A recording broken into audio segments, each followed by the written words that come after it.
Again, colleagues, thank you for coming. I mean, it's not a warm day today, but I can see the sun is coming out, and we will be warmer in the next hour or two as we continue to have a debate.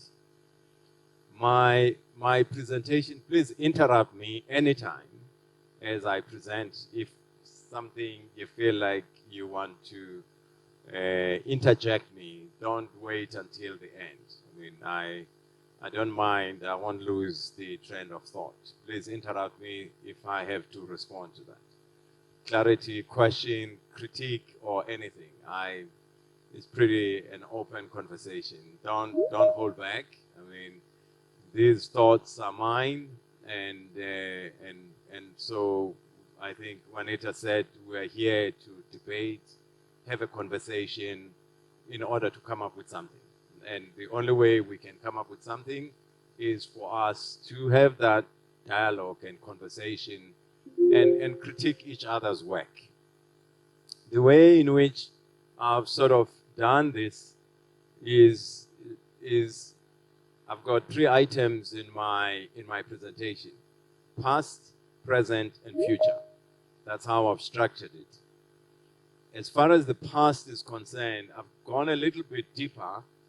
The reason why I did that, it's because I really want to argue about where to from here.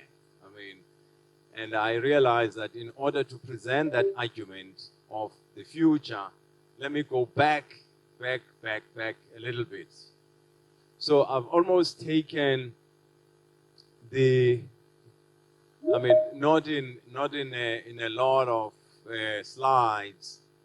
I mean, the last century, to try and break it down in order to give context to where we are and where I believe we should go. Okay. So that's what really I've done. Are you winning? Sorry? Okay. Sorry, I couldn't project here. I forgot my adapter. I realized that Sipo I use an Apple. He comes from the PC world, so yeah. But let me talk through the presentation. I mean, it will find me on the way. So what I've done, colleagues, is to actually, I mean, in defining the past, I mean, take a period. I mean, if for those of you who might remember, I mean, that in the pre-94 period, there was a debate that led to the Telecoms Act, which was passed in 96, and then Electronic Communications Act, etc. But what was there before? This is where I started, because it's important for me to sort of break down that history in order to understand why must we change now. So when you look before 94, the legislations that governed our industry, they were done in the early 50s and the early 50s, one 1952 and another one 1958.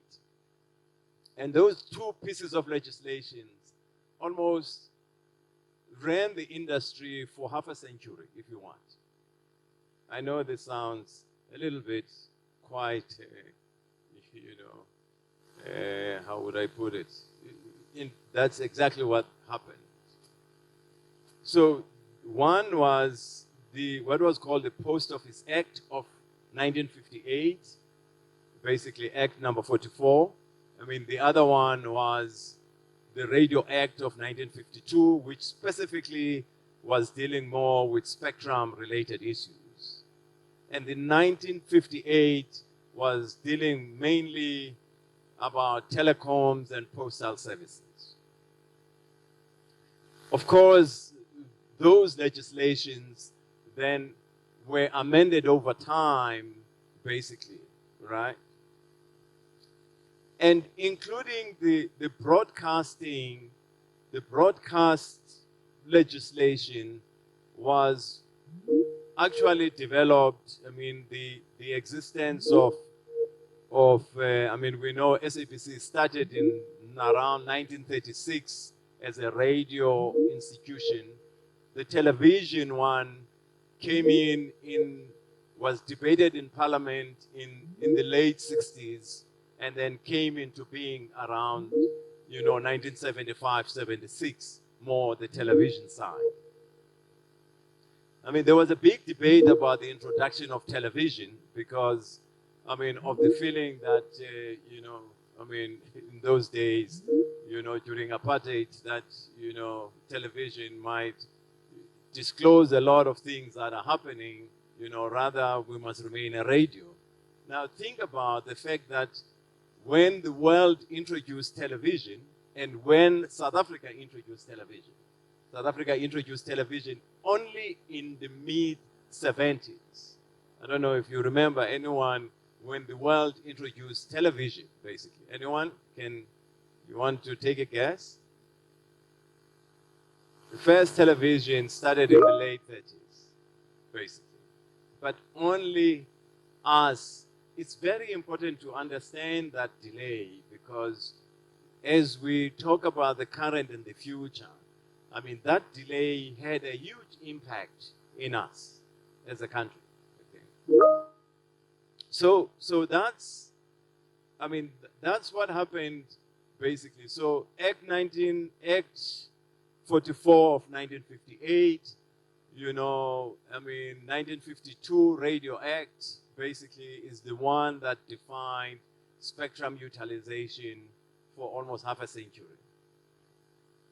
But you can go back then and look at the earlier laws, basically, of, from around 1910 or so, I mean, and how those laws were passed. I mean, in fact, the creation of a unified telecommunications institution, I mean, was a law that was passed somewhere around 1910, 1912. Most telecoms was highly distributed in municipalities at the time. So that's what happened in the broadcasting sector, and that's what happened in the telecom sector, basically. The issue of independent regulatory bodies, it's something that was happening everywhere in the world. If I may move a little bit out of South Africa and explain what was happening in the world in the late 80s and early 90s. So in the late 80s, Europe published a policy of liberalization that is somewhere around 1986, basically. And there was a debate that was taking place in the mid-80s in what was called General Agreement on Trade and Tariffs in GATT, which later became WTO, World Trade Organization, on the liberalization of the telecommunications sector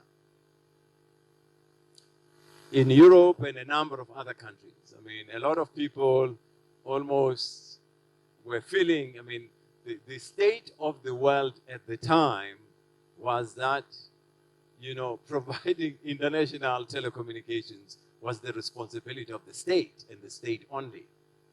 I mean, that's the mindset of a number of people. And there was this view that said, I mean, World Trade Organization debated the fact that the telecommunications sector must be liberalized. I mean, the market must be opened, and that there must be, if you open the market, then there must be independent regulation, independent licensing, other than for that to be done by the state. So what we were then doing in that period of the early 90s to 94 and post 94 is a phenomena that was taking place in the world, whereby markets were being opened, right? And there was a big debate about this you know, because there were still countries who believed that no, telecommunications must be provided by the state and the state only, and no one else. It almost became an ideological debate. Remember, at that time, in the continent, we had almost, right, 1%, less than 5% telecommunications penetration. That's how bad things were. Townships did not have telecommunications whatsoever. You would probably find one telephone, maybe, you know, someone who's a police or a doctor or in a police station or a community hall. Other than that, zero. So then these amendments, so Telecommunications Act of 1996 was created. The Broadcasting Act was created, right? The Postal Act was created, changing what was done in the mid-50s, right? In the mid-50s.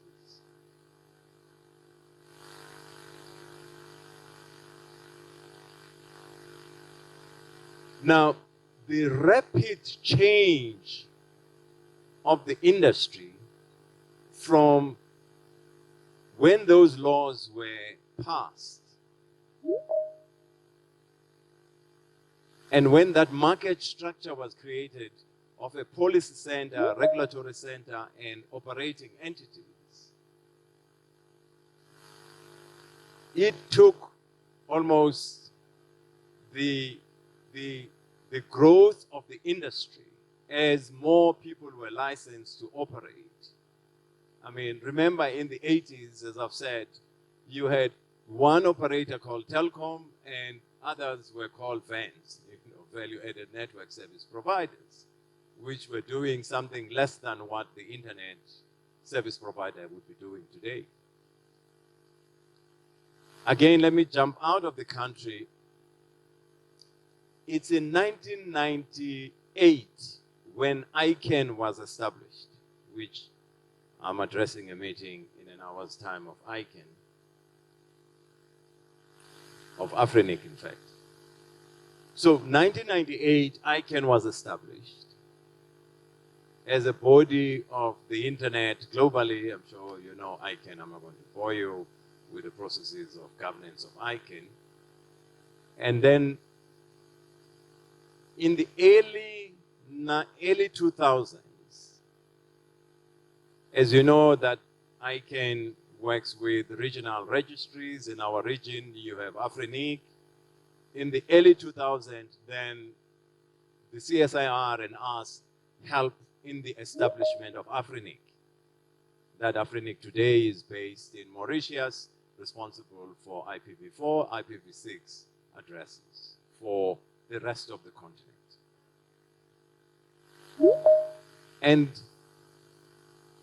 And again, in around 2002, we then proposed that legislation called Electronic Communications and Transaction Act, which you will see a number of aspects in that legislation, which was almost something much more looking at electronic signature issues, looking at a number of aspects that needed to be introduced in the market. So that is what happened in the period from the laws of the mid-1950s to the changes that happened in the early, mid to the late 90s. Any question before I move to post-current, to today, and to where to from here?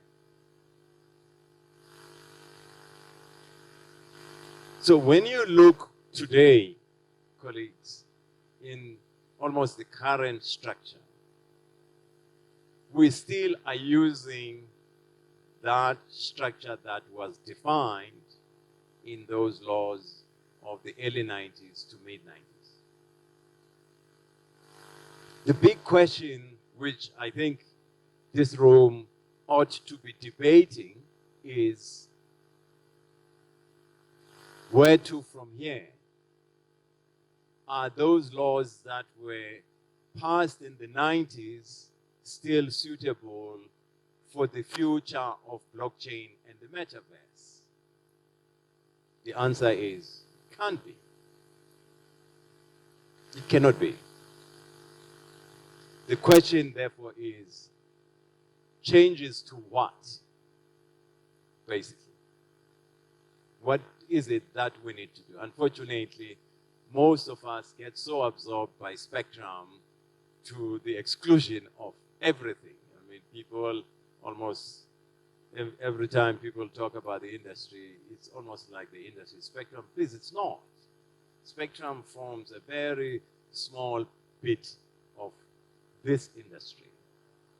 And we can't use that lens to define our future, basically. No, we cannot. So what I then do is, before, I mean, I'll talk through these. Don't worry about slides because they're not that visible. I mean, it's probably better just to talk to me. So what I'm going to do just in the next few minutes, please interrupt me, colleagues, if you have any questions. So what I'll try and do in the next few minutes to talk about what is happening in the world today, and then come back and then in summary say, where do I believe we should go? Okay. Are we still together? So remember, I mean, that period of the 1950s, even in the writing of the laws of the 90s, right? The unit or the model that you see permeating into all those laws was that voice was the primary product of the industry, right? Everything that you see, it was based on a voice-based infrastructure. But we all know today that, yes, voice still exists. I mean, just to give you the context of it is that, I mean, 2 weeks or 3 weeks back, we went into what is called the International Telecommunications Week, which is a place where traditionally is a place where we trade minutes between operators in the world. The total number of minutes probably today, you know, of voice minutes is about 20 billion plus minus. I mean, which has dropped from probably way over 300-400 billion minutes traded on a yearly basis. The bulk of the traffic is in data, is in peering. Right? That's what the bulk of the world's communication is. It's about peering points. No more the interconnect regime model, which the definition of the laws of the 1990s and early 2000s are based on. Okay. And you can actually see the fact that, you know, while these exist, but they actually don't exist in practice. So when you look at the world today, the world debate has shifted from that debate of, you know, networks and interconnection between one operator and the other to a totally different model, which is based on peering. Even that has evolved to issues of data and data sovereignty or data residency as the topical issues that confront the industry today. So the argument I'm presenting is that we cannot go to 2030 as the country, as the world, as a region, right, with the laws that were passed by Mutibi, myself, and many others in the 1990s. It just basically, I mean, you can't design, you know, a model of the metaverse with that type of legislative infrastructure or legislative or policy environment. Yes, you will still need the infrastructure of optic fiber. By the way, I mean, most of those laws were written in the time, not in the time of even optic fiber. They were very much written in the time of copper, or almost pre-DSL, if you want.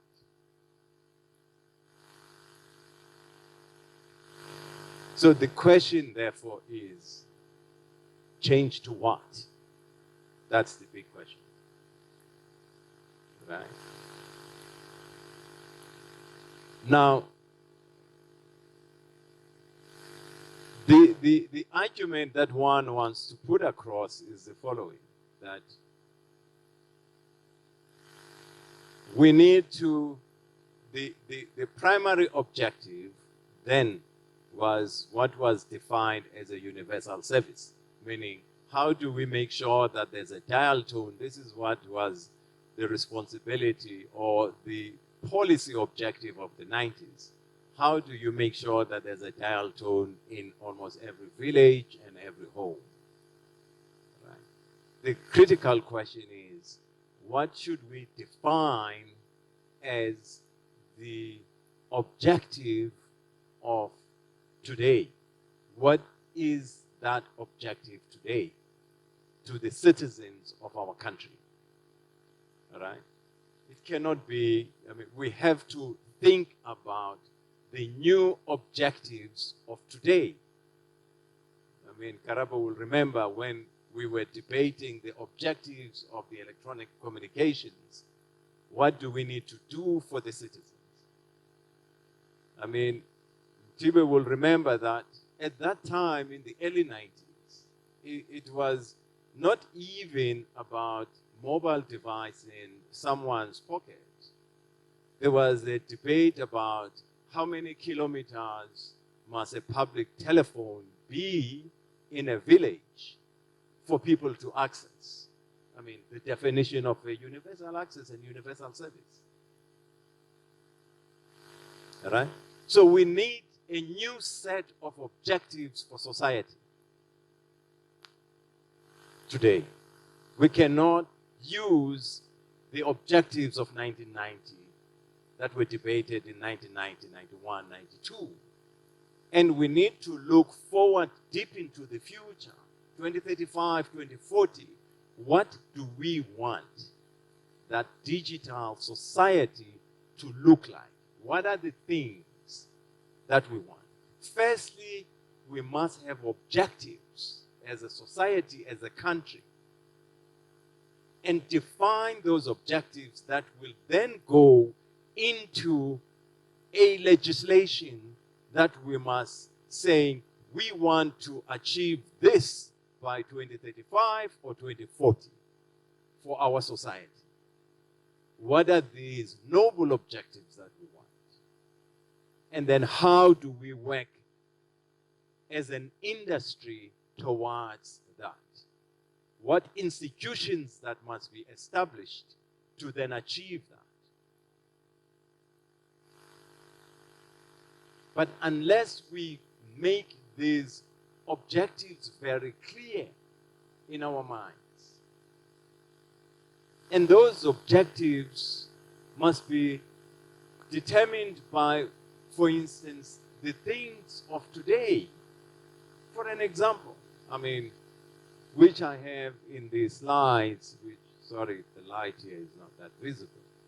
I mean, some of the issues that I raised, I mean, can you just go forward a couple of slides? Next, next, next, next, next, next, next, next, next. Next. So one of the issues, to the community of mobile here is 6G. What does that mean? When will this be? And how do we work towards it, basically? There is a debate already about the 6G standard in the terahertz range, right? For many years, we have acted, i.e. in the form of being reactive as a society, as an industry. How do we become proactive towards this? What do we really need to do to prepare for this? Next. Next. So, next slide. So the other aspect, next. The other aspect is this concept of the metaverse. It's not a theory. It is something that we really need as a country, as society,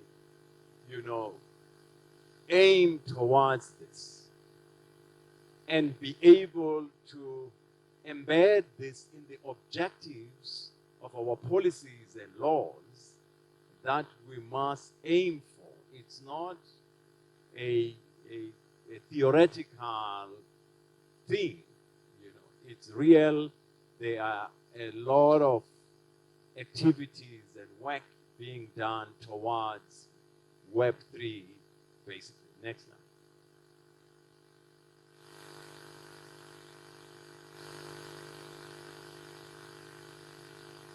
Now, our industry is now becoming what other people call platform, i.e. the issues of data, the issues of blockchain, the issues of NFTs, the issues of DeFi, DAOs, and a lot of things that are taking place on top of the networks. How do we engage with, the society, i.e. people who are artists in terms of NFTs and art? How do we engage, for instance, on matters that are related to augmented reality, virtual reality? Right. Now, just to use an anecdote, that in the early 90s, when this issue of a dial tone was debated, some people, when you bring the issue of mobile, people were like saying, look, this is too far. We need to think about a telephone to a village, not to think about mobile communication. It's not going to happen now. Again, today, there will be people who think that to embed issues of metaverse in our policy discourse, it's almost like the future we don't have to think about. Yes, we have to.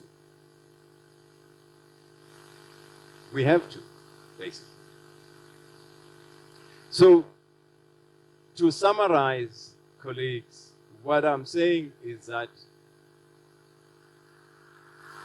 the Telecoms Act, ECA, and all those laws and policies, there was a great objective and initiative in creating them, changing laws of the mid-1950s in the form of, the Post Office Act and the Radio Act. And those laws that were changed in the 90s. We cannot continue as we are finishing the first quarter of this century, planning the second quarter from 2025 to 2050 with the same policies and laws. When the world is talking this language of the metaverse, of DeFi, of tokenization, of fractional ownership of the infrastructure, and all the things of today, it just cannot be. We need, as an industry and government and all our institutions, rally around debating this future for our children and be able to set very clear objectives as we plan the future getting into mid the 21st century. These laws that you see, there was a good time for them. They have served that time. We cannot continue with them. One last message. Sorry, Andy, go ahead. Your question.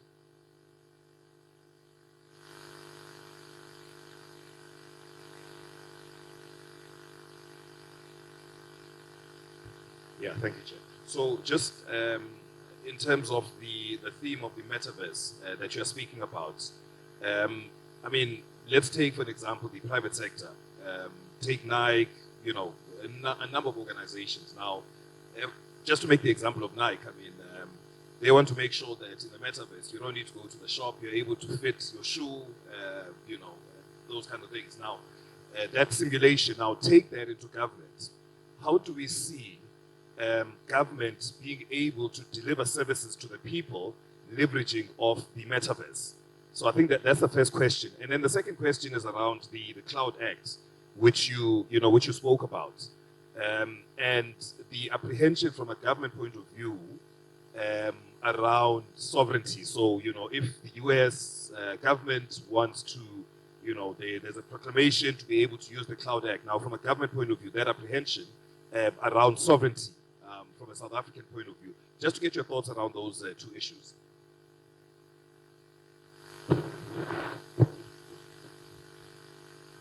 Thank you, Anita. Thanks, Andy. Okay, look, firstly, if we talk about the structure of the internet, okay, the internet does not have borders, okay?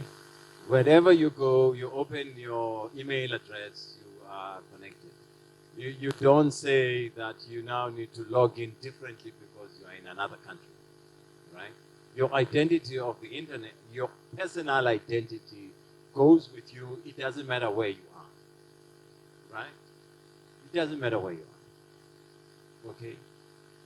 So when we talk about these concepts of sovereignty or residency, we need to first accept the architecture of the internet is one.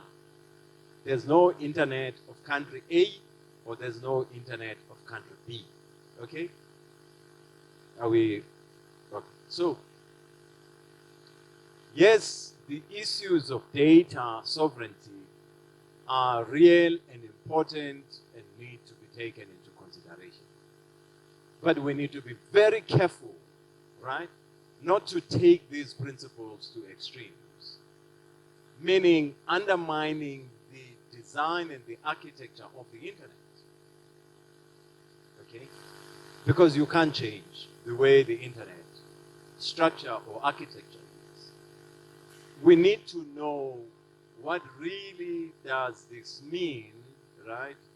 I mean, we don't want, I mean, your identity online, right, is universal. It cuts across countries. I mean, you can't say that the people, if you're talking about LinkedIn, right, that your visibility on LinkedIn will only happen in South Africa. No, it does not. Do you understand what I'm saying? It happens everywhere. So we must be careful to take the concept of sovereignty of data to extremes, right?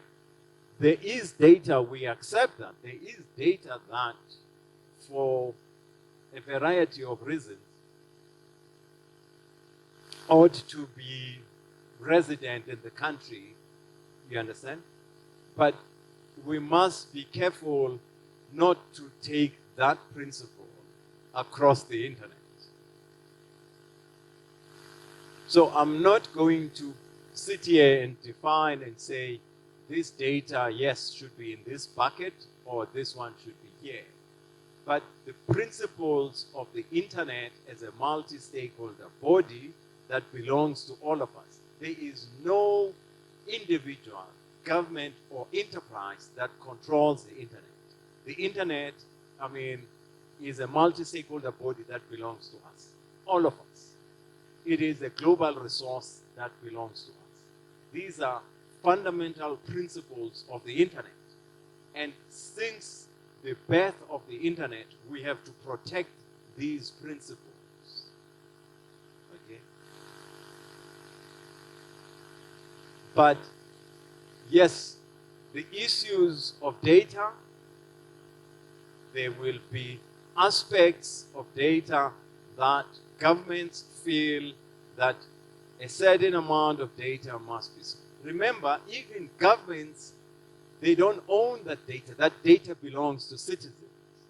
Governments are custodians of the data, rather than basically your data, my data, the citizens' data is actually owned.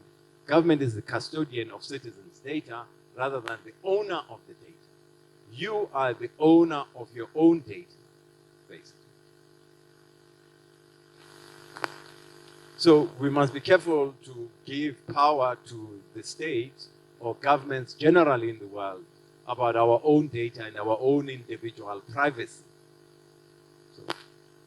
So these issues are extremely very, very important. So what I'm trying to say is the following.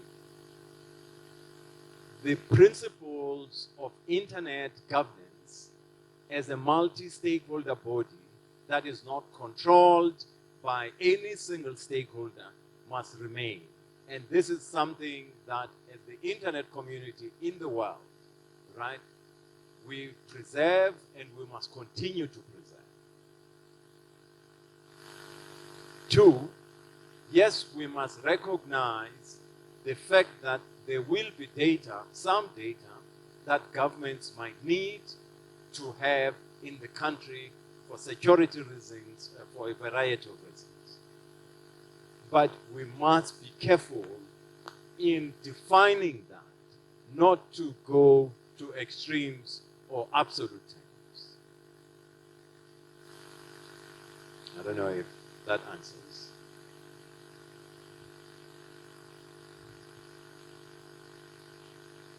So that would be my, that would be my response at it. I won't now sit and say data A or B should go into this bucket or this. But those are the principles that we need to just guard against. Yes?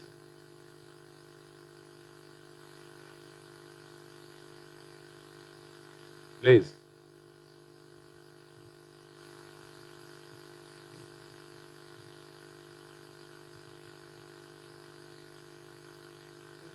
Tell me, but Angela, is the question then not broader than the industry?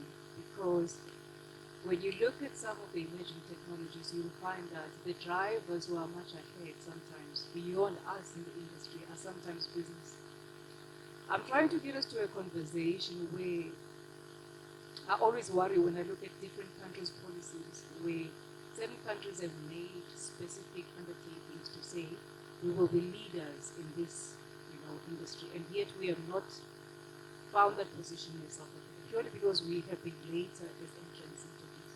How do we use this time to fast track and even get to a point of saying this, our step in the game, this is what we become experts in as a nation?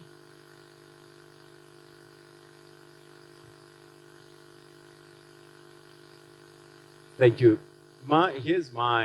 Of course, this is a topic to be debated, okay? I'm not saying my views are almost, we need to debate these issues. As a country, colleagues, we need to say, how do we become a country that is advanced when it comes to all these things, right? We must be careful of taking policy decisions that take us backward, okay? You are not going to change the way technologies are evolving. We must try and make sure that we move with times. We must try and make sure that we are ahead of the curve. We must try and make sure that we introduce things in the country that really will catapult us into this advanced country. Okay, how do we do that? What do we need to do that? Okay, it is again realizing all these new technologies. Let me give you one example. One example. I have a slide for this. Very simple. Can you quickly? I mean, take for instance Nigeria Central Bank. I don't know if you've seen that. Basically, the introduction. I mean, Nigeria has moved ahead of everybody in the continent. Okay, let's go down. Either front or back of this slide. I can't remember. Right? No. Forward, towards the end. You'll see a flag of Nigeria next. Yeah. I mean, I don't know if you've seen this, that Nigeria is introducing, for instance, a digital currency for its citizens. This is an example, colleagues, of moving quickly ahead of time. We need to be doing this as a country. We need to be introducing, I mean, for instance, Nigeria has been a leader in blockchain adoption, basically. They launched the first, what is called CBDCs, the first central bank digital currency. Okay? We need to be having, I mean, there's a paper that was published, I think, by the Reserve Bank and a certain group. We need to be, this is one example that Nigeria has moved ahead to basically introduce the digital currency ahead of us. This is one example of us as an industry, both the tech sector and the finance sector, that should have come together to make this thing happen. The second one is, just go back to the slide of Dow. The second one is this: decentralized autonomous organization. It's again another model that as a country we should be allowing to. There's no legislative framework to allow this to happen. If few of us here say we need to create a DAO, we might actually be breaking the law. You understand what I'm saying? Because there's no framework that allows this to happen. Where should this be? Should it be in the telecoms or in the technology sector or both? It doesn't matter, really. But these are things that should be introduced in order for entrepreneurs, startups, SMMEs to be able to use as quickly as possible. I just highlighted just these two as examples of things that we need to do in order for us to work towards the future, basically. There are a couple of others.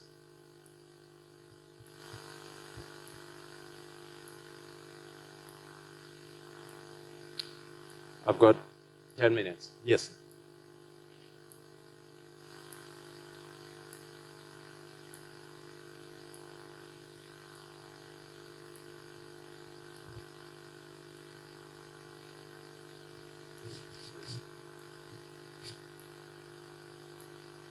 Thank you, Chair. Sorry, let me introduce myself. I'm Abdul Baba. I'm from Infrastructure South Africa within the presidency. I think we need to look at some of the challenges, first of all, with regard to bandwidth and accessibility of connectivity. I think going forward, if you look at the developed countries like Dubai, I follow the ruler of Dubai because he's into technology. He's actually executing the blockchain already in the property space. So we need to look at some of the challenges in terms of basic connectivity and try to address those challenges and have more collaborations and conversations of how we can make it practical. I think that challenge and the approach should be that we basically focus on a hybrid approach. Focus on the basics, but also lead the way. I follow the Nigerian, they've led the way. They've made a policy decision to actually introduce the currency. They're also talking about creating a new currency called an Africa coin, tokenization around that, and how do we create currency within Africa. So those conversations, I think, looking at what the challenges are and how do we overcome those challenges so that we can speak to accessibility, we can speak to awareness and have that approach of conversations around having a hybrid model to say, we need to sort out the basics, but how do we get to that state? Also, how do we create smart city? How do we create that conversations where everything is connected going forward? And I think that creates a different conversation within both the private sector as well as public sector. And how do we collaborate and understand the end state in terms of what we can achieve from an African perspective? Also leading, having South Africa the opportunity to lead the conversations across the African countries and work with Nigerian counterparts to say, how do we work together to create this end state, but also look at some of the policies that we need to put in place. Like you clearly said, how do we take that to influence the next fourth industrial revolution and technology of emerging markets, and how we can lead that conversation.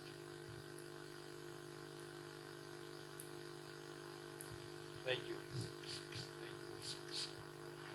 So colleagues, just to summarize on my side, one, I've tried to illustrate the fact that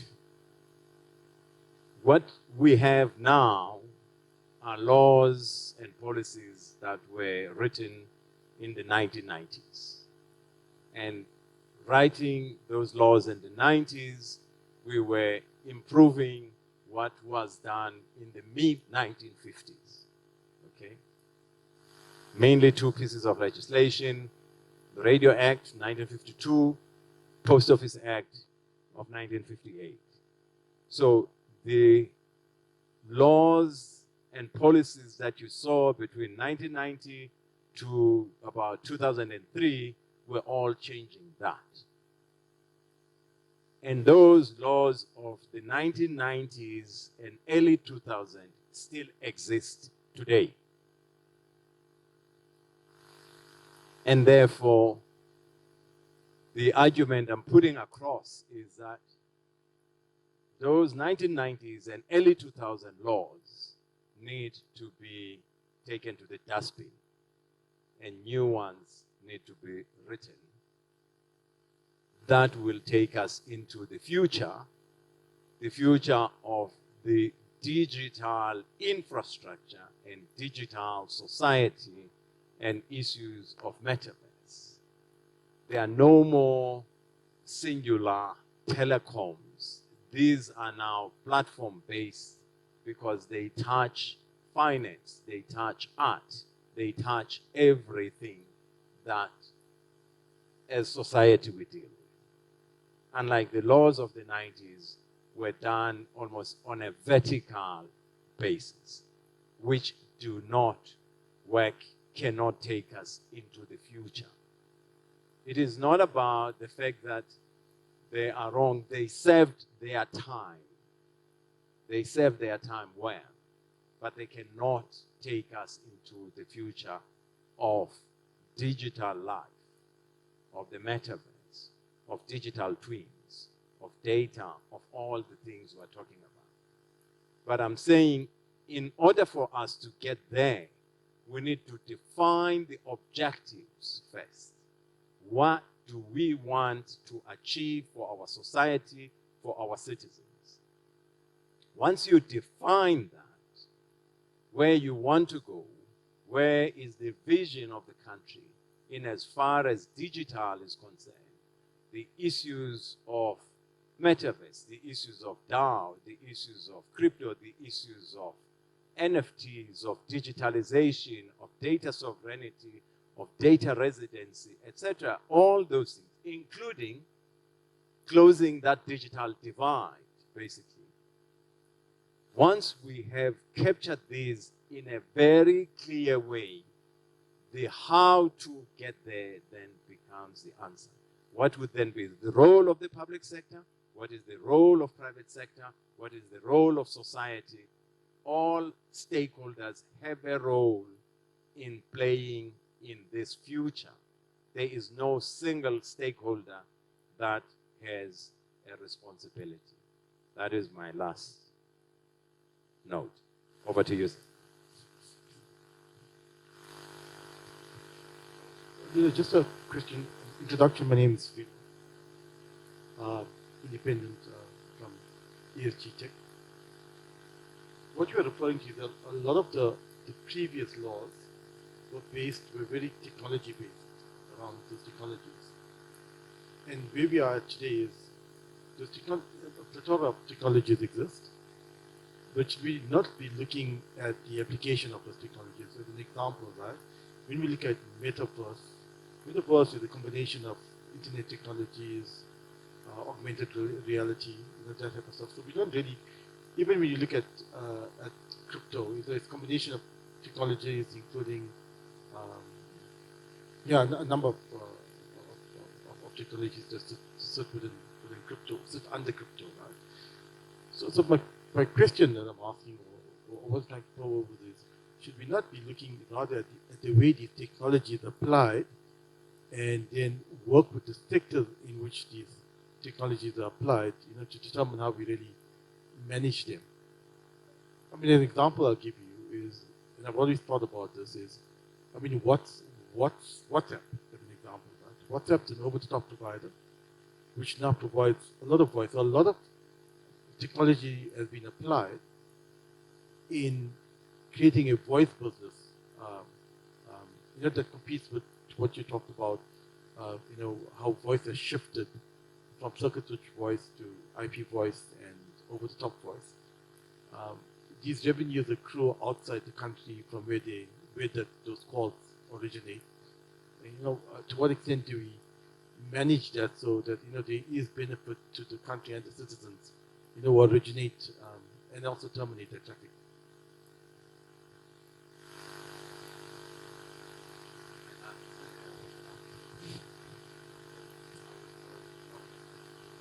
Take a break. I need to quickly. I'm still here to answer any question, but I just have there is an Afrinic annual event I need to quickly get to for a few minutes online, but I'm here. I'll just take it privately, but I'll come back. It will take about 20 minutes. To respond to your question, look, the issues we need in our policy, new policy objectives, okay, they start from basic fiber to every home in our country. And how do we make it easy for that fiber to be deployed in every city street, in every province? How do we unlock, for instance, I know Juanita and the presidency, they're doing a lot of work in removing a lot of those bottlenecks in the deployment of fiber. They start there, okay? From that infrastructure, I mean, the bottlenecks on the spectrum have been removed. Why I talked about 6G is that we must not find ourselves in the same situation when it comes to spectrum, right? We need to actually be ahead of the curve in the debate of the next generation availability of spectrum, which is already happening in the world, right? We must not debate these things after the fact, okay? So that's from fiber to spectrum, the issues of data, I mean, the issues of data centers, the issues of applications. So I did not, the issue of the metaverse was one example. So these issues start from optic fiber. They start, whether it's optic fiber in the ocean, optic fiber between cities, optic fiber to your house, optic fiber to the building of a business, optic fiber to a clinic, optic fiber to a village, optic fiber to a school, optic fiber to a kindergarten. That is what we need as the base infrastructure of digital, okay? We need to have data centers in every city. We need to have that infrastructure in every city. We need to have people learning AI, machine learning, in every town in our country. We need to have, for instance, applications of cloud given in high schools for people to learn what cloud is and how to use cloud. coding must be integrated in our curriculum at preschool level, going up to university, right? The understanding of modern electronics and building circuitry using Raspberry Pi, Arduino, and a lot of things that are going to drive IoT, these things must be given to schools at high school, at primary school, for kids to be able to understand, electronics and embedded software, right? Right up to applications, right up to blockchain, right up to, I just used samples in my earlier conversation, but actually, the way the policy objectives have to be written must start at that fiber level. How easy it must be for an entrepreneur who is deploying fiber to get wayleaves and permits, water use licenses, to be able to build fiber in a township. That's where it must start, right? And going up to all these services that I've talked about. So by saying we need this new environment, it must start there to say, right, we need to define it. Unfortunately, things work by writing them in law in our society, in our system of, or in our constitutional democracy. It must be very clear that if you are an entrepreneur, you want to deploy fiber in a township, right? The permit process must not take more than 3 weeks, as an example. These things must be clearly defined. And the way in which the approval processes for fiber, wayleaves, by all the 200 and something municipalities must be the same. You must not have 200 and something different approval processes for fiber, as an example. So the policy objectives must start with optic fiber, must start with wireless, must start with Wi-Fi 6. They must go to a variety of different things. So it is that process that I'm talking about. But my earlier comments just took 1 or 2 samples as an example. But what I'm actually saying that our policy objectives as a country must start with optic fiber infrastructure. This is what we must achieve. And how do we achieve it? And what must it take for someone who has a license or who is certified to provide fiber? How long must it take you to do that? I mean, if you take an average time it takes for somebody who wants to build fiber in a township, how long does it take for you to get permits and this and this and this? We need to reduce that. So these are all issues that need to be embedded in this new policy, ultimately law, with very clear objective where we want to go. And defined by saying, if South Africa has 16 million households, or 17 million households, by 2034, all these households must have optic fiber. We are not even at 20% today. And at the rate we are going, it will take us more than 20 years to get to almost all the households of our society.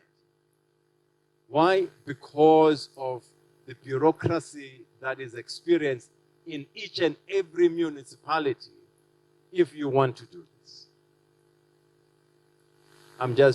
So the examples I talked about, were very much onto one part of the spectrum of the tech sector, right across to those basic things of fiber, of spectrum, of infrastructure, of all these things. We need this clarity of objectives and policy as a country, as a society. I don't know if I've answered you. Yes, I need to run. Yes.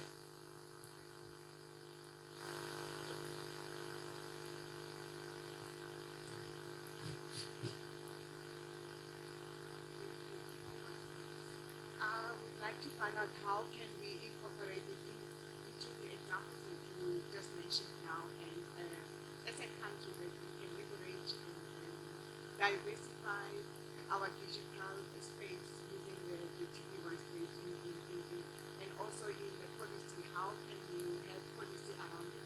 Thank you. I'll give that question to someone. You want to answer, Andile or Juanita? I just have it's 11 o'clock. I need to take a quick call. Hi Gloria, how are you? So, I'm good. So I think we'll pick up some of the conversations a little bit later today because we're going to slip on our program really badly. But there's also some questions online. So this afternoon there's going to be a time after afternoon tea where we're just going to run through a couple of questions that people have collected throughout the day. But part of the work that we're doing, and thanks Andile and Microsoft for helping us like get to this point, is to start a policy coherence committee where as private sector we might have a slightly longer view of where we think things are going to go, where we think how things might happen, and to then come together and to do exactly this. So today is just a kickoff, and hopefully when we leave here today, there's going to be something more formal that comes out of it, where we are going to spend a bit of time together as a group and as a session to say, what is it that we think needs to happen over the next couple of months, and how do we then take that back to government, to the DCDT, and to the various sectors that are going to be impacted by a lot of this technological advancement. And this is not just an ICT sector conversation. I mean, we sit at the top here. There's a lot of sectors that are going to be directly impacted by technological development. And this afternoon, we've actually got a session, welcome Tanya. It's going to be led by Tanya Cohen, because she's done a body of work as well to look at these sectors and who's going to be impacted and you know, what is it going to look like. But Peter, if you'll come up, we're going to move into your section. I suspect Andile Mkaba has touched on some of what you're going to talk about. We've got several Andiles in the room. Andile Toale, Andile Stofile, better known as Stoff. In my world, he's just Stoff because I've got too many Andiles, and Stoff, Andile and Kaba, and I think there's another Andile that's also online. So just to make things worse. So our next speaker this morning, before we go and have some warm tea, is Peter Gritters. Most of you will remember him from the regulator. He was with ICASA, GM for markets and competitions, I think it was, for many years. And he's going to just talk to us. So earlier this year, we engaged Peter's services to do a policy timeline for us, similar to what Andile has done now, because a lot of people reach out to us, and especially the newcomers in the sector, and are looking for a single view of policy that has taken place over the last, I think, what are we focusing on? We sort of capped it about 10 or 15 years, I think, because, I mean, we can't go back too far. And also, like, what is active, what's not active, what has been implemented. So the idea is to grow this body of work so that you can, with a single view, just go and click on a timeline all these policies and get sort of a view of where it's at, etc. I hope, Susanna, would that be helpful? So I think, you know, that's what we're trying to do. While he's getting ready, I just want to introduce, so Titsego Tsebi is from Operation Vulindlela within the presidency. I think everybody in the room have heard of the work that we've been doing with them around the draft model bylaws that we've developed. And it doesn't just touch on fiber. Those bylaws, model bylaws, are they also touch on towers, on all digital infrastructure. So it's all like model bylaws, and they are now in process. I don't know if there's been movement. I hand you the mic.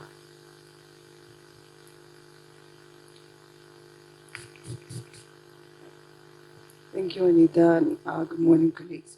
We are currently in the first phase of the model bylaw. We have presented it to the Minister of Copta, and she has submitted it to the MECs in Salga for comment, and also in conjunction with the Minister of DCDT to get some comments first.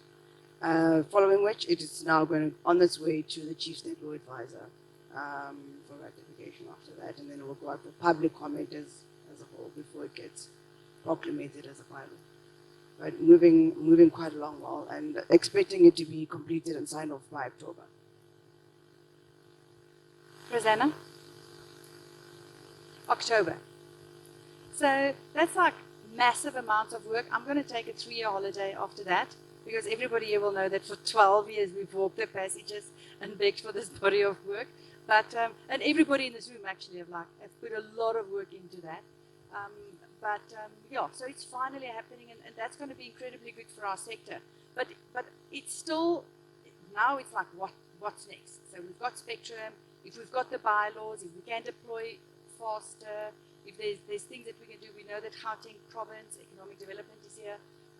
They've got great ambitions on township fiber and getting broadband in general into the townships, and finding ways. They've recently implemented the Township Economy Act. So there's a lot of work that's happening at Gauteng provincial level as well. Other provinces are doing similar work. So then we've got to ask ourselves, like, where do we go next, and what do we look at next, and what do we need, and how do we as a sector take the lead, and also work closer with the DCDT to get some of this work implemented. But Peter, you don't have to stand in the naughty corner. You can come forward. Thank you. I'm going to hand over to you. Thank you. Thank you very much. Good morning, everybody. My name is Peter Curtis. For my sins, I spent 11 years in public service, first with National Treasury, then with ICASA for a long time, developing the competition framework, which is finally being implemented at last. And then I have been in private sector from the side of responding to government's policy frameworks. So I've been able to experience what the private sector is like when they don't like what government's trying to do, what the private sector experiences when government does something that actually doesn't make sense. So my experience and what I'm going to share with you today is colored by the fact that I've been on both sides, can see both sides' experiences, and also show why we need to hurry up, because that is one of the biggest challenges that the chair raised earlier. And just to give a little bit of context, Juanita and I drafted the first rapid deployment guidelines document in 2012. It went to the then Minister of the then Department of Communications that had a few name changes and ministerial changes in that time, and got lost. So I'm really glad that it's happening through a coordinating body rather than one ministry. It's a pity that the first document was written in 2012, but it's really great to hear that something's going somewhere. And the reason that I'm excited about that is because it means that people in this room, and particularly you now, know how important digital infrastructure is. Whereas 12 years ago, it's not clear that government knew how important digital infrastructure is. And this is a message to the private sector. Don't assume that government gets it. Government has its mandate. It doesn't mean that government gets how it could deliver on its mandate. As you heard from Andile during the history lesson, if you can work with Telkom for 40 years without changing legislation, why bother? And this is the important message from myself to everybody here. Government doesn't always get it because they're busy doing other things. Now, just something to add to Andile's history lesson is that the Eskom Act that corporatized Eskom in the 50s and the act that corporatized Telkom in the 50s were the same, written by the same people for the same principle of a state-owned enterprise delivering everything, because there was a viewpoint that the private sector couldn't afford to do that, which to some extent is true. But what changed things in the 90s, in the early 90s? The state was broke. The state knew that mobile was important but couldn't afford to do that. Why? Telkom was broke. The financial discussion around South Africa's development and the policy discussion around South Africa's development has always been separated. And that has always been the policy bottleneck.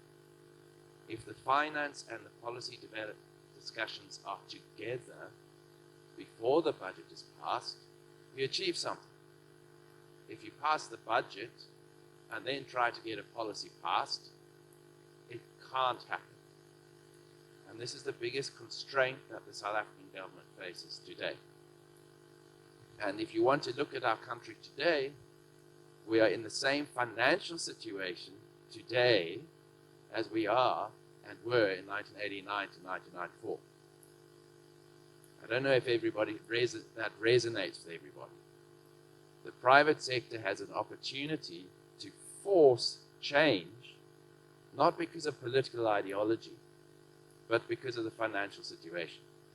And that is where the private sector can have the biggest impact on government decision making. We'll help you fund your problem. That is the way the private sector can make a difference. And I can see the government people here smiling with that, which means you've been reading many memos and seeing many things that are unpleasant. And something I would like to add to that you mentioned the word apprehension earlier. The only reason the word apprehension exists in policy making is because you don't know what you're talking about, sir. Apprehension and fear are synonyms. Apprehension needs to disappear from the lexicon of the words we use, and what do we do is what needs to become the policy lexicon. And that is effectively what Andile was saying, is what is the plan? But let me very quickly stop proselytizing here to everybody and talk about what I'm actually here to do. What I'm doing today, sorry, this is me. I give policy advice to the presidency, various other people, and I can you change the slide, please? I help many people consider looking at fiber network investment from starting off in terms of getting finance from the private financiers through to operational excellence. Because everybody here knows what it's like to receive a drop call. Everybody knows what it's like when your drop line gets cut by your weed eater, your fiber connection doesn't work. How should the operators be managing these challenges?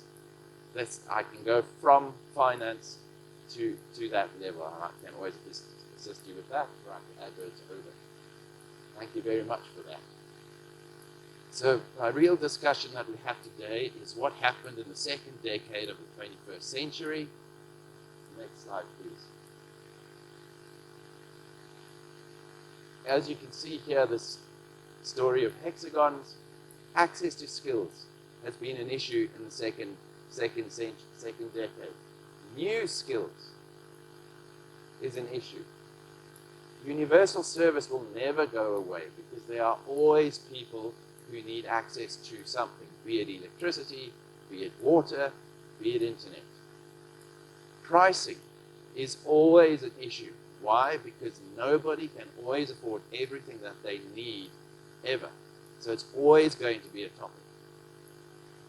Information security, that's a new one. Was that a problem in the 80s? No. Was that a problem in the 90s? No.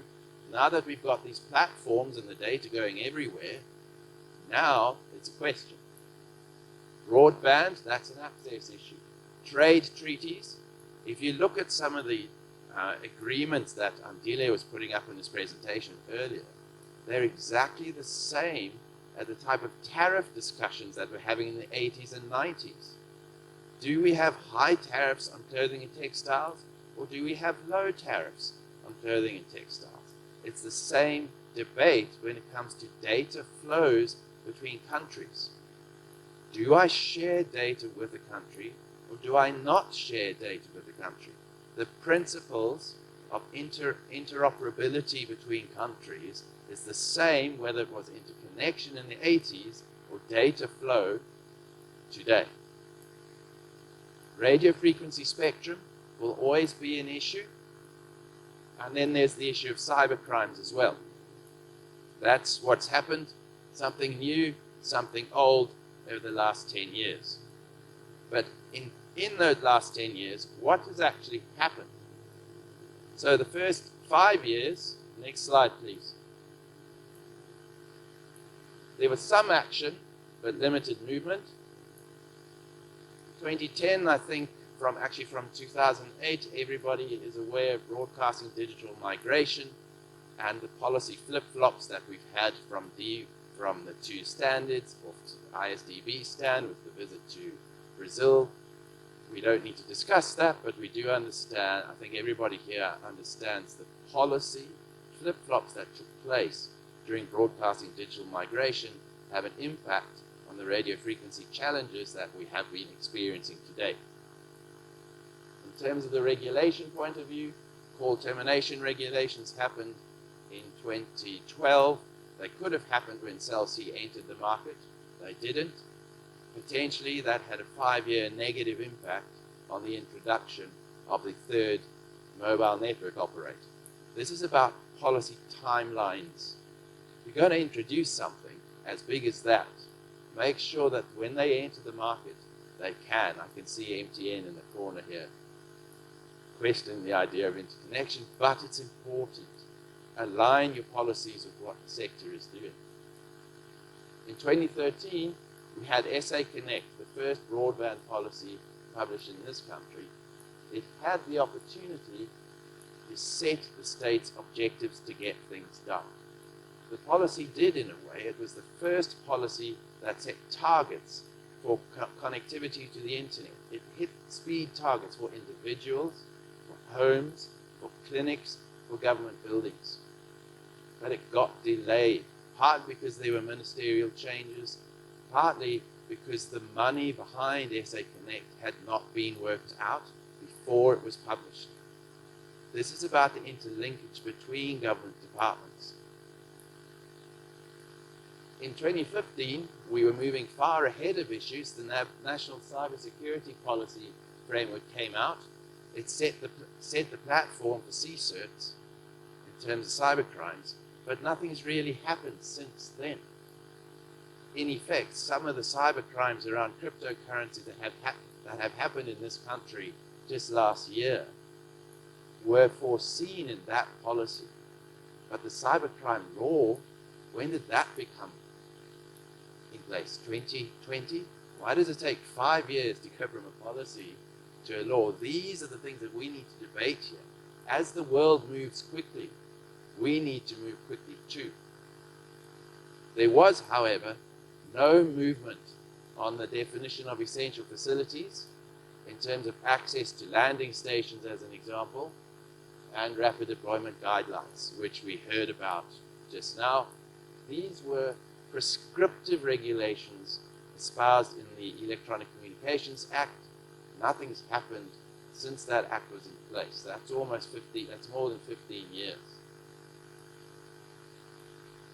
2016 to 2018, big proposals, no follow through. I'll try not to go too detailed, but the biggest change that happened was in 2016 with the publication of the Integrated ICT Policy White Paper and almost an ideological slip back when it comes to spectrum ownership.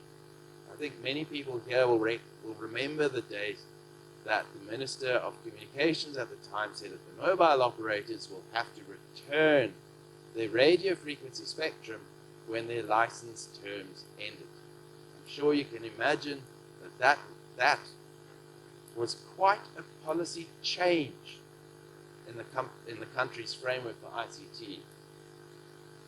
We did, during that time period, have the standardization of what did BBEE mean for the ICT sector in terms of the ICT sector code.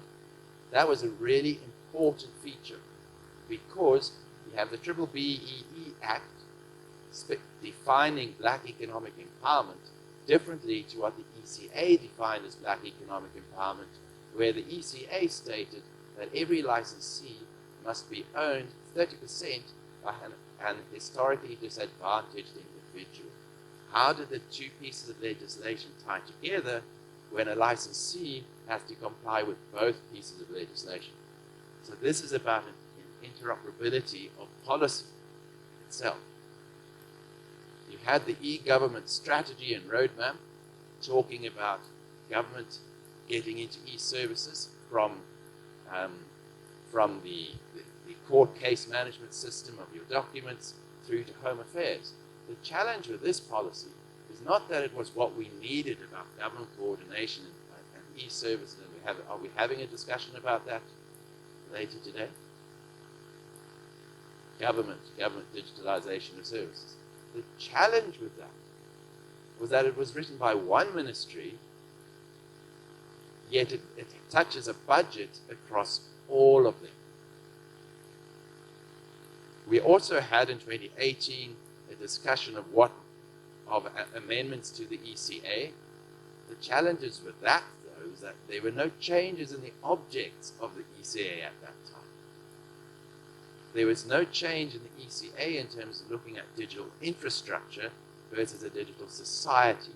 It was tweaking the mechanisms of what is interconnection and facilities leasing. It wasn't tweaking the big things. There was an opportunity in 2018 to already start talking about the issues that Andelia was talking about this morning. So government's been moving, and then it's been stopping. We have at the regulatory side had bottlenecks when we look at the City of Tshwane's integrated development plan. Instead of letting people build, they said, pay lots and then we'll think about it.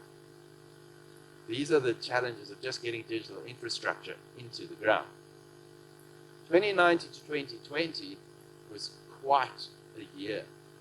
Yes, we've been wearing masks. Yes, COVID-19 has been a horrible pandemic for the world. The pandemic taught us lessons.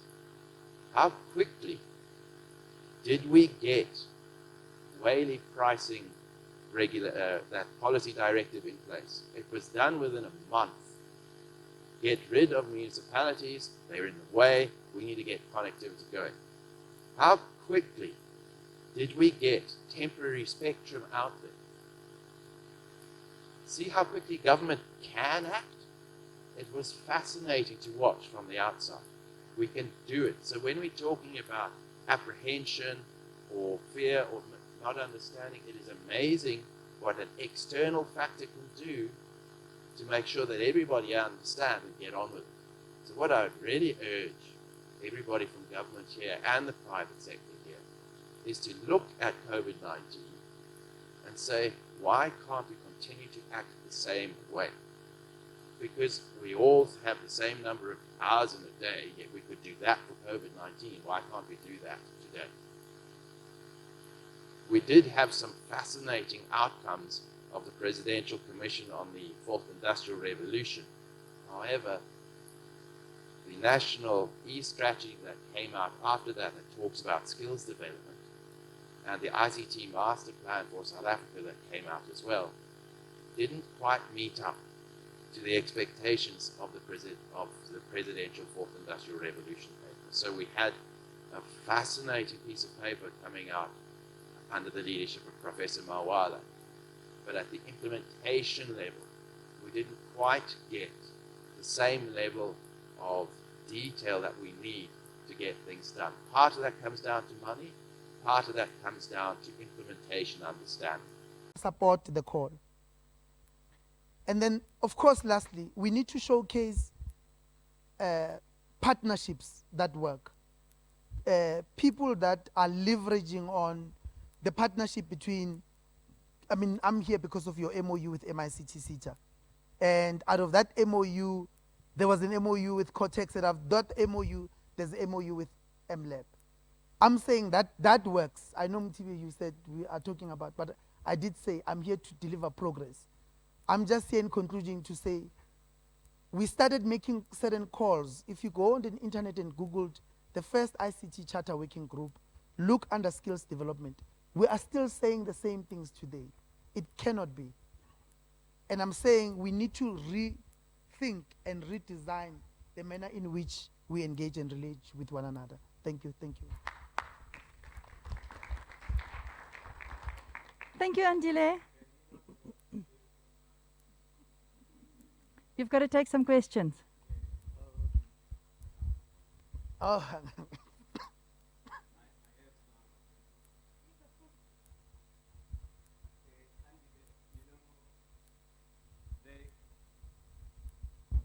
we on the skills, I mean, my question is around skills. We have a big problem here. I mean, and it's big and it's real. I mean,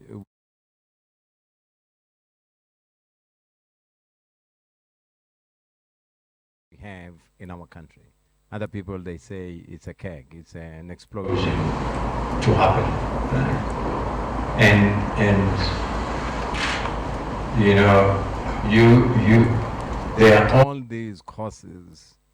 Whether you go to Microsoft, Cloud, Azure, you can find them. Whether you go to AWS, you can find them. You go to Google.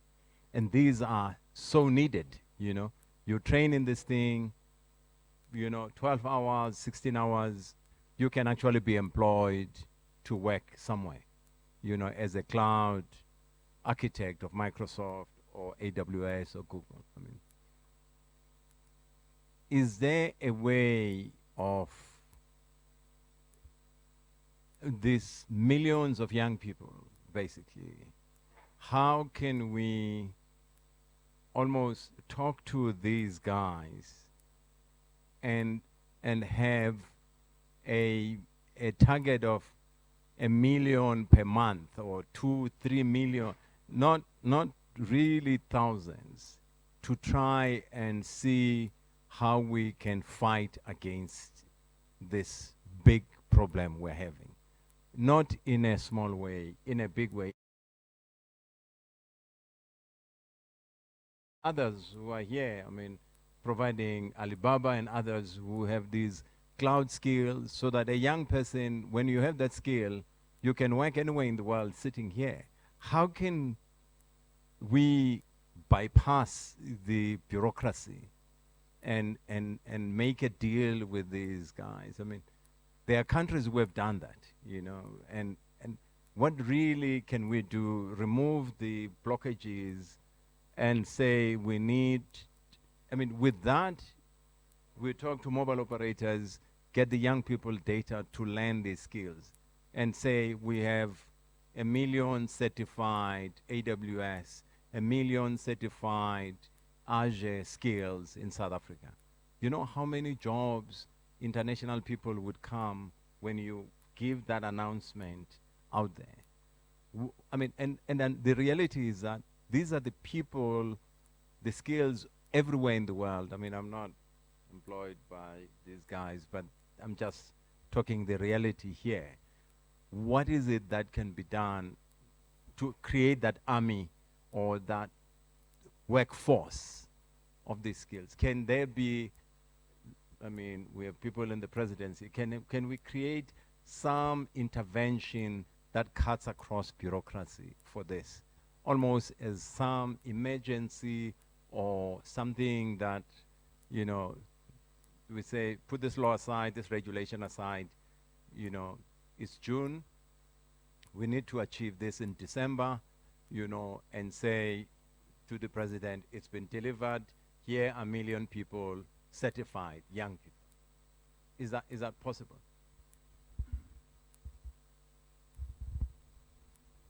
yes, thank you. I think it is possible, and my thinking, and I did indicate that I apply design thinking. So I think what we need young people to understand that they are being left out.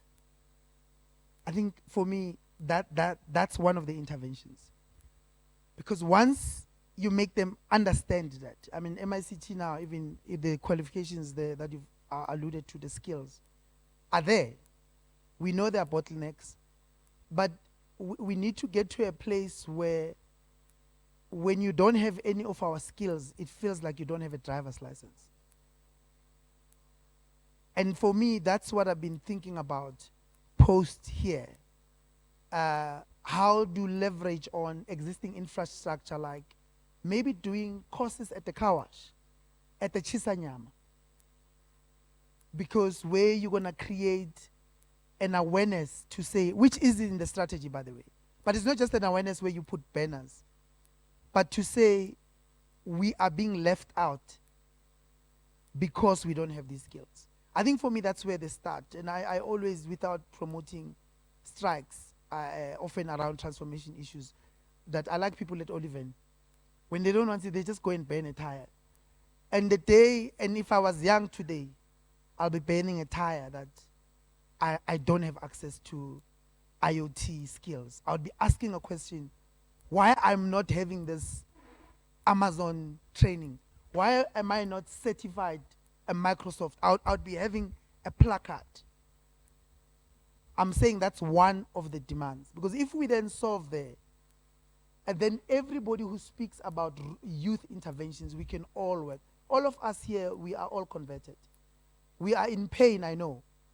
That we know that come 3 years down the line, that immigration list of scarce skills are skills that we know that we could have interventions now to prevent the importation of skills. And every time I see that list, I remember the things you've said at one place, and I said, but you identified this skill 5 years ago. So I'm just saying it is possible, but the one part we need is that the awareness that young people right now are being shortchanged. So there's a hand there.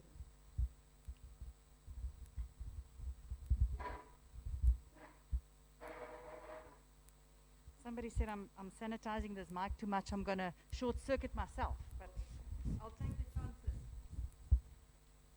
Thank you very much. Khashane Mohale from the IDC. I'd like to turn that question back to you, Chair. It's a topic that keeps coming up, and I'm sure we're all very close to it, right? But instead of framing it as a question, sorry, I'm taking liberty of the Chatham House rules, right? Why don't we say we are going to do it? That's it. We're doing it, all right? Under your leadership, Chair. We're going to train 1 million people in this, that, or the other. Start putting the plan together. Then all the gaps will pop up. And then we say, okay, this is what we need, this is what we need, this is what we need. If you call on any of us in this room, we'll jump. We'll come to the party with our organizations behind us, and we do it. This thing is not going to happen by itself. And I don't think there's anyone we can ask that question to. Like, we must all rally around a plan and just execute. It will never be a complete plan at the beginning, but as the gaps pop up, you know, solutions will be created, and we just go for it. I'm in. Thank you, Khashani. One more comment over here. Hi everyone, my name is Lebohang Dita. If you were invited here by mistake, I certainly don't belong here. Janita invited me after a meeting where one of the things that we're presenting is that we're setting up a center in Balfour to train young people on ICT skills. I'm not from your background, I don't belong in this room, but I managed to get a bank to give us space. I'm looking for technology partners. Thank you. And she says she doesn't belong in the room. You belong in this room.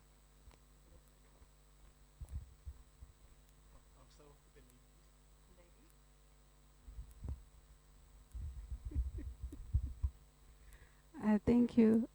Rufunotsi Oreza Consulting in the MICT 4IR committee that deals with policy. Agreeing with the light speaker, the chairperson is my former boss. Okay, I was an intern at the then Department of Communication, and I believed the strategy you introduced then worked. As you can see me here, I did law at school, but sometimes people forget I'm a lawyer because of how well he trained me. So there are many ways of training. I almost said DG, chairperson. um, and the way you did with us then, I think outside the government space, you can still bypass this bureaucracy and have organizations that are here. I believe everybody who is here wants to make a contribution, and just have, because that time what happened was the Department of Communication came to us at the villages to say there is this department doing this and we want to train you to do cyber law. So I'm a cyber lawyer, and that's how it all started. So I still believe that strategy can continue to work in different organizations, and we will not be raising any placards. So within the MICT, we have already developed qualifications. I was doing the one on cybersecurity, and it's done. It was out for public comments, and I believe that is done as well. It's just QCTO finishing whatever they need to finish. So what I'm saying is that, as he said, we need to decide here to say what will be happening. There are the strategy head then, and the late minister worked, and I'm actually learning to code Java now. So it's never like a late moment, because our education is outdated, if I have to be blunt. So most people I work with on a social basis, I do a lot of NGO work, and we work with, amongst others, the orphanages and the homeless community. In the homeless community, we have people with master's degrees, but they are in the streets, just to prove that our education is not very useful. If they didn't pick me up then, I don't know, I would have been a legal graduate without a job. So I'm even now, like, the way the law is being done is still the same way I did it then, like over 20 years ago, and it's not necessarily responding to what. If you hire me and you hire an LLB straight lawyer, we don't understand things the same way. They cannot give you the same inputs I will give, for argument's sake, on contract management. So I'm just saying, we need to, for now, while this bureaucracy is sorting itself out, to give inputs in terms of how can we empower the ones who already have degrees but are roaming the streets, which will come back to what he had said, to say, if we say we want 1 million to do this, because after a degree in the ICT space, what I like, the opportunities are huge. You can be anything you want. Thank you. 1, 2. Well, last comment from my side. Andile, thank you so much. Well, my name is Karabo Siduma. Of course, I wear 2 hats. I represent the organization called Africa Tikkun Services. Of course, we work with Microsoft on the skills called Global Skills Initiative. I think what we did there with the Global Skills Initiative, where we had so much great programs that we're running around your data center, customer services, and all of that. Actually, we were doing courses that Microsoft, in partnership with LinkedIn, they identified 10 hottest skills gap that are currently in the market, and we're actually able to roll that with them as well. Again, that's me on the advocacy side. On your side, of course, I'm the co-founder and COO of ePocket. ePocket is a payment solution, of course, for informal businesses. We started this application because of we saw the life of a typical black person when you wake up in a township. What really happens? So now that's where ePocket was born. Of course, it's centered around the day-to-day and typical life of an ordinary citizen, and of course the merchant as well. So what I wanted to mention here was that, speaking about skills, of course, Andile and Mr. Chairperson, there's quite of a gap in terms of youth accessing the info as well. One, number two, speaking about upscaling, I'm not sure if we're also looking at the fact that when we talk about upscale, we're not talking about urban areas only. We talk about a rural area. You find deep down youth in this Kukuni area, deep down youth in this Sichabani area, Limpopo, deep Benekan. They don't have much of data access. And then, of course, as a digital council and all of us people in the room, how best can we do it for them as well? Yes, I like the fact that, Mr. Chairperson, you're rallying to say, you know what, these companies that are actually play in the 4AR space, your AWS, Microsoft, Google, Alibaba, and all of them, we need to actually challenge them and say, guys, of these companies that we have that are playing so much in South African landscape, we challenge you guys each, at least, to absorb or create employment opportunity of 500,000. That we're looking at about job creation of 2 million youth out of the market. Not only looking at it from effect of office space only. Look at us, startup companies that are coming up, playing in the digital space. What impact can you guys make to ensure that we can also create employment? I tell you, my company on its own, it has the opportunity to create almost 100 employment opportunities. Because of, remember, I will be looking for sales agent. However, I cannot create those 100 jobs without a proper structure.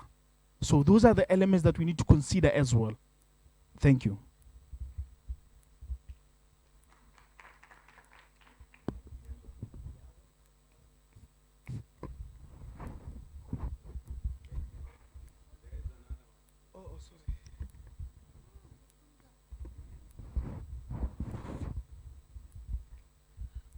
I think, Andile, it goes back to the discussion that was held by the chair when he says, we need to say as an industry, what is it that we want to see as a nation, right? And what does it mean when it comes then to the skills that we need to have to achieve that? Because what we want to run away is what we've always been as an industry, that there's a separation between private sector and public sector. We're saying we want to address a national issue when it comes to digitization. So you have all of the people around the table. So when we're saying you're looking at skills, we say don't look at it in isolation. There are all these bodies who are meant to then take your strategy forward. I mean, I represent PBI. Talk to the rural question that was raised there. How do we help you to reach, the critical mass in the rural environment? And what does the policy then say? When we say this is what we want to be a digital society that is competitive in this terrain. What does it mean in terms of the skills that we need to then develop? How does it roll out, not to only just the urban suburbs? How does it roll out to the rest of the nation? Thank you.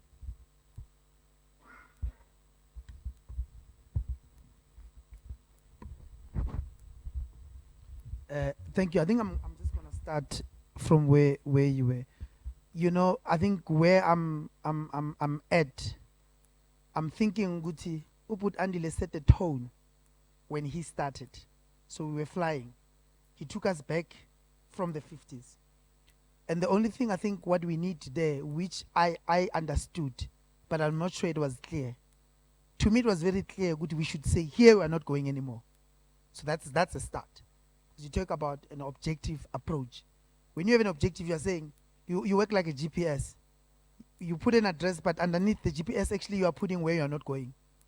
And we should not be arguing about, do we still need to go that way? So he did that. So as we were landing, you then introduce the skills aspect. I am just here to say there's a progress that's been made. I'm saying there's a framework. And I'm just going to do just two things. The ICT sector committed through a gazetted law that it will 6 times double the amount of skills invested or levies paid by MICT. It's a commitment.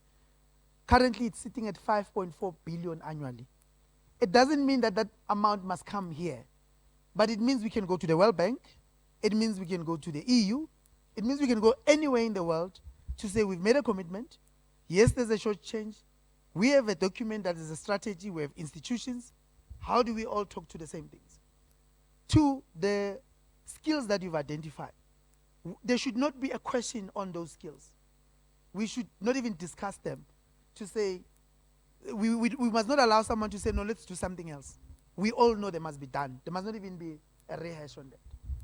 What we even have done in the council to manage the bureaucracy, we've said, you can actually come to us with your own idea, we'll award you the points. So lastly, I just wanted to say, and thank you for raising your hand. Uput Andile asked me that question so that I can raise my hand. But thank you that you've raised your hand. I think as an outcome from here, my understanding where I am, there are now going to be numbers which you've said, how can we agree to do this? Because now there's progress. And then let's see how it evolves. Thanks, Juanita.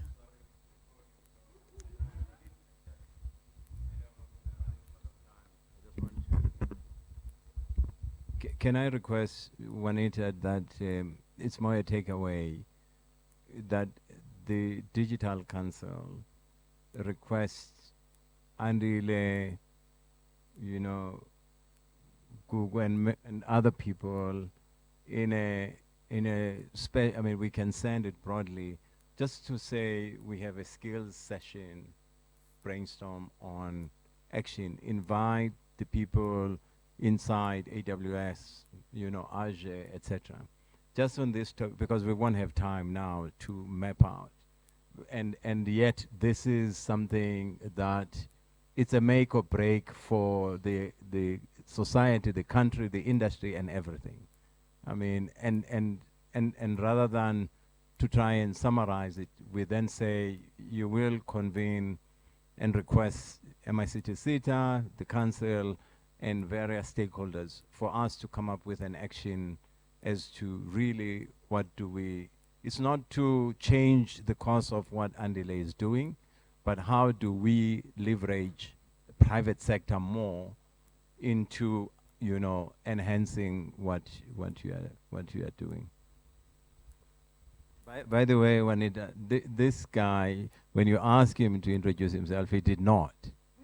I mean, he actually did not. And I don't know if you saw that he actually, waved away. Did you see that, Juanita? I think he should still do that. Yeah, I think that for me the positions are not more important, but I'm stuck in the sector. I've been part of the development of the ICT sector purely because of skills and what the skills did to me.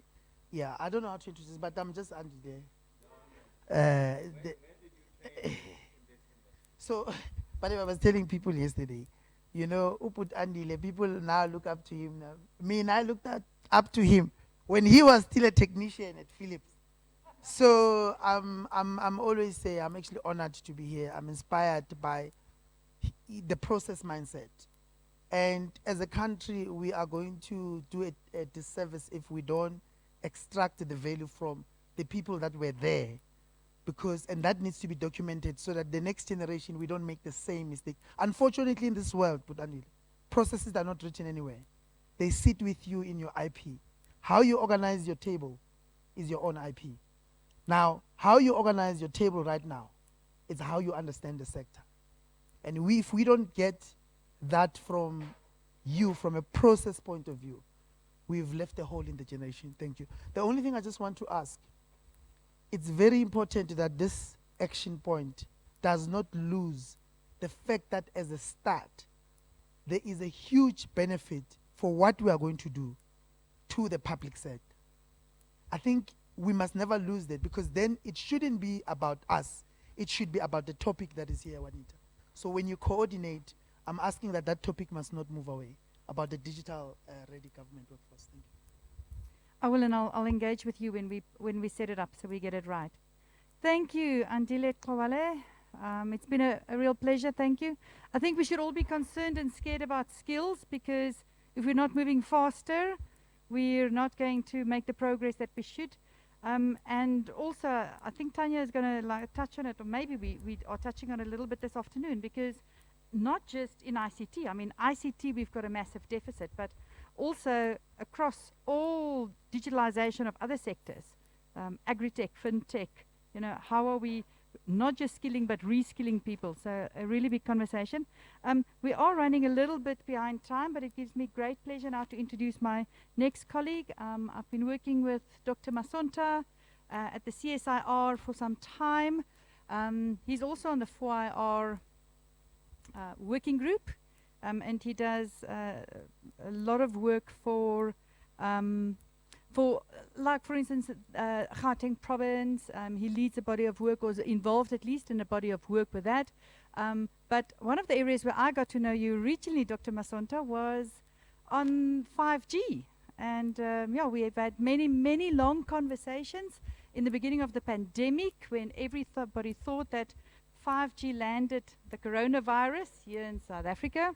And I actually invited Dr. Masonta, and we did a couple of pieces and conversations and dialogues with people to just start alleviating some of the fake news, what was going around that. So he's an expert on that as well. But today, talking about something slightly different. Dr. Masonta, thank you very much for joining us. Sipa, will you just sanitize this for me? Where is he?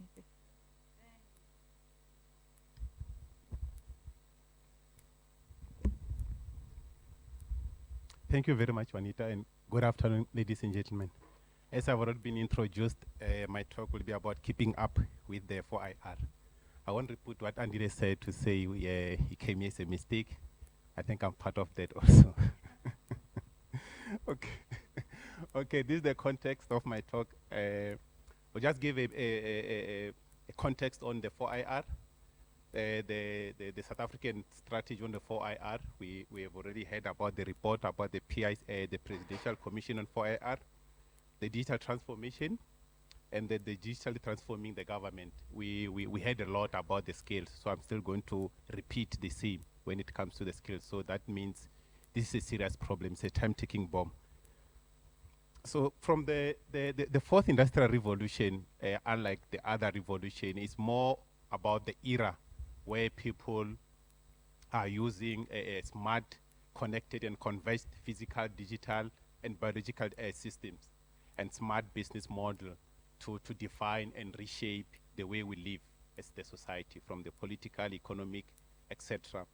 So, and as at the root of the 4IR, why we bring this is the digitalization.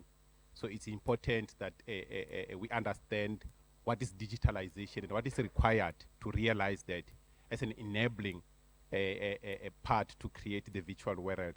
So you can see that from the 4IR side, we talk about there won't be any boundaries. Everything sort of smart and connected within from all the corners of the world. So the main goal or behind the 4IR is to create that connection. And out of the three mega trends which you spoke about from the technological perspective, which are driven by the 4IR, we talk about the physical trends. Here are the things that we can see are tangible, right? We're talking about the 3D printing, the renewable energies. These are the bigger or the mega trends which are coming or which have to be realized through the 4IR. And then from the digital trends, again, we spoke about the cloud, the IoT, the blockchain. So these are some, again, the technologies which have to be realized in the era of the 4IR. Then from based on that, the third one, we look into the biological trends. Here we see the newest advancements when it comes to synthetic body, biologic, which can extend the lifespan of people. So that is sort of how we view the 4IR, and this is part of what came also covered within the Presidential Fourth Industrial Revolution Committee. But its impact, I mean, all of us, we are living within it. So we understand the impact of COVID-19 and how can we respond to that from the digitalization perspective. So as the society and the people here who are aware about this digital environment, we know what COVID did. It has also exposed our society, especially those people living in the rural areas, about the existence of digital divide. Many people were unable to access the connectivity with the world because of lack of internet. So we had people who could not work from home. We have kids who could not study. So what is it that can be done in order to address this going forward. We heard about how government can quickly make policies which can make a difference, like within, if it comes from the president. So we have seen a lot of people who have been left behind when we talk about those who are in the rural areas, in the low-income communities, based on the lack of internet connectivity. Because the digital infrastructure, from our view, is the key driver, especially in the underdeveloped and developing communities, a key driver to realize the 4IR. Without the digital infrastructure, it will just be a dream. So we heard about the Presidential Commission on the 4IR, which was established in 2019. They've already issued their report in August. And funny enough, in their report, there's nothing about COVID. You know, it was in August 2020, but because when it was established, it's before we could have the pandemic. So even if you can do a search there, they were not focused. They didn't know that it's going to happen. But what they put there, the dream or the vision of this commission, which was led by Professor Marwala, it's something that I think all of us as South Africans will have to live towards that. As much as we are driving the National Development Plan to see how can it be realized in 2030, even the vision which has been put in the Presidential 4IR, whereby South Africa will have a globally competitive, inclusive, and shared economy with the technology capability and production capacity that is driven by people harnessing the 4IR, etc.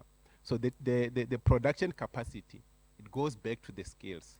How do we produce this a new technology? How do we participate instead of just keeping on importing the technology within the country? There are a number of key recommendations which have been put by the PC4IR, but there are two which I extracted, which will be, I will go a little bit deeper on them. The first one is invest in human capital. Human capital, we're talking about the skills. So it is important that all of us focus on investing into the skills. I won't repeat what everybody has been saying. It's actually now becoming the main topic out of this discussion, the skills. Also the infrastructure. So those are, for me, the two main recommendations which we have control, even from the organization that I'm representing, the CSIR, to do something into these areas. And I think doesn't mean the other recommendations are not important or we won't be responding to them, but I'm talking about the ones that I can later even myself point to say in the past 5 years, this is the contribution that we're able to make towards these recommendations. Because, ladies and gentlemen, these recommendations are not just there. I know that we are good as a country to put nice recommendations and policies and without the way to implement them. But I would really encourage each one of us to make an effort that we realize these recommendations which were put by this commission. The digital transformation, the way we view it from our side, it consists of, before you can digital transform, you have to start by digitization. You have to digitize the processes, right? So, for example, how do you do the application? How do you process the application for IDs? How do you process the application for schools, for kids who want to be admitted? So you have to start there. And once you have digitized all the processes, which is a lot of work, which I think government is capable of doing it. We have seen it happening in other departments. We have seen it happening in Gauteng. Once we get that right, that process of changing from the analog to digital form, then we move into what is called digitalization. And there we are talking about the process. We automate process and streamline processes. Once we have achieved that, then we'll say the organization or the government is digital transformed. So until we convert all those analog processes and digitalize them through the processes, it's going to be difficult. We cannot skip the digitization because there's a lot of IP or information, which is still, it works, right? But it's still on the analog side. It's just like the migration that we've been talking about, the TV migration, the broadcasting. You know, until we migrate from the analog to the digital, the usage of that spectrum won't be efficient, and we still remain behind. I mean, we can auction the spectrum at the 700 megahertz, but if we are not migrating, we are not digitizing, then we can't be transformed when it comes to digitalization. And the ICT infrastructure is a cornerstone when it comes to the digitalization. So it's important to ensure that as we move towards the digital economy, where nobody's left behind, we take care of the ICT part. We look into the ICT. The skills that we are talking about here, I guess for me, most of them, they are mainly in the ICT space, the clouds that we are talking about. So the more we produce these kind of skills into the ICT sector, the more many people will be able to participate in the digital economy. And I already spoke about the digitalization, which leads to the adoption of digital technologies, and then which are the fundamental pillars of the digital economy. So what is important in order to realize this digital economy? It is the digital infrastructure and services. And the telecom sector has to play a critical role, critical enabling role when it comes to sustaining the local industry. We have seen that everybody required connectivity in order to work, in order to study. So based on that, the enabling part which the ICT or the telecommunication space plays, it leads to the economic growth, because there will be more jobs which are created, there will be a lot of online services, etc., etc. So it is very important to understand the role that many of the players who are here are playing into the growth of the economy. The World Economic Forum have looked at, have done the white paper which was published this year about the how to accelerate 4IR in Africa, right? And they say the success of 4IR in Africa relies on these four areas. The enabling digital infrastructure, and very necessary. So this will help in closing the digital gap. Developing digital literacy and skills. This, I don't have to say more about it. We now understand that. And making sure that the region has less corruption within the structures. This is also very important, because we are now moving away from the manual from analog to digital. There has to be some trust. If there's no trust based on the corruption part, people will be reluctant to digitally transform. And then there must be a creating environment when it comes to the policy making and the regulations. These are the cornerstones to enable the digital transformation in Africa, according to World Economic Forum. So out of the 5 areas, like I indicated, my focus is more on the digital infrastructure and the skills, so which they translate to the digital transformation, right? So the context which now talking from the CSIR that we are looking at as we work towards the digital infrastructure is to look at what the NDP is saying, the National Development Plan. The ICT infrastructure in South Africa, it's priority. It has to be prioritized, but unfortunately, it is very, very bad when compared to international standard. So there is a lot that has to be done to improve the ICT infrastructure, to make sure that it reaches everyone. So as you can read there, the efficient information infrastructure that promotes economic growth and greater inclusion requires a stronger broadband and telecommunication network, and the lower prices. Doesn't also help to have broadband connectivity and accessibility, but not affordable. So affordability is also a challenge. And the way people many years who spoke about data must fall, that tells you that affordability, because it means those people, they've got access to data, right? They've got coverage in their area, but they can't afford it. So in order to talk to the digital infrastructure, the role of the different key players is important to come together, just like we are here today. It won't be one sector that can address the digital infrastructure. The policymaker and the regulators, they will play a leading role, as we have seen with the Presidential Commission on the 4IR. The government had to lead through the policy making. The regulator have to also enable the environment. Then we talk about the communication service providers who are building the networks. in order to have this infrastructure. The digital service and product providers, these run on top of the infrastructure. Without those providers of the digital services, it's not, the digital infrastructure is incomplete. And then we've got the hardware manufacturers plus the software manufacturers. These are also critical. And these are some of the areas which South Africa has to start looking at, instead of always importing this kind of the hardware and the software.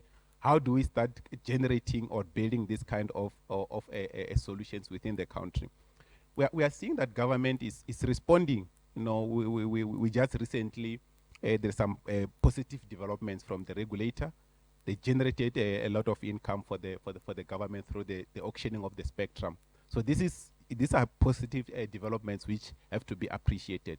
So what is left now is to say, can these operators now, because for the past many years, when you talk about provision of broadband in the rural areas, they'll say we don't have spectrum. So I think the challenge now is, in the next 3 or 4 years, we want to see everybody being connected with the broadband, mobile broadband, because I know there will be more spectrum required, but let's see what do you do with the spectrum that you'd already invested on acquiring. So another problem, like which I mentioned when it comes to the high cost of access, there are a number of factors which lead to this high cost of access. And one of it is lack of competition and openness in the provision of network equipment, especially in the telecommunications sector. So we see a lot of vendor dependency and vendor lock-in, and the geopolitical issues which are happening within the country. So these are some of the challenges which lead to this high cost of access. It is also estimated that the radio access network of a mobile a network or infrastructure cost about 70% of the operator's capex. So there is a lot of discussions globally around the opening the radio access network, right? So that is the gap that we are aiming to fill from the research perspective, to say, how do we make the RAN, that the major part of the infrastructure, open? There are a number of bodies which are involved in this, number of operators in South Africa and globally who are now working towards the open radio access network. And this, to us as a country, is going to address the high cost of entrance into the telecommunications space. It's a very expensive environment, but through the open platform, we hope many players will also start participating into the space.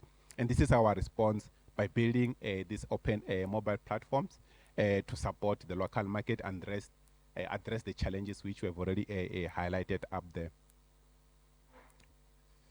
So this is the platform that we're having. And why open network? I don't think going forward we're gonna see this provision of proprietary radio equipment. The movement now globally is to move towards openness, and it's something which is encouraging, because we know some of the operators in South Africa that we are working with, they are already driving this move towards the open RAN, especially the radio access network. So we have set up the platform within our campus at the CSIR, and we are working with a number of SMMEs. We are working with even the mobile operators. It is still at the early stages to have this open RAN, but it's through the R&D and the support of the industry that we're gonna realize this infrastructure. Because once we have got the open RAN, any person can play in the space. It's no longer closed for the 3 big dominating players. Then the last part from my side on the digital literacy, there is, as most of you have already realized, the impact of 4IR. It has brought explosion into the new fields which we did not know. So this has led to the emergence of new markets. There's new markets which are popping up, and these new markets will require a new set of skills for employment and entrepreneurship. So there's a term which has been coined to say skills stability. You know, this is a metric which has been used to quantify the degree of skills disruption within the occupation or a job family or the entire industry. And we are seeing this happening from the 4IR. Even when it was entering, there was also a bit introduced, there was a bit of pushback to say 4IR is going to take our jobs. but we cannot stop it, unfortunately. So the worst case scenario is whereby the technological changes that are being brought, that are accompanied by the talent shortages, which we are already seeing, the mass unemployment, which we are already experiencing, and the growing inequality. Right, this is the worst case scenario when it comes to this skills stability. And to prevent such to happen is reskilling and upskilling. So yes, there is youth who are not skilled, have to be skilled, but also the current workforce, those who are already in the market, but their skills may not be required. So we also have to consider them while we look at scaling the youth. There is a framework that we developed at the CSR as part of the contribution to the Gauteng 4IR strategy, which helps us to think about the 4IR and the skills development. So you start with the technology disruption skills. These are the skills which helps into advanced design, development, and support of the 4R technologies. We're talking about the physical, the digital, and the biological technology. Then from there, we're looking at the business skills. We'll also require new skills when it comes to running businesses in the 4IR era. Right, we have to develop skills to take advantage of the new ways of managing and doing business. Here we're talking about the digitalization, digital trust, and models. Then we've got governance. This is also important for the governance part of the policies which should be enabled. Here we're talking about developing new governance skills, models, and processes that take into account rapidly changing environment that we are operating in. The employability skills. We heard about people with degrees but are not employable. They're sitting at home. How do we address those from the society perspective? The digital society, the access to those skills, and the jobs of the future, the skills that will be required for people to enter into the market. And then from there, going backwards, then is specialized industry skills. So these are now based on those 10, for example, Gauteng has identified 10 priority focus areas. So what kind of skills that will be required, which are specialized based on those industry? The ICT and digital skills. These for me are skills which are critical into the 4IR space. But there are also a number of industry areas which, the priority areas which Gauteng has identified. And I think these are important skills also, or areas even in South Africa, to make sure that as we develop those skills, we look into where will they be utilized. Instead of just training people for the sake of training, let's train people towards the industries which are of high demand. And I think that is the end of my talk. Thank you very much.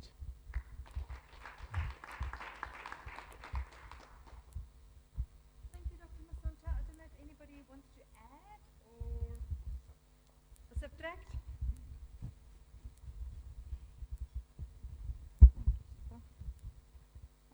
I think the sugar levels are going down a little bit now because everybody's tired and they're looking for something to eat. Chairman?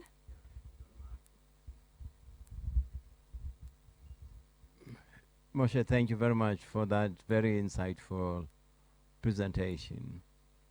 If we talk about, I mean, I've got two questions. The first one is skills in relation to public sector, the digitization of the state. You mentioned Gauteng in probably 3 times as an example in your presentation. Don't you think that there was a discussion around 4IR development in all our 9 provinces, where there is a clear strategy, and this strategy cannot be the same given the different levels of each province. And then COVID came. Gauteng had started to think in that direction. I don't know, for some people might remember. But COVID came, disrupted all that. Don't you think that we need that strategic thinking of skills and infrastructure in each province in order for each province to map its clear direction going forward, because you cannot do that in a singular way at a national level, given the differences that you talked about of rural and highly urbanized provinces and more advanced provinces, etc. I mean, Gauteng is a good example you made. Can't we, what do we need to do to empower provinces to come up with their own clear strategies, even if you just take the two areas, one of skills and another one infrastructure in the digital or for IR environment? How can this be addressed?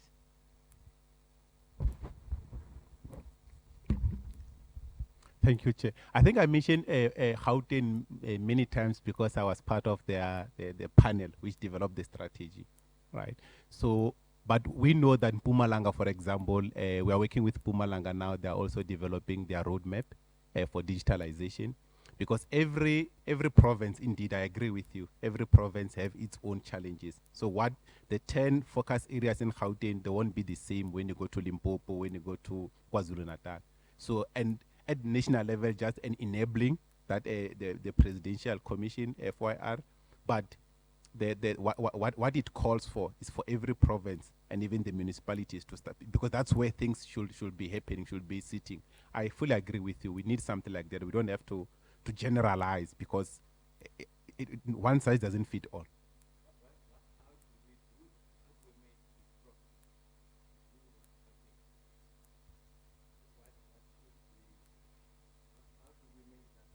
Yeah, my colleagues have to help me here, because these provinces are not the same. You do, you do have challenge. You do go to some provinces, and then there is some pushbacks. So it's complex. But yeah, my colleagues will help me.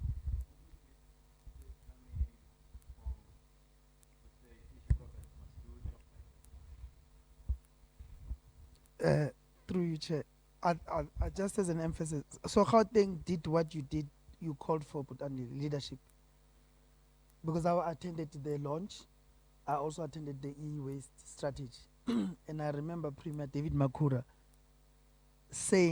articulating what they wanted to be first or not to be left behind. So you set the tone about leadership. And in my head, I thought that's what you were actually calling when you set the tone about the need for leadership.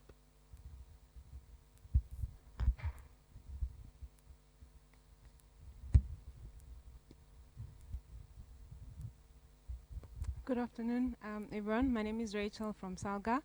So from our side as Salga, we have a new digital unit, and we have been running around the country with having sessions with our municipalities where we have identified a gap, talking to the same issues about leadership as well as how to transform and digitize municipalities. And we realized that the ICT unit in each municipality requires to be elevated into a digital unit as opposed to ICT, because ICT people are known for passwords, laptops. So we went around the country, over 20 municipalities in a space of 3 months, where we were meeting with the ICT unit, and we're taking them through the Salga digital framework and the roadmap. And the idea is to basically align the digital or the ICT strategy to the 5-year strategy of municipalities, meaning the IDP. So that basically says, as a municipality, we've identified these 5 priorities, for example, in our IDP. But you find that the business of the alignment between what the ICT unit wants to achieve and what the municipality wants to achieve are totally different. They've got there's no linkages. So the idea is to basically say, how do we put together a digital strategy that speaks to the priorities of the business, meaning the municipality, as well as the strategy of the municipality. So if you are going to build, if your strategy says, or IDP says, we are going to build low-cost houses or RDP homes, that means, and you want to be a digitized or a smart city, whatever, it means in that priority plan, or in that plan, you need to be able to cater for things like sensors and you know, stuff that has to do with digitizing a municipality or low cost housing. So how you design your priorities must speak to how the ICT unit responds to those priorities. So we're basically saying, let's align and put together digital strategies that speak to the priorities of your IDP. That's how we are going to roll out the transformation, because the municipality needs to run those services. No one wants to be in a queue to pay their services. It's always easier when you do it over the phone. So our municipalities need to also move towards that direction, but obviously taking into consideration the fact that we live in different areas, the issue of access to internet and all of that is also a different topic on its own. But we do understand that it starts with the strategy in municipalities, where the digital unit needs to be, or the ICT unit must be elevated to speak to the priorities of the municipality in that digital strategy.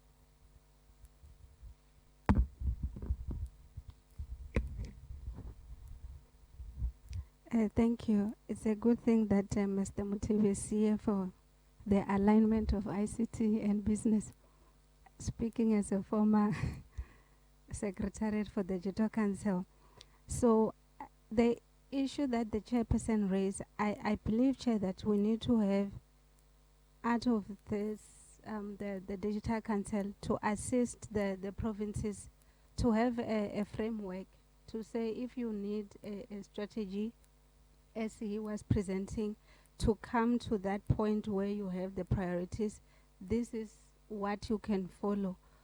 Chair, when we talk of the abilities and competencies in South Africa, we talk Gauteng and we skip everybody as we go to Western Cape. So the rest of the provinces, they need assistance in terms of skills. I'll give an example. When I was a former public servant, I asked to do a project where I was doing software analysis, like who has what software and what are you using for and how much are you spending on it. So we did the corporate governance of ICT policy framework. What happens was that when we go to Northern Cape, they would have hired somebody who just changed Northern Cape from Limpopo and gave that to them as their own corporate governance of ICT policy. So there is real, and I mean, another embarrassing, remember when we were very embarrassed with the Eastern Cape challenge. People pasting from Canada and just change Eastern Cape. So I believe that the real impact that the council can do is actually to do an overall, because he is aware from the public sector, I am aware as a former public servant of more or less overall the challenges, which are normally in the Auditor General's report. Anyone can go, they don't necessarily change. Hopefully they will be changing soon. So my proposal, Chair, is that out of the Digital Council, there needs to be a framework that say the report came from the Presidential Commission and how you then implement it in your area, so that we don't have this South Africa that has the rich and the poor, and we are continually promoting that digital divide and many other divides that we have in the country. So that is my contribution.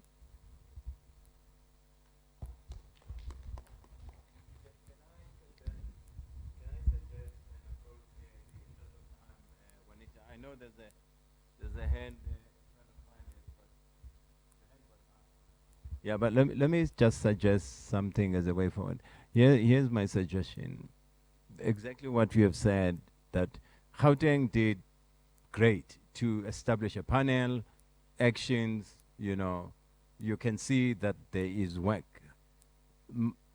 Because it was driven by the Premier, I mean, and the Premier did not get an instruction from the President. He took an initiative. My suggestion, maybe to colleagues in the presidency, is that for the presidency to say to premiers, there's a 4IR commission, there was a 4IR commission, there's a report. Please, Premier, can you establish a panel of people not to deviate from the 4IR, come up with an implementation in your province, go to CSIR, learn from Gauteng what they've done, talk to the Digital Council, and come back to me with that action plan in 6 months' time. Is that something that the Premier must be responsible for that? That I think for me would probably be something that actually, I mean, we don't need this only done in Gauteng. We need it in the Northern Cape. Where is our Northern Cape representative? He's gone. Oh, he's here, yeah. We need it in the Northern Cape. We need it in the Free State. We need it in Limpopo, right? I mean, that's where I think, in my view, we need this most. So the issue here is that the CSIR, colleagues from the presidency, the Digital Council, must request these communications to be coming from you guys to the Premier's office as a 6 months piece of action work, so that each province, not cut and paste, they at least can have a very clear approach in the way they do this. That would be my suggestion to CSIR and the Digital Council.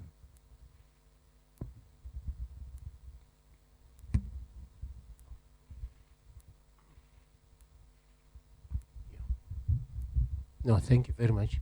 Yeah, thanks, Chair. Yeah, I was just going to add, because my colleague, in terms of what he presented, I think earlier on when you were not here, the issue around government, as you know, we've got a structure called GTOC. So I would actually even suggest that part of that communique includes the GTOC, because as you might have seen and heard, the merger between Centec and BBI has got a lot to do with digitizing of government infrastructure, amongst other things. So whilst we coin these discussions, let's keep it in mind that all the government institutions that are still earmarked to be meshed, what are they meshed to do? Because I think from a council, we've got an opportunity even to guide. Because, part of Centec, a little bit of CETA, a little bit of others, Transtel or Transnet, can still contribute to this digital infrastructure for government. So just put that in mind as well. Thanks. Hand over to my colleague, Andile Stoffile, or better known as Stoff, and he's going to introduce our partner address. Just again, thank you very much, Microsoft, for helping us facilitate this and hopefully helping us drive some of the future and the outcomes of what comes out of this today. It's much appreciated. You guys are always willing to help out. I'm going to hand over to Andile. Thanks, Juanita. So just very quickly, just to introduce my colleague, and I do know that we are, because of lateness, we are, standing in between lunch. It's just that he can't present after lunch because he's in Kuwait presenting in a conference. And is headlining the conference, so he had to juggle his time. But anyways, let me just present Aiden. So Aiden is he's a senior industry executive, so he's based in Dubai. But today, so he'll be speaking around cybersecurity. And I think also, Aiden, the fortunate part is that he's also had a lot of engagements with government departments in South Africa, especially around cybersecurity policy. So it's also good that, he's very well versed in terms of, some of the acts and those things in South Africa. So Aiden, over to you. Dile, can you guys hear me? Yes, we can. Okay, perfect. Cool. Let me just share my screen just for the sake of time, and thanks for taking care of the intro. As Andila shared, I am in Kuwait right now at a conference, so I'll try to be as crisp as possible in making sure that you also get time to get some fresh air and some refreshments as well. With that, allow me to share a little bit of what we are doing as Microsoft when it comes to working with policymakers, but as well as with industry, other vendors, and within the government in the region, and as well as in South Africa, of course. As Ndila highlighted, we've been working heavily and very closely with multiple governments, and recently more with South Africa, because of the growing cyber security requirements and the need to really build those muscles around the policy itself. So let me just jump into a little bit on what we are doing here. When we look at, as Microsoft, we're looking at from a couple of angles. One is, we want to, of course, we're a technology company. We do provide platform to, adopt new capabilities. But we also look into two other things. One is the operational part, which I'm not going to go deep dive today, but the other piece is around the policies and the partnerships that we build. We have, and this is not something that's very well known, at Microsoft, when we say cybersecurity at Microsoft, it's not only limited to products and services that we provide.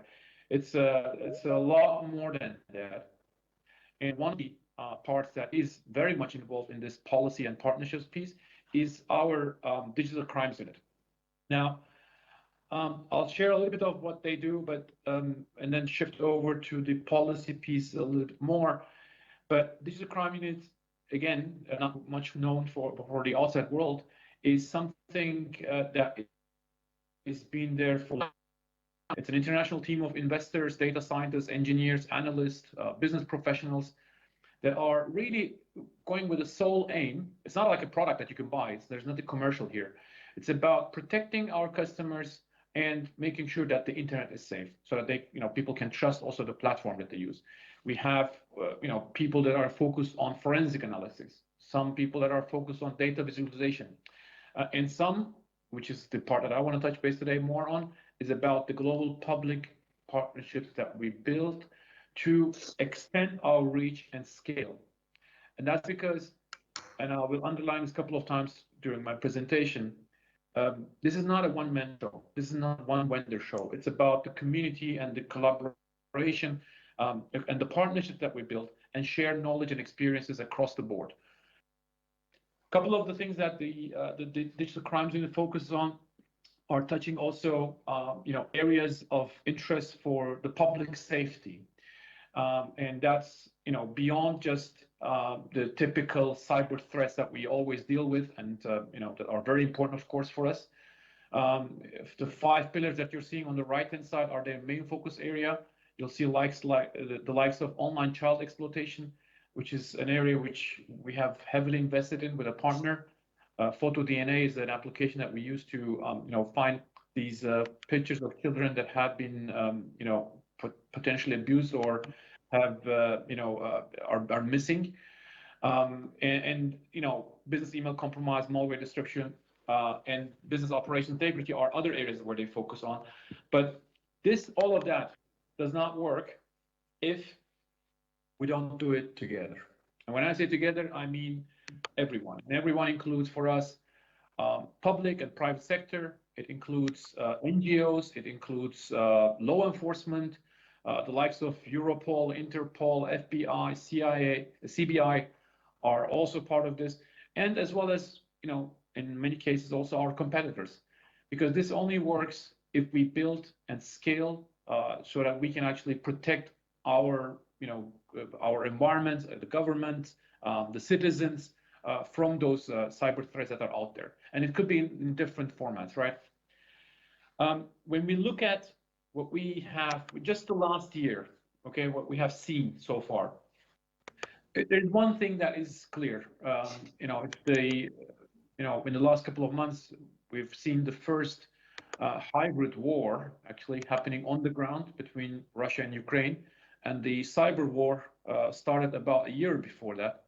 And this has, I think, shown the importance of, again, working together and defining policies that will help build a collaborative environment so people and the industry can share knowledge and experiences.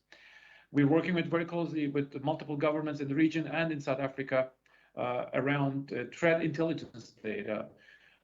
And what we're seeing as Microsoft in terms of activities targeting individuals, stakeholders in the government, and as well as the private sector, right? And that's an important thing because we believe only through the sharing of knowledge and experiences we can help protect ourselves and therefore our customers as well. One thing that you can be assured of is, this is an ongoing thing, right? This is not going to stop from one day to the other, or it's in fact the other way around. It's escalating every day with more sophistication because of the the groups that are behind these activities.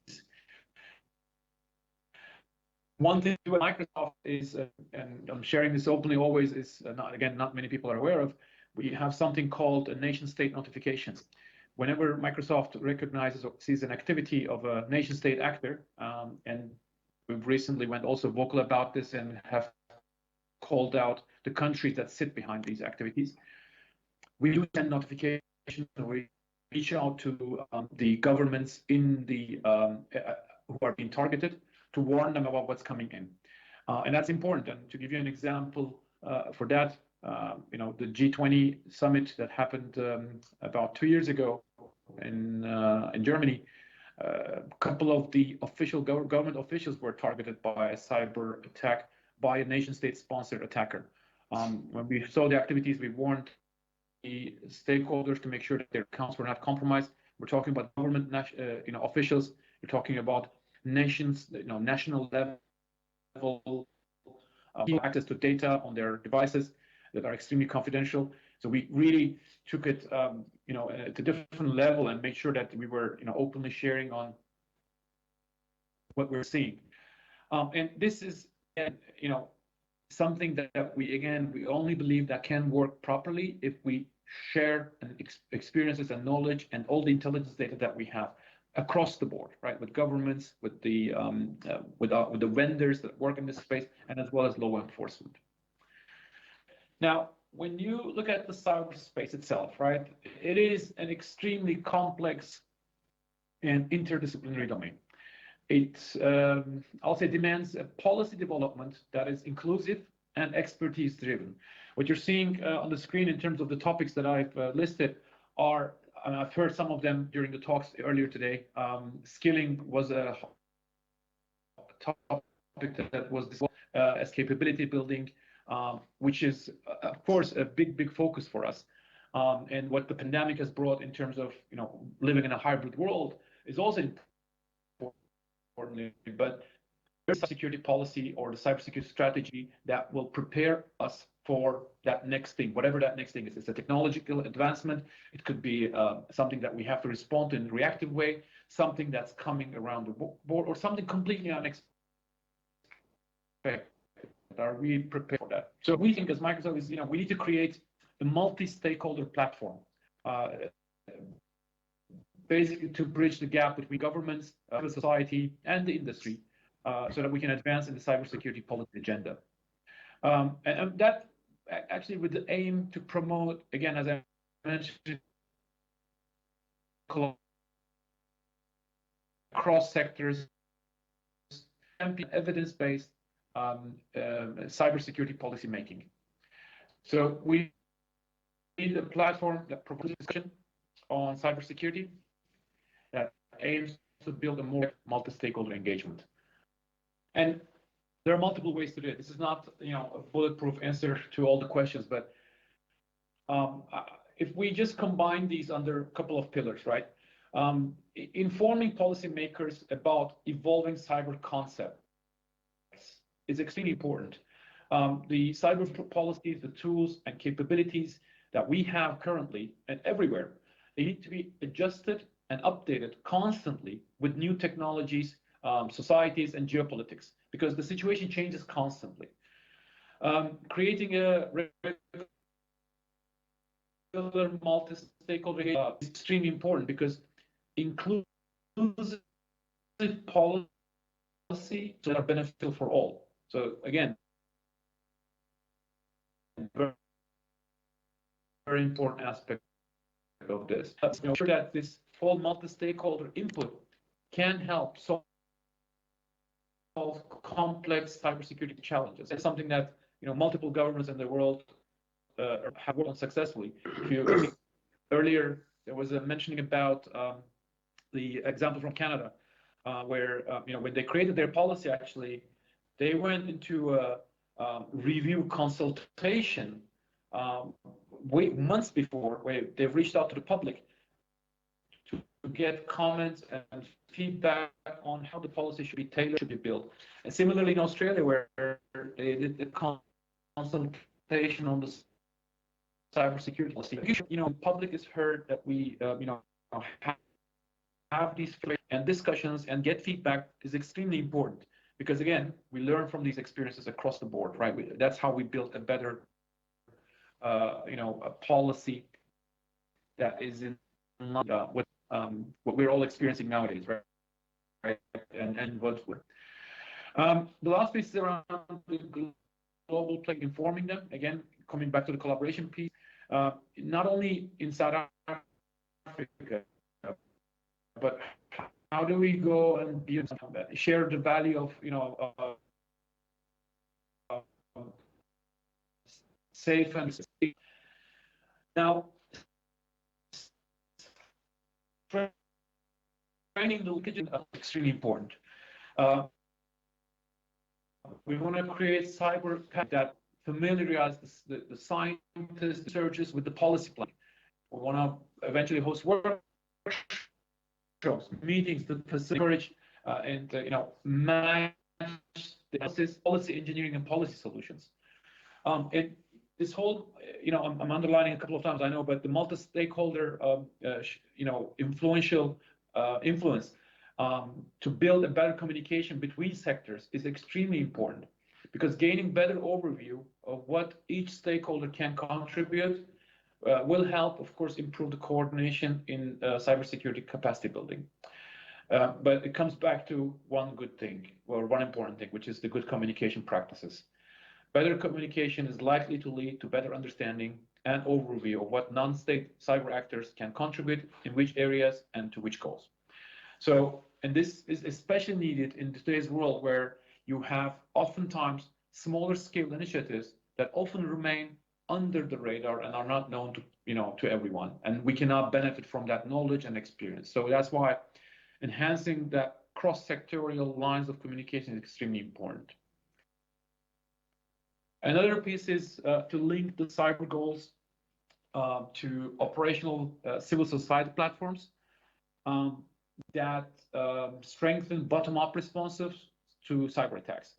So we need to create a coordinated regular review of the digital society to measure the resilience of critical infrastructure, but also assess the preparedness of societies and citizens.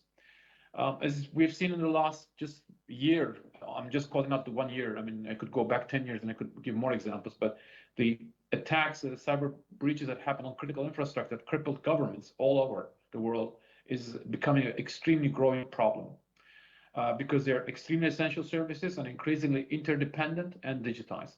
So ensuring resilience and stronger industrial and technological capabilities or capacities in cybersecurity will help mobilize all necessary regulatory investments and policy instruments. So again, critical infrastructure requires special attention. We need to create better awareness, cyber hygiene across the board, from employees, a culture of investment in capabilities, more openness from the critical infrastructure sector to share their knowledge, information, how ready they are, their capabilities, and building that trust relationship and exchange of knowledge between the industries, academia, and the policymakers. The other piece I want to touch base on is about the incidents itself. I worked in, because I've been for the last 16 years, and I have been engaged in multiple large-scale cyber incidents.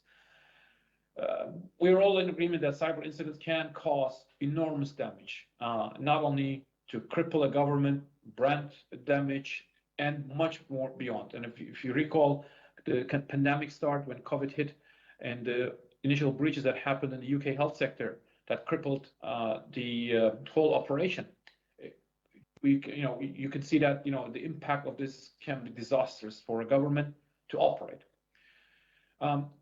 What we need is that the institutions, the bodies, and the agencies, as well as the authorities, we're all responsible in one way or other to prevent, deter, and respond to cyber threats.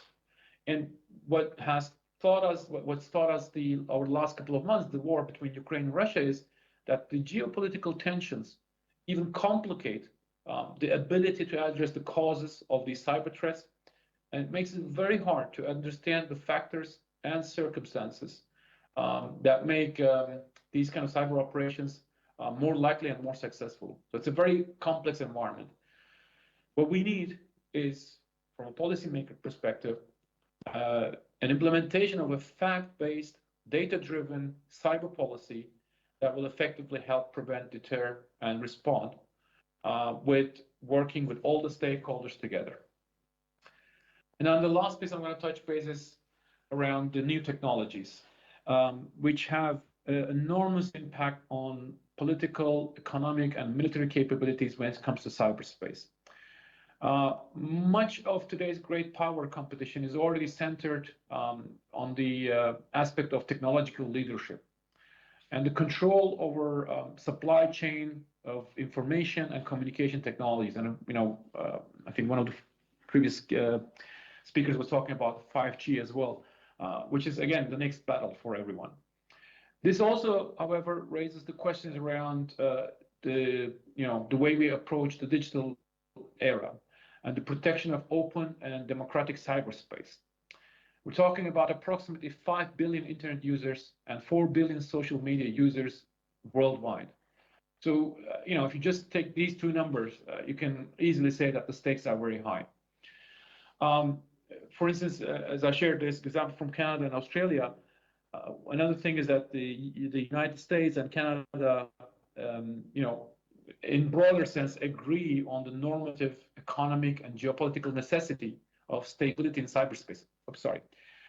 And that is for us important because only through these coordinated actions with global partners that have distinctive potential to generate advantage without jeopardizing the strategic technological sovereignty of a country, we can be successful in the cyberspace.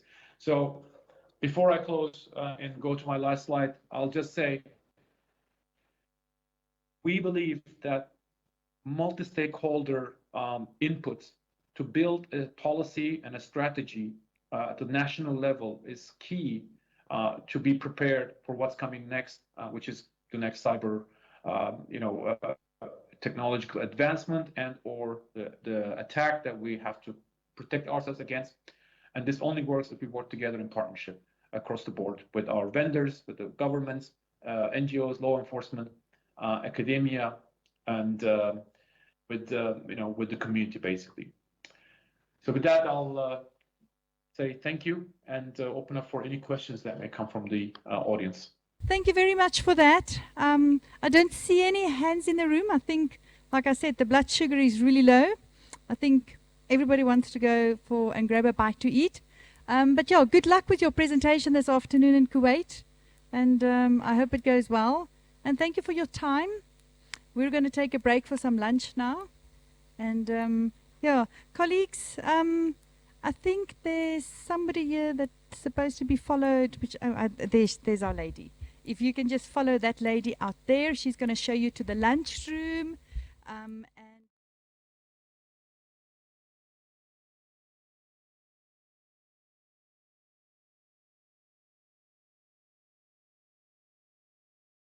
There, so unfortunately it wasn't possible.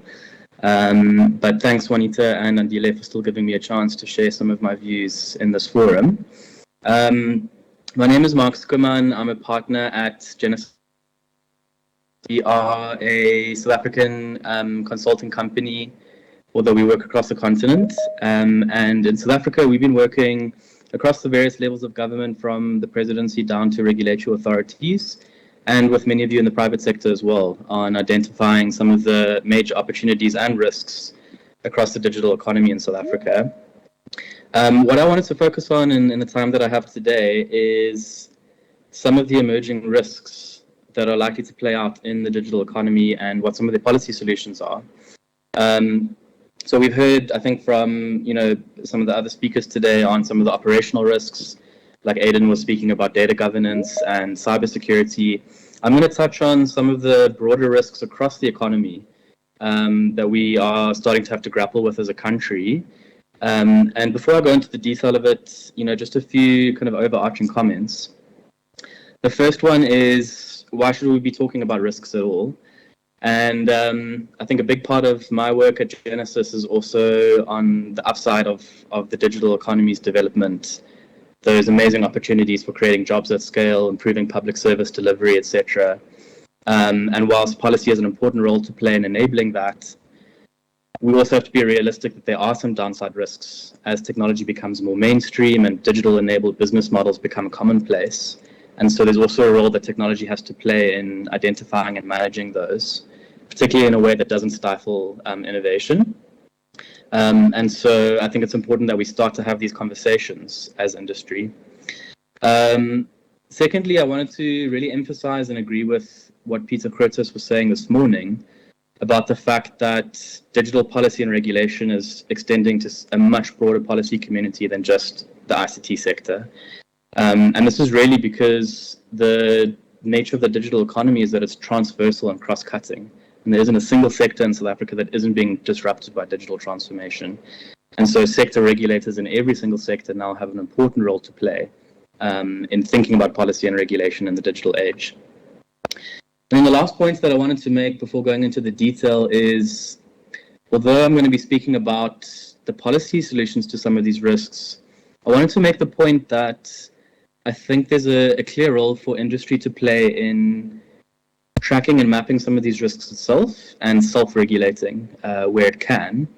This is particularly important, I think, because when industry isn't able to do this and these risks start to become quite significant, that's when we start to see heavy-handed regulation being put into place, and that starts to shut down these transformative and amazing economic and social opportunities that the digital economy has to deliver.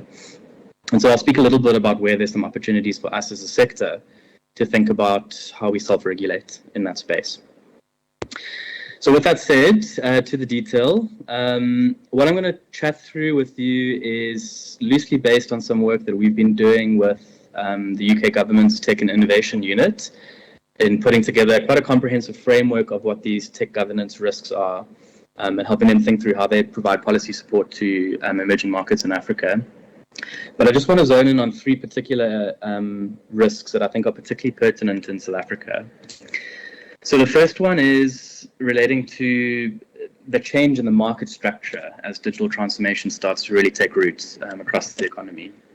And so here, this is looking at, what are the implications of global big tech companies owning and operating an increasing share of the digital infrastructure and services that are completely governing the way that we live, work, learn, and trade in the digital age.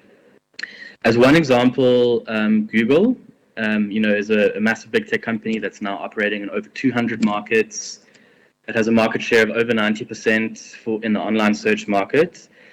It's got a revenue larger than the GDP of many small countries, and it's also significantly diversifying into new areas, ranging from undersea cables to developing AI applications.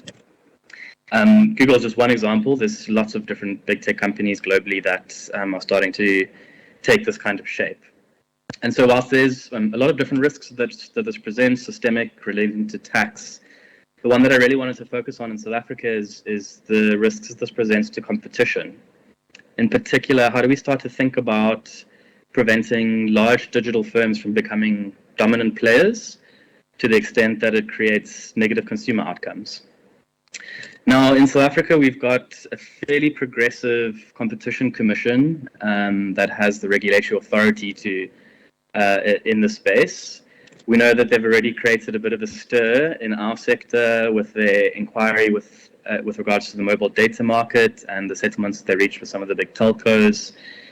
Later in the e-hailing, online transport market, and now they're currently doing an investigation on what they call online intermediation platforms, digital platforms. So it seems like they're taking a lot of inspiration from the EU, which is certainly one of the global leaders in terms of best practice on competition in digital markets. In the EU, they're currently discussing implementing the Digital Markets Act, and that's mainly aiming to prevent what they call gatekeepers in digital markets from abusing that dominance by largely forcing them to interoperate with smaller players. So a concrete example, forcing Apple to allow its iPhone users to be able to purchase apps from sources other than the Apple App Store. That's the latest in the EU, but they've been working in the space for quite a long time. Many of you will remember in 2019, 2020, those open banking regulations, which forced banks to share their customer data with fintechs, of course, with the customer's permission. And so, you know, if the kind of global benchmark that we're seeing in the future is what's happening in the EU at the moment, this is absolutely going to trickle down to countries like South Africa, and it's representing, I think, what we're likely to face in the next couple of years. And so just two kind of concrete points to leave you with here on this competition discussion. The first one is, I don't think we can leave all of the market competition thinking and action up to the Competition Commission alone. They don't have the capacity to cover everything in every sector, and they also tend to be quite reactive. And so I think we need policy makers to be thinking proactively and progressively about regulation from every sector regulator where businesses are being disrupted by big technology firms. And that includes financial services, tourism, transport, indeed the ICT sector itself, and many others. The second point is, you know, I think sector regulation can often be anti-competitive in nature itself by raising the barriers to entry for new digital entrants and local firms in these markets.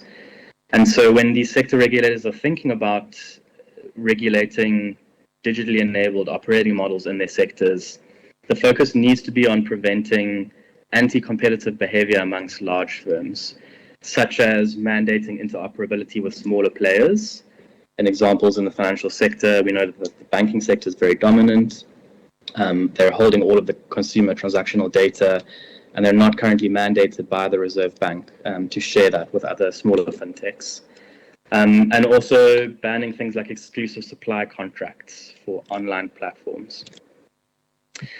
The second big set of risks is around labor market outcomes and the way in which digital technology is transforming the world of work and what that then means for our employment and labor prospects. So I think we've all been following with some apprehension globally the impact that AI and automation is having on displacing labor.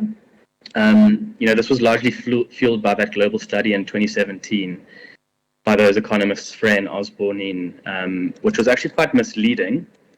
You know, they claimed that almost half of all the jobs going forward are going to be displaced by technology. But their study was actually covering jobs that could theoretically be replaced by technology rather than ones that are actually going to be in the next couple of years. And so we know that in reality, this has been a much slower process than we originally thought, and it's going to be some time before this effect is fully realized. But I think the point still remains that many of the jobs that we know and are familiar with today are going to disappear at some point. And that's going to have big impacts on our prospects around employment. Of course, there are also new forms of jobs that are emerging that didn't exist before. And not all of those are in the high-skilled sector or domain, as we sometimes think about with regards to technology. So as just one example, the massive explosion in domestic demand for online food delivery is now giving rise to more income-generating opportunities for people providing delivery services than there ever was 5 years before. But we also know that this kind of gig work can be quite precarious, and that gig workers tend to be exploited by these digital platforms that connect them to sources of demand for their services. So as an example, there's a great organization called the Fair Work Foundation based out of Oxford University, They've got a global scoring system for measuring the work standards of gig platforms. And in South Africa, only a handful of these platforms are receiving good scores by the Fair Work Foundation. And the platforms with the biggest scale, like Uber and Bolt, often are getting the worst scores. So, what are our policy options here in the space? I think firstly, we need to be thinking about an entirely new approach to social protection and safety nets in the digital age. The reality is that we're going to face some major shocks to our labor force in the coming years. Just to give you a concrete example, if petrol companies in South Africa decided to automate petrol pumps, we could overnight see upwards of 300,000 petrol attendants, losing their jobs in a very short space of time. Now, we could continue our current approach of supporting, displaced workers with social grants, but arguably this is not sustainable. And so I think a big part of our social protection policy going forward needs to be thinking and evolving into how to support displaced workers into pathway into new employment opportunities. Now, for sure, the key to this is skills. And I know we've discussed a lot about this morning already, so I'm not going to rehash some of that detail. But one contribution that I'd like to make on the skills discussion is about how, as a country, we can use our available skills funding more smartly. So, we know that with our skills levy, every formally employed and taxed person in South Africa pays a percentage of their income into the National Skills Fund, and that's a significant amount of funding waiting to being used for skills development. But the system is currently not working, largely because this is being dispersed through the SETAs that are only able to allocate most of that training to accredited training. And we know that these accredited training courses are not the ones that are being demanded by employers, particularly in the digital space. And so we urgently need to update our qualifications and accreditations framework to recognize the new forms of learning and qualifications that employers are actually demanding in the digital economy. And a good example of this is the vendor certified training for cloud services, which is one of the biggest gaps in demand that we have in South Africa at the moment. Secondly, with regards to the risks in the gig economy and worker exploitation, I think it's pretty clear that our labor market regulation needs to be updated to consider new forms of employment in the gig economy. But it also seems like this is very unlikely to happen anytime soon. The Department of Labor has taken a pretty hard stance on what it constitutes to be formal employment versus self-employed contract work. And it seems that the labor courts tend to consider gig workers as self-employed contractors. So I think this is perhaps one of these perfect cases for industry to start self-regulating. And in other markets where platforms have started to scale, we've seen examples of industry clubbing together to provide gig workers with access to medical insurance or unemployment insurance through a central fund. I think this is also where the point I was previously making about competition comes in and becomes important. Because, again, lessons from other markets like India that are a lot more mature and much more scaled seem to suggest that if we can stimulate more and more digital platforms from emerging and operating in South Africa, and there's more competition between them, that each of those platforms then has an incentive to offer the best working conditions and perks to its supply side participants so that they choose to offer their services on that platform. And then the last risk that I want to speak about, and I think this is arguably the biggest risk that we face in South Africa, is digital exclusion. I think we're all aware of what this risk is and what it means if most of our citizens can't access the tremendous benefits that the digital economy can deliver. We don't have great statistics on digital exclusion in South Africa, but the latest numbers that are available suggest that as much as 50% of South African households don't actively use the internet. That is a pretty shocking statistic. Now, this is not just an issue of access to telco infrastructure. Relatively speaking, South Africa has got very well developed ICT infrastructure, especially compared to most of our African peers. It's also about whether people can afford to use that infrastructure, if they have the right bandwidth and devices to benefit from many of these online use cases, and indeed whether these use cases can actually deliver value.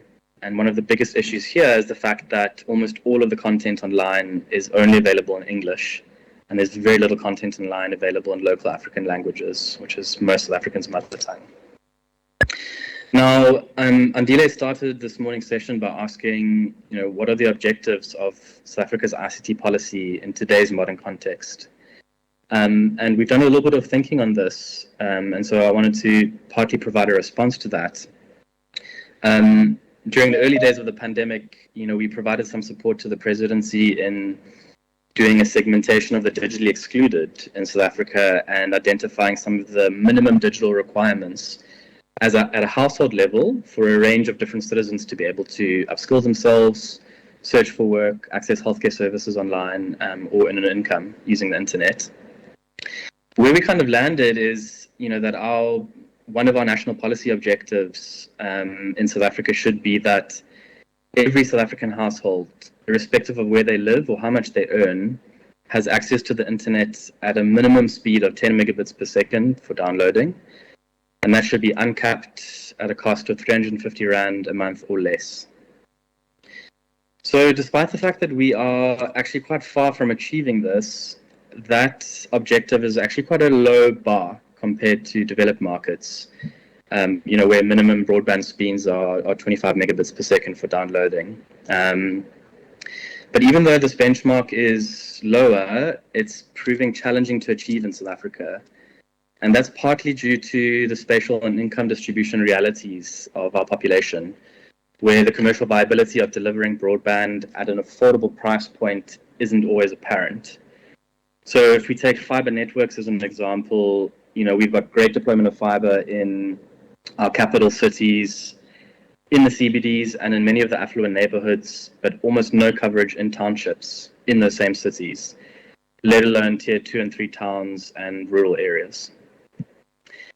So some of the policy solutions, first and foremost in this space, we think that there's great opportunity to use public funding more smartly to fix this commercial viability problem of broadband network deployment.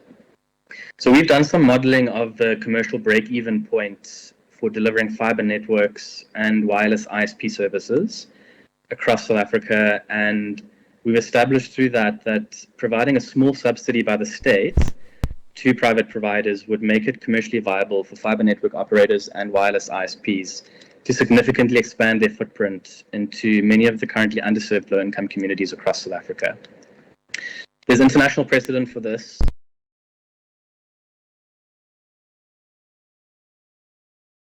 Part of their super fast broadband programs, particularly for consumers in rural areas where that commercial viability doesn't exist. In South Africa, this needs to be managed through a credible and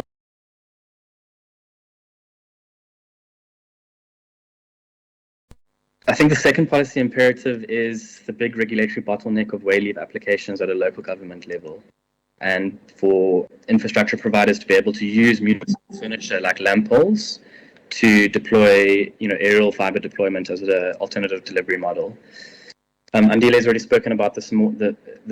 I'm not going to go into it again, and we certainly hope that Operation Vulindlela is going to address this. And then thirdly, and where I'm going to end is, I think it's not necessarily true that if we build the infrastructure, people will use it.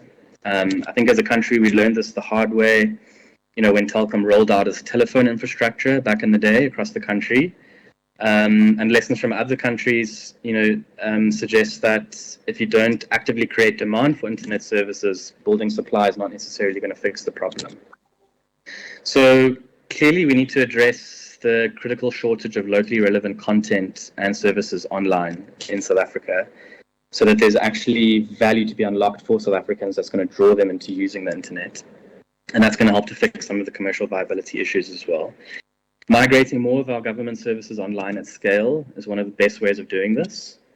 But I also think that as a country and as a government, we need to be investing more in natural language processing solutions for African languages that can translate content automatically from English into local languages. And just starting with isiZulu and isiXhosa as two of the largest local languages would help significantly in providing credible, relevant, value unlocking local content for South Africans on the demand side. Bonita, I'm going to stop there. Thanks so much for the opportunity to share some of these thoughts. I'm really sad that I won't get the chance to engage with all of you over a glass of wine this evening. But Juanita has my contact details, and if anyone is interested in discussing this further, please feel free to reach out. Thanks. Thank you, Mark. That's really that was very insightful. Thank you for coming on board, and yeah, we hope that it doesn't kick you too hard, COVID. I think most of us have had it, so yeah, I hope you feel better soon. Just a quick question from me before I ask if anybody else has got a question. We know that we keep talking about youth unemployment, and every time the president reports on youth unemployment, the numbers are worse and worse. Do you think, to some extent, automation and digitalization has already got an impact on it, but we're not maybe just seeing it at the level, or do you think that that's still, or not? To answer that comprehensively, what I will say is it probably is having some impact, but I think that many of the traditional economic issues that have contributed to youth unemployment are probably the big driver behind that. So, for example, we know that there's over 200,000 unfilled digital vacancies across the digital economy in South Africa. We know this from LinkedIn data, scraping on unfilled vacancies. We've recently worked with the DTIC to put together a master plan for the global business services to scale job creation to the tune of 500,000 new jobs in the next couple of years. The big constraint there is we just don't have the skill supply to fill those vacancies. And it's not just a matter of training people on the technical skills. The soft skills of being able to hit the ground running for young people, many of whom have no experience of a corporate environment, is equally important. And then one of the other big issues from a skills perspective in terms of private sector demand is that companies are looking for people with digital talent with 3 or 4 years of experience, and those candidates just don't exist. And so this is another issue that we need to be thinking about collectively as an industry, is how do we provide young people with more work experience through internships or live operating environments when they get skills training, so that they become more ready to be able to actually take up these open vacancies in the digital economy that aren't being filled. Thanks. Thank you, Mark. I don't know if there's any other questions.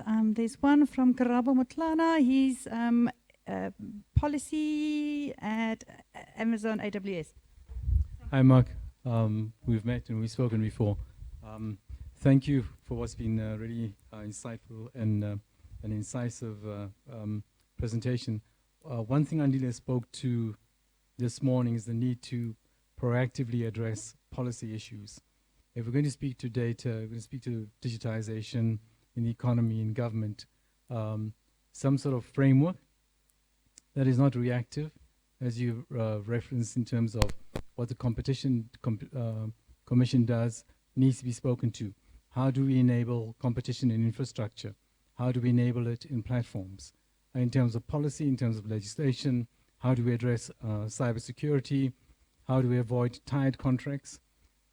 And the whole thrust of government in the ICT space to create a competing platform, while at the same time acting as an arbiter of who sells to government and on what conditions.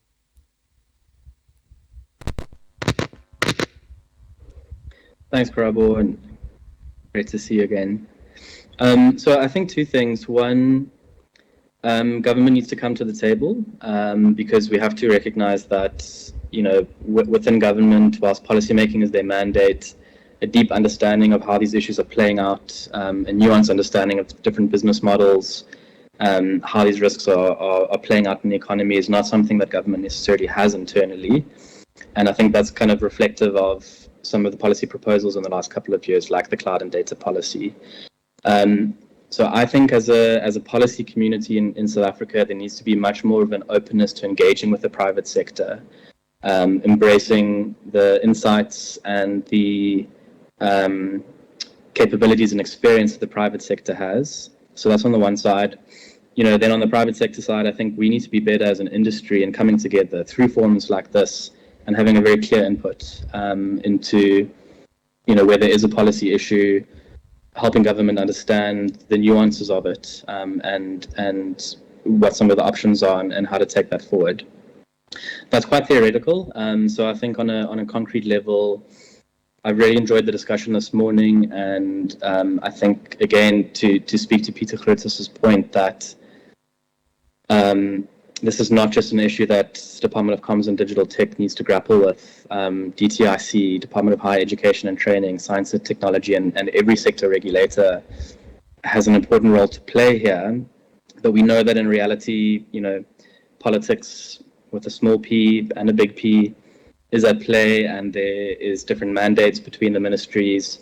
And so I think the role of the executive, whether that's the presidency at a national level or premiers at a provincial level, is critical in setting that agenda from the top and making sure that the different ministries, line ministries and departments or regulatory agencies are speaking to one another and coordinating where that's required. Mark, hi, it's Andile here from Microsoft. So you spoke about, on the supply side, the need to basically have the right level of skills, right? That's driven by supply side, meaning the employer. You spoke about there's probably about 500,000 new jobs that might be created.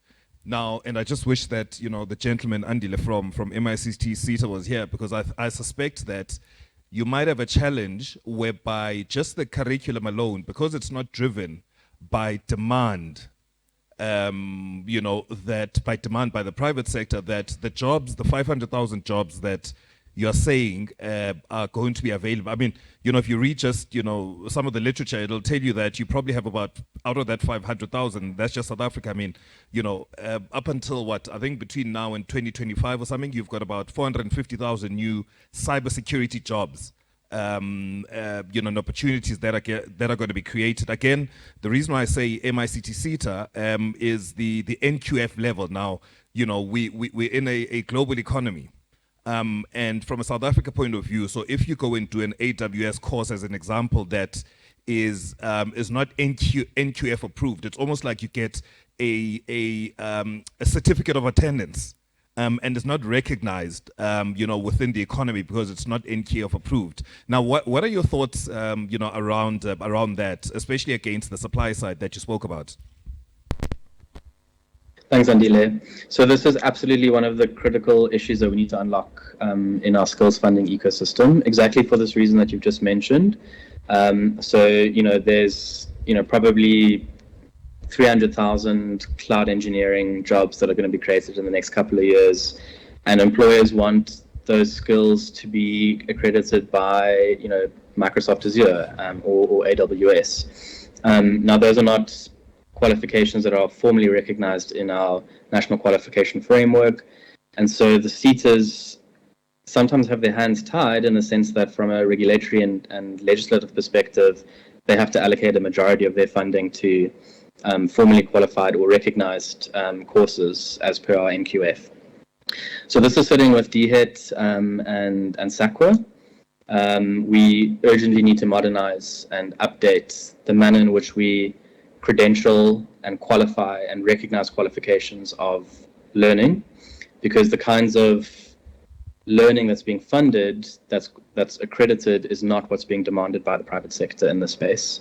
And so that big mismatch at the moment means that the big share of our funding pool, and the National Skills Fund is the big funding pool, is going towards training that ultimately is not leading to job creation. Something else that we've been supporting the government with more recently is shifting our skills funding model away from a output model to an outcomes model. So what I mean by that is an output model says we're aiming to train 200,000 new people in the next 2 years. And that's well and good, but if those 200,000 people aren't going to actually be demanded by the private sector, then there's no development impact that's created from that. The outcome model is, are you training 200,000 people who are then going to take up a job? And can you attach some of the funding milestones or criteria to that process?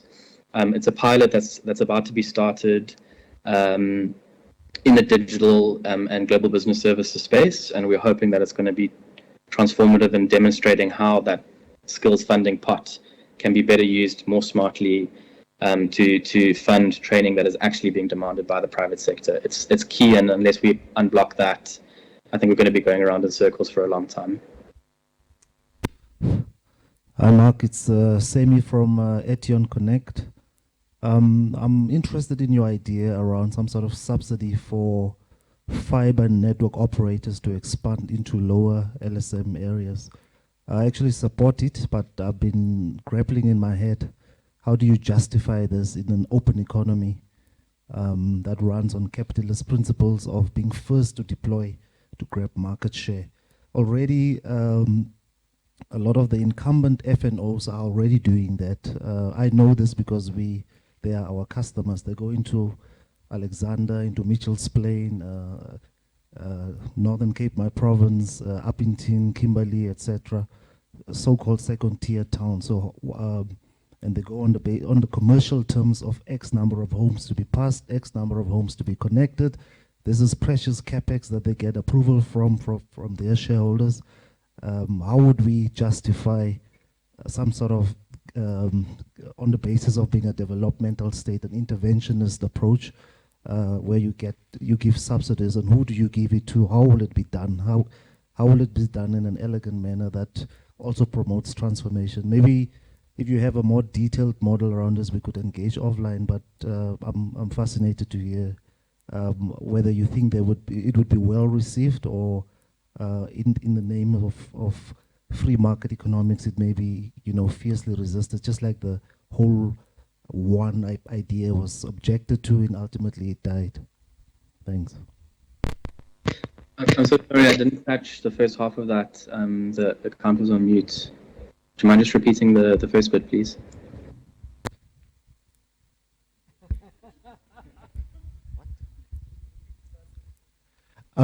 Sorry, the whole idea around subsidy for fiber network operators, whether you think it would be well received or whether it would be fiercely contested by the incumbent FNOs who are already doing it on commercial terms.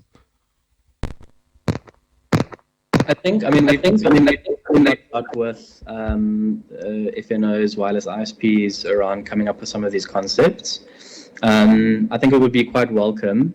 Of course, the key is how do you set up this kind of funding structure in a way that doesn't fund deployment into communities that big FNOs were going to deploy into anyway. So that's the critical criteria for making effective use of public funds. The concept here is not to subsidize commercial operations where there was a clear profit margin to be made anyway. So that's where the economic modeling comes in, and I think there's a lot more work that needs to be done at a granular level there. But the idea being is, we've collected data from operators around how much it costs to deploy a fiber network into a particular community based on, the distance from one house to another, the density per square meter of how many people live in that community, what their willingness to pay is, whether it's going to be a dug tranche or a strung aerially, etc., etc.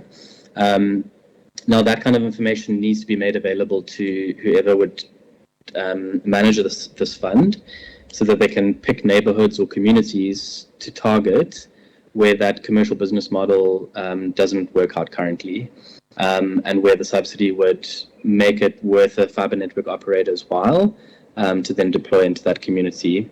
So I think that's a critical principle. This public funds cannot be used to offset commercial operations of an operator that was going to do it anyway. It must focus on communities where the business case doesn't currently make sense. I think the other thing just to mention here is we're still kind of in the beginning parts of our process as a country of figuring out how to scale broadband infrastructure into low-income communities. And so I think there's a lot of lessons to be learned in South Africa from trying this out at a small scale, seeing what works, and then figuring out how to scale it up nationwide. Although I mentioned quite a lot of these kind of case studies of other markets, they don't share the same market features as South Africa, and there's not a lot that we can learn from our continental peers that have a different demographic profile to us. And so I think one of the roles of the state, a developmental state in this context, is to use public funds in a smart way that pilots something, tests innovative approaches to extending broadband to low-income communities, and that should be done on a technology agnostic basis. In other words, setting some minimum standards like speed, cost, uncapped access, and then saying to any provider, it could be fiber network operator, wireless ISP, a mobile network operator, if you can meet those minimum standards and deliver at this kind of price, then you should be eligible for receiving the subsidy. So I think, yeah, once we start to experiment with these different models, these different technologies, and start to generate some learnings, that should be done at quite a small scale to begin with. And then once we've got a clear sense, then we could look at scaling something up across the country.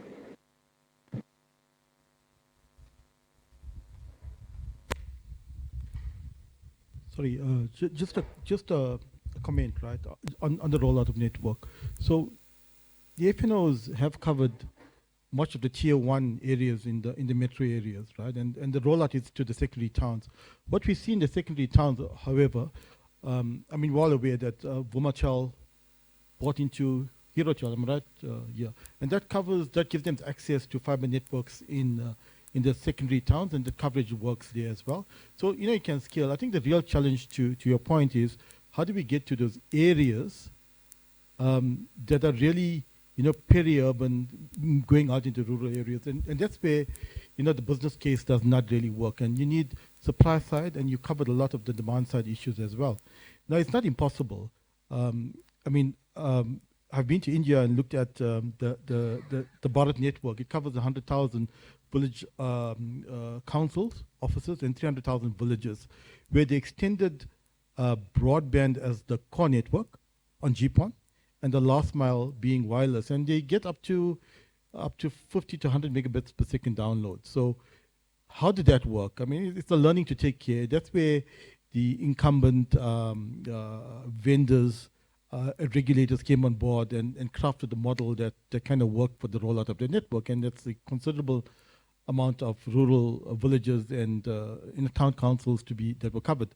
So before we even start looking at subsidization, I think, and we're looking at that now, and one other way, I mean, we did a study, we're doing a study with the USTDA to look at, you know, commercial, regulatory, and technology models to cover those peri-urban areas. Starting point is, and I think the you know, a lot of work's being done now in terms of looking at what existing infrastructure is already there. So, I mean, there's PRASA infrastructure, there's a railway that extends to many areas.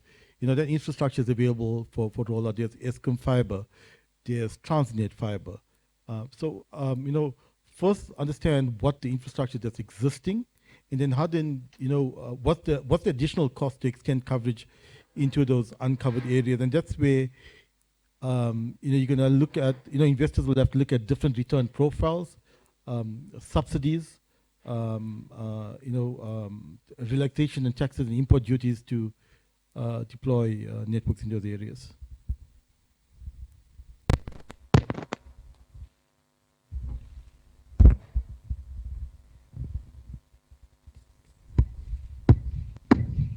Thanks, Vino. There we go. Last comment. Thank you, Chair. I don't necessarily have a question. There are three things that I've noted, amongst others, what Mark said in terms of the need for reform for our labor legislations. I just want to give you an example. I'm in cyber law. The ORISA, the company that I've established, is specializing in cyber law. I will want to have more of me transferring the skills to them. But the way the Legal Practice Council doesn't support what I do, and the Labor Department does not support what I do. So I can't train anybody because they want me to have an office, to have a telephone, and it's really not helpful. So I hope maybe the Digital Council will assist us on how we can have interim solutions that we all can contribute, because the youth out there, they want to work. It's not like they are happy with the 350 rent, but there is really limitations in what we can do. We are willing, we are available. I'm in the MICT space, but I can't even apply for their grant to train anybody because supposedly I don't qualify to give anybody skills. So that rigidity that currently exists is contributing to what we have now as in your question, why are we having more and more youth that are unemployed? That is one of the reasons, because of the rigidity of the labor environment in South Africa. And there's an issue he raised about infrastructure development must also be driven by demand. I don't necessarily agree. I'm from a village, so I'll speak on behalf of the villagers. The public information portal, we used to call them PITs. They were just put in post offices. I remember I was in secondary school that time at Chibase. Where we take a taxi home, it was just in front of the post office. So we'll go inside, but we don't, there's this big box. Nobody knows how to use this thing. So if somebody will just drop a box and go, it will look like we are not appreciative, but we just did not know how to use this thing. So the infrastructure development is actually more required in the village now, because if I were to go home, we are on edge. We can only connect on 2G to download an email. So when we go home, we must go home for a funeral, for a wedding, because if you go to visit, you can't do any work when you are at the village. So we need the infrastructure from the village perspective, but we also need to be empowered on how to use this infrastructure, which will go back to the issue of digital skills. So the other issue why infrastructure maybe might not be used is the issue Mark raised on promoting the local languages. It's a human right, basic human right according to our constitution. And it impacts on accessibility and it impacts on uptake. Because if I don't know how to use whatever you are bringing to me, like I said, I'm doing Java programming, is because obviously I've been too much in Gauteng now. I understand more than if I would have been in the village.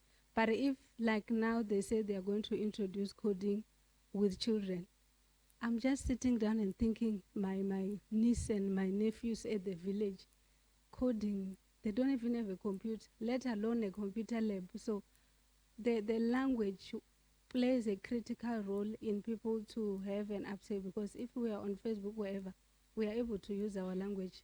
But the moment you go to study, you now must do it in a foreign language. So we must promote local languages to increase uptake. It's not people are not interested. It's a barrier to access.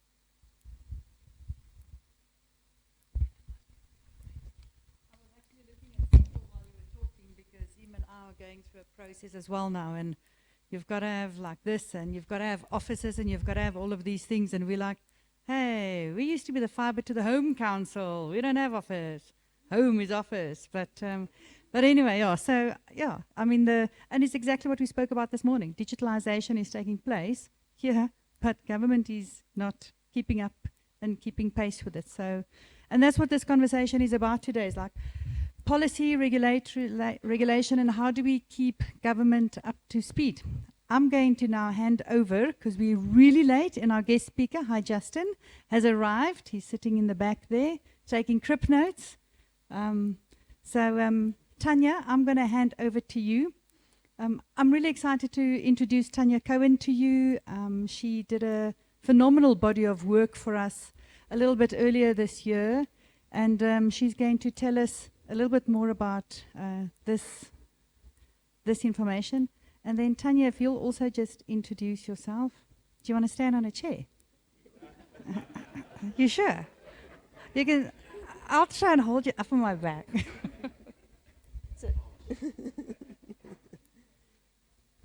I'm just going to get up the presentation, and fortunately I don't need that whole big pile to support it on, because I'll be able to see it at eye level. But let me get that. Have you got it?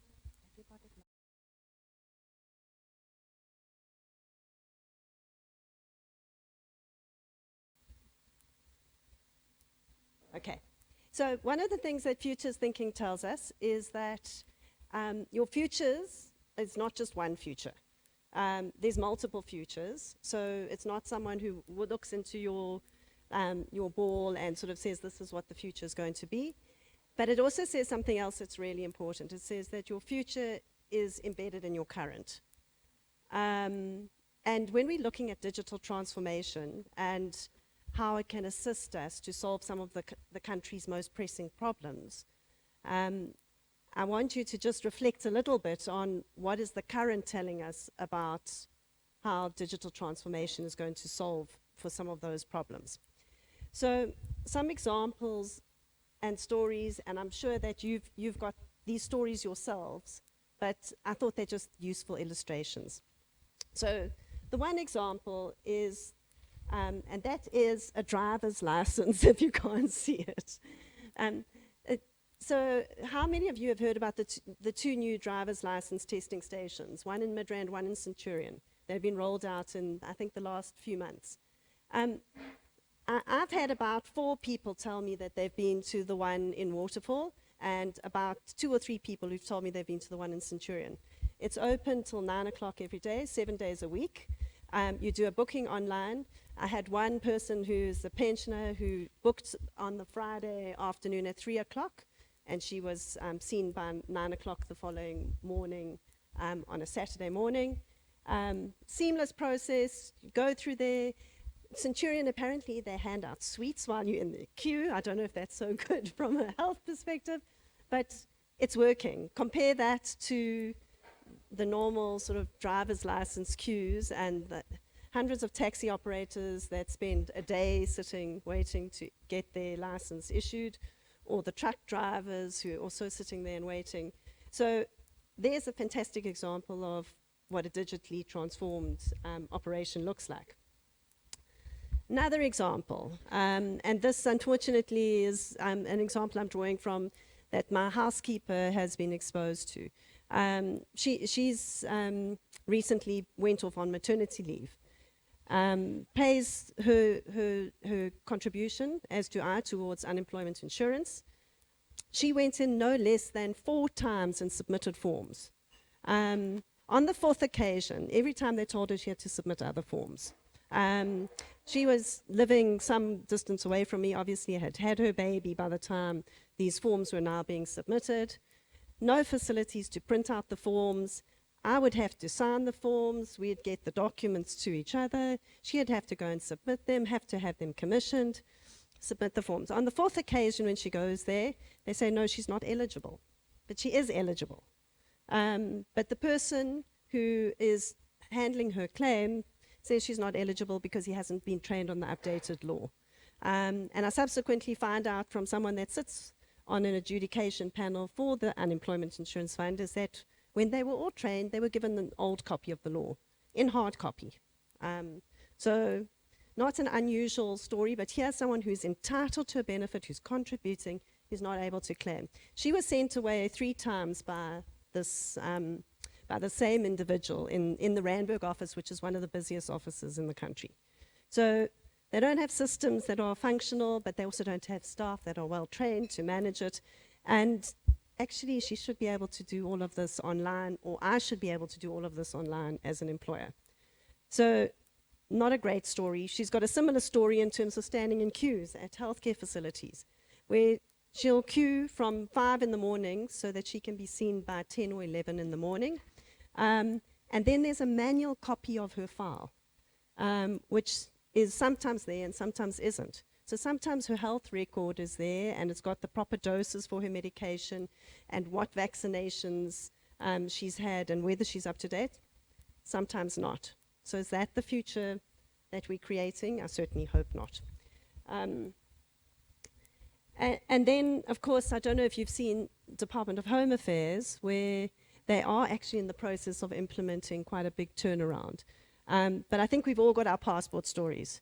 And let me tell you another thing is that anyone who's been trying to apply for foreign visas will tell you actually that South Africa is not much worse off than many of the other countries. Current waiting times to try and get visas in Europe range from, I think, 15 days to about 6 weeks. I was told UK is between 6 weeks and 10 weeks at the moment. They can't even get passports issued, never mind visas. So it's not confined to ourselves. But I think if you look at those examples and recognizing that those are the sort of futures that are potentially there, then the next question you ask from a futures perspective is, if you want to create a different future, then how do you get there? And tell us the story of how you get there. Because if you carry on doing what you're doing now, what's going to happen? You're going to have more of the same. And probably you're going to amplify some of these problems because you're going to make them worse. And if we're going down a trajectory, we don't want, we want to change that trajectory. So it's with that in mind that we did this exercise with Digital Council, and thank you, Anita, for the opportunity to do so, because it was a fascinating exercise.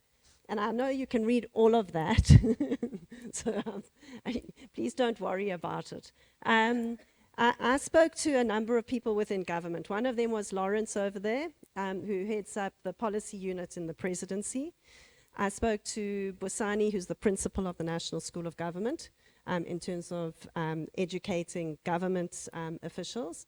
I spoke to Saul Masker, also in the presidency. I think you also work with him in Operation Vulindlela.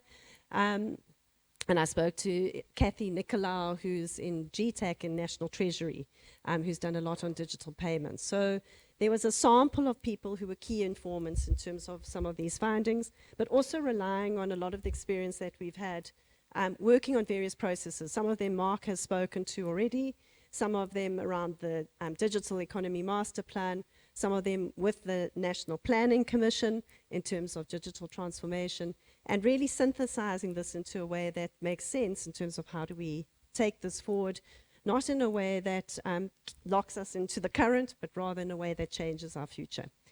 The policy background, and you won't be able to see that, but I think what's important to note from this policy background is that from 1995, there's been various different instruments that government has used around digital transformation of the state.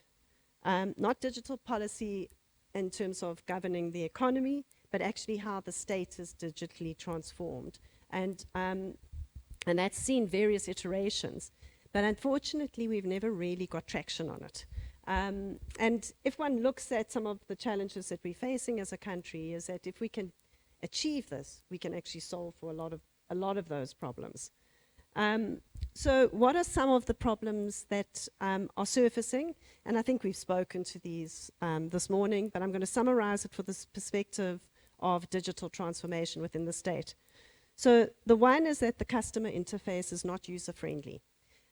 So you go on and try and apply for a driver's license. You're allowed to go on a certain day. You've got to go into a particular website. You've got to sign on. You've got to create a passport. You then, has anyone tried to book a license recently? Is that it says that you're going to, once you get into the field on a certain day, you try and book your center. If you can't get your center, it shoots you out and you start all over again. If you're going to apply for a passport, completely different process, different digital identity. Hope you remember your password, because that's going to be a different one. If you want to pay, you're going to be paying on all sorts of different systems. And each of these government departments, and sometimes within a government department, are buying different systems and payments technology, have different websites, are putting in place multiple parallel platforms in terms of digital transformation. And the reality is that, and I can't recall who said it this morning, but someone said it really well, is that you're not designing it for yourself as government, you're designing it for the user. Some users are digitally literate, some aren't. Some prefer to actually speak on the phone. Some people do prefer to go in. And I think one needs to have a system that is actually ultimately user-friendly. The second problem is that governance is generally weak and there's dispersed accountability. So we don't see common standards across all government departments. I think if you look at protection of personal information, you see that that's actually operates differently. There's a considerable fragmentation because there isn't that common thread throughout. DPSA, Public Service and Administration, and I must say this was news to me. I mentioned it to you, Anita, when we did the study. They have part of the mandate within government. I always thought it was sitting in DCDT, but a lot of the standards and the service delivery sits in DPSA, whereas DCDT does the policies that are sort of externally facing. And of course, then there's a whole of other departments that are developing systems and processes to deal with problems which also don't talk to each other. Limited integration and coordination of digital information. So certainly no common digital identity that one can sign in on. Very limited interoperability. So one of the things that Kathy Nicola told me, for example, who worked on the SARSA system during COVID, is that when they first started, they actually didn't even know how many beneficiaries there were, because the system didn't actually enable it. Since then, and this is like remarkable within the space of, I think, 24 months, is that SARSA recipients are now all banked. It's like an amazing transformation, but that isn't linked, for example, to your unemployment insurance. It isn't linked to your taxpayers' database. So there's a whole lot of information that's actually getting lost in the system. There might be duplication in terms of payments, but what we do know is that there's also underservicing.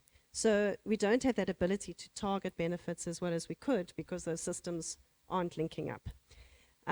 Costs and skills in terms of digital procurement obviously are all sort of duplicated and expanded when you've got a whole lot of different systems and processes that aren't lining up and working together.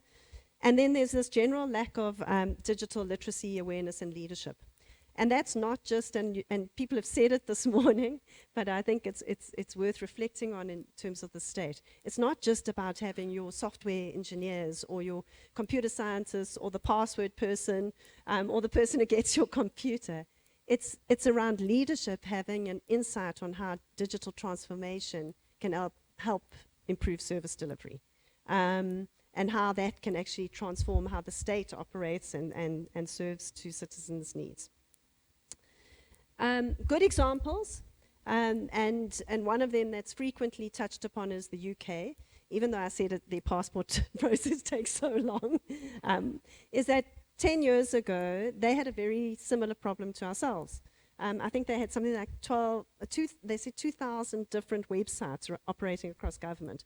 And what they did is first of all, they took a complete all-of-government approach, which is, I think, what we need. And they chose the top 25 services that customers are using, and they digitized those in a coherent way. And then incrementally, once that was done, then did the rest. So at the moment, there's a lined-up system whereby you can apply on the same portal for your driver's license, for your passport, for access to NHI. It's all going through a common digital platform. So that sets a really lovely standard. But we see other examples like that as well. So, for example, Rwanda has been doing some really good work in terms of linking up enterprises to opportunities. And they actually are quite well regarded from a digital transformation point of view, but it's externally facing, not necessarily in relation to government services. Estonia is one of the world's leaders, where they started by signing up in a really careful way people on birth, and then carrying that through, and have now almost digitized every process off the basis of that. You see Kenya coming out and emerging as sort of cybersecurity experts, and then a combination of countries that are following an approach similar to the UK, Italy, France, where they're trying to have this lined up and joined up digital transformation, very much in line with the OECD recommendations, which I'm not going to read out to you. I'm sure you can look them up, and we're happy to share a copy of this if you want to look at them, because I think there's common elements that we see in all these strategies. But what are the priorities from a South African digital transformation perspective when one's looking at government? And some come through very, very clearly, and this was from a selection of different policy discussions and engagements. The one which we've touched on is broadband access and infrastructure.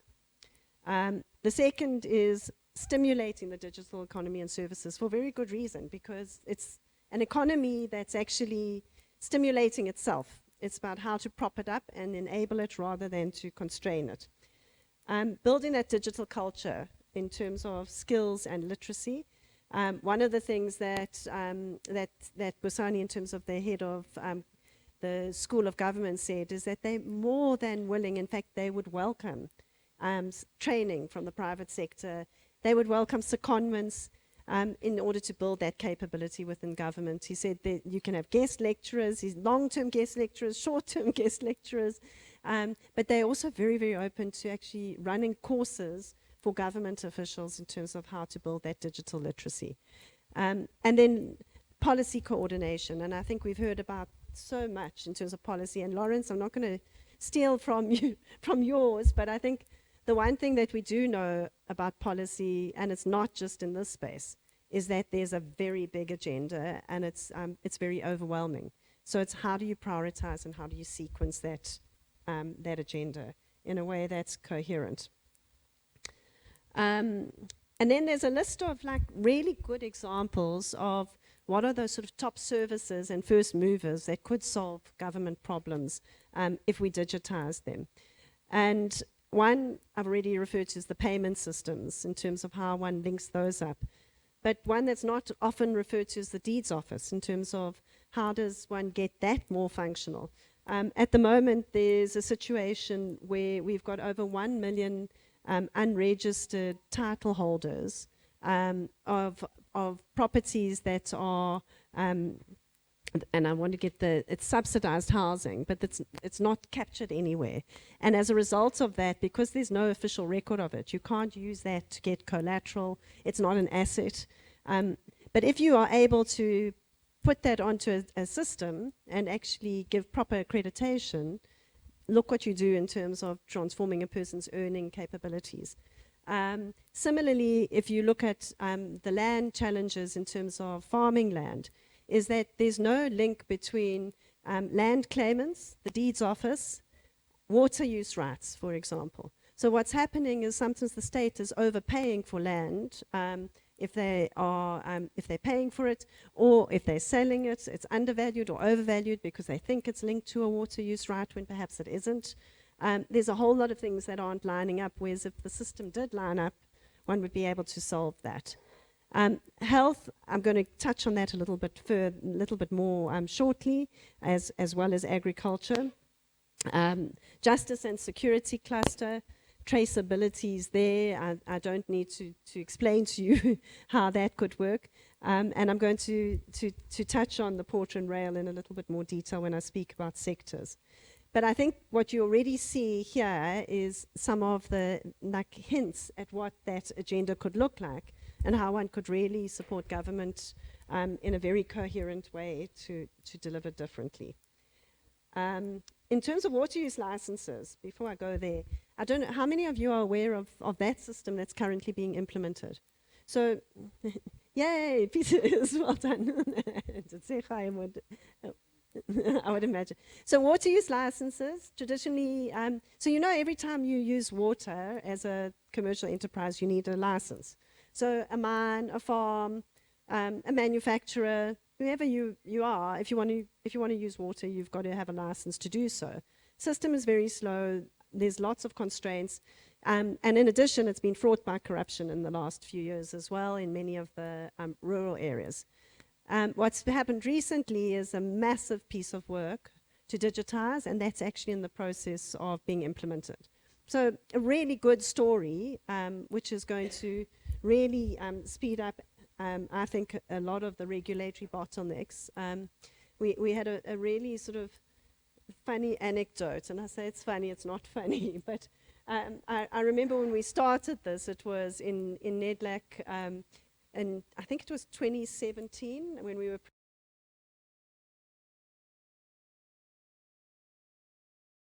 it was said that it was a constraint to people being employed and work happening. And the president related how it had taken, he refused to use his influence, but it had taken him 3 years on his farm to get a water use license.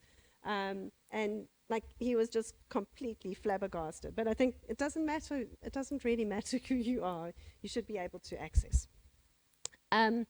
So that was the piece of work that we did in terms of looking at digital transformation in the state.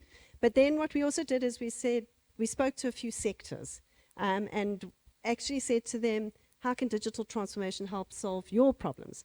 And some of these problems are ones that they have with service delivery in the state, but some of them are sector problems. And I think those are really interesting. And I just want to do a bit of a time check though, because I don't want to, we can focus on some of them, we can focus on all of them. 10 minutes, okay. So let me start with agri, and we'll see if we can touch on some of the others. But I think agri is a really useful touch point. So biggest constraint for agriculture at the moment, what would you say? No, like the land issue. No. Ports and logistics, getting your product to market, because the rail system is not working and the port system is not working. 51% of our agricultural products are exported and we can't get things out through the ports. And that's a digitization problem to solve, actually, because a lot of it is around scheduling, a lot of it is around security on the rail lines, vandalism, and a lot of it in the ports is just around how you queue those trucks in, how you offload those ships, and how you have dynamic systems that can actually adjust to changing conditions. So when you see that there's a flood happening, that you actually are able to make contingency plans and reroute and do things differently. So there's one obvious example. Regulatory functions. Like similar to how you have to register medicines, you have to register veterinary products, you have to register fertilizers, you have to register seeds. There's a registrar function in the Department of Agriculture. It's all manual. How long does it take to get those issued? It's a similar problem to what the digital industry is telling us with skilling. It takes 2 to 3 years to get things registered. By the time you've registered it, the product's outdated. Our comparators, and this isn't this isn't a UK or Europe or American example. In Chile and Brazil, 2 to 3 months to get that process through. And that could be really speeded up and enhanced if you had a proper system that was working there. Access to market, and this one I think is really important because you heard Mark speaking about competition earlier. But one of your biggest challenges is who's got access to market at the moment? It's the big commercial farmers because they've got the weight to be able to do it, they've got the networks, they've got the resources to be able to do it. But what if you could link all your small farmers, aggregate that supply, link them to product inputs, link them to seeds, link them to fertilizer, to digital technology, and link them to market, and access to finance. And you transform the industry. And at the moment, and this I think is something that is absolutely fascinating when one looks at sectors, is that one of the big differences between the big firms and the established firms and the small guys is their digital capabilities. And you can't, as a small farmer, actually afford to do your own, access your own digital technologies because it's just, you don't get the economies of scale. It's actually too big a cost for you to be able to do that. But if you do that for a sector, you can actually transform the sector. So we're seeing some examples of this already happening. I don't know if anyone's heard of Kula with an exclamation mark at the end. Wandile, who was meant to join me today, Sehlobo, actually told me about it. And it's linking farmers to markets and also linking them to product. Not yet finance, but it's got an amazing ability to scale and to build out some of that. Land and water information. If you're a new farmer and you've just got a piece of land in, I don't know, Mogalakwena, and you want to go and find out what the annual rainfall is, what the soil quality is, and what crops you should be growing there, where do you go? CSIR, where's the gentleman from CSIR? Has he left us? So CSIR has got this most amazing data, but it's on PDF. And it's scientific documents. You've got to go in and try and read it manually. Imagine if you could put all that information together and you geolocate it and you can actually pull out that information, like what that could do. Traceability. Do you know that every time we get foot and mouth, they close down our whole the whole South African market. You can't export everywhere because we don't have traceability. When it might be that it's a tiny little area in the north of Gauteng that's got foot and mouth. But because we don't have traceability, we're actually closing down our opportunities. The same thing with citrus and black spot. So I think that just gives you a snapshot of how digital capabilities can actually transform sectors. I'm going to just flash on these, and I can't go into detail, but health systems, like we know we're moving towards a national health insurance. We don't have interoperability of patient data. We don't have, and we don't have the safety and security measures in place to be able to look after that data. But there's also fabulous technology in terms of how do you take, you take data straight from the equipment and the diagnostic equipment and actually load it onto the patient files without having to have reams and reams of paper. And obviously you have records, and it's much better for patient care. SAPRA and the licensing of pharmaceuticals. But you know SAPRA, do you know what SAPRA is? The South African Pharmacy and Health Regulatory Authority. It covers pharmaceuticals. What else does it cover? Cannabis, yes. Cannabis. It also covers hemp, because we can't at the moment grow hemp within the specification. So any hemp that we grow is regarded as cannabis anyway, which means that you have to get a license for it. And you know, when SAPRA's authorizing vaccines and things like that, they're definitely not too worried about cannabis and hemp. It also authorizes medical devices. And that system isn't digitized. So there's like more examples. And in each of these, what we've also asked them is, what are your key sort of, each sector, what are your key policy priorities from a digital perspective? And of course, they're different, because what is it in the health? That would be your protection of personal information. In the agricultural space, connectivity is a big issue, because they're in rural areas and outlying areas and they can't get access. What I didn't even speak about in the agricultural space is precision farming, where per meter squared, you decide how much water and how much fertilizer to put on a particular crop, which increases your productivity. Like they say, 90% of your farming productivity comes from your fertilizer input. And you're a smallholder farmer and you're competing against big commercial agricultural guys who've got that, but you don't. So yeah, some good examples there.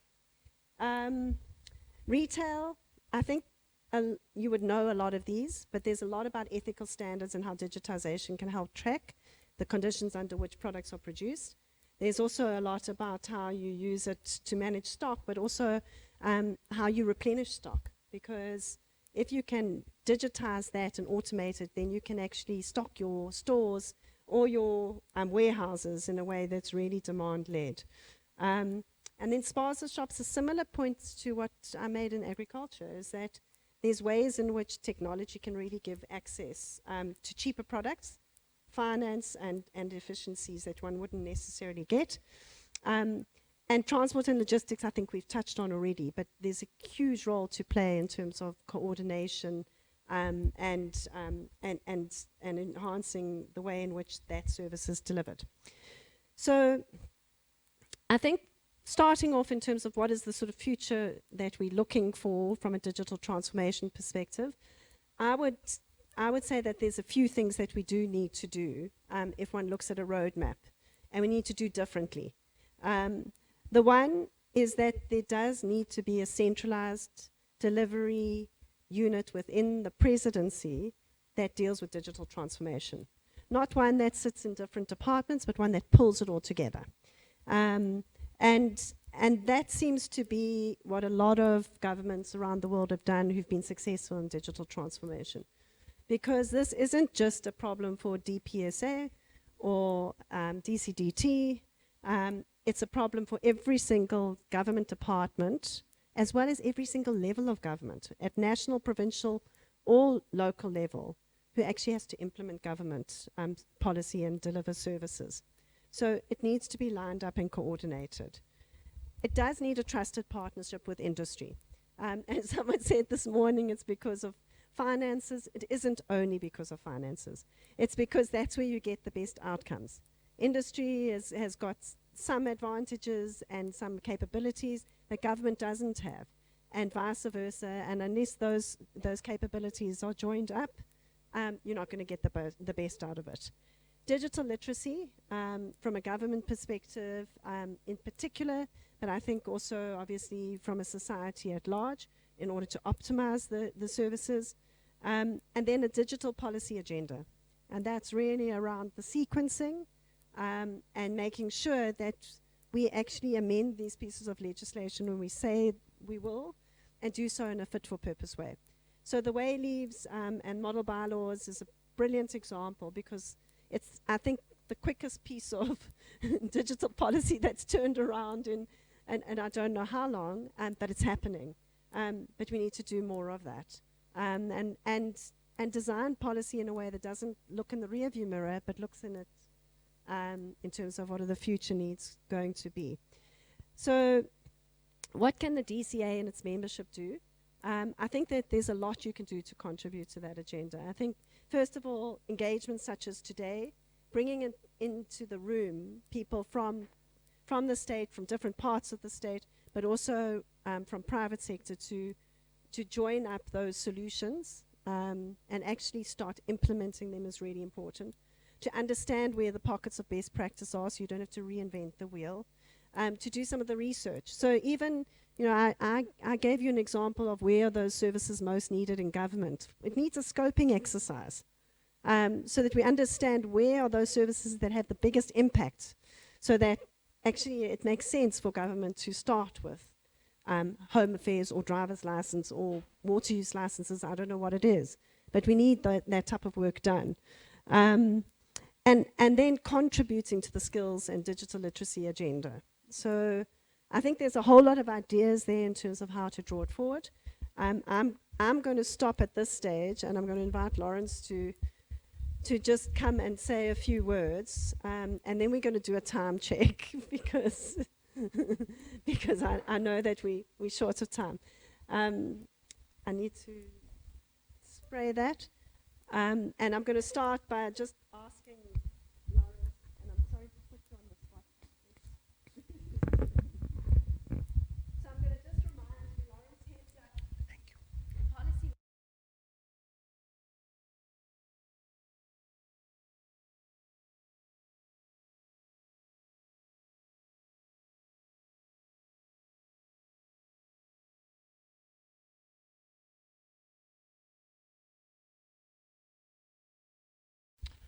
Right. Thank you so much, Tanya. Thank you, the chair of the session, and colleagues in the room. So as Tanya did say in the beginning, we did meet, we had a discussion, and we compared notes. What we are doing in the presidency now, there's a bit of a history to it, that we looked at a number of countries globally and see where digital transformation in the public sector is located. So it was a mixed bag, but in the main, that kind of function, the leadership of it, in many of the countries that we scoped, it resides in the office of the Prime Minister or the President.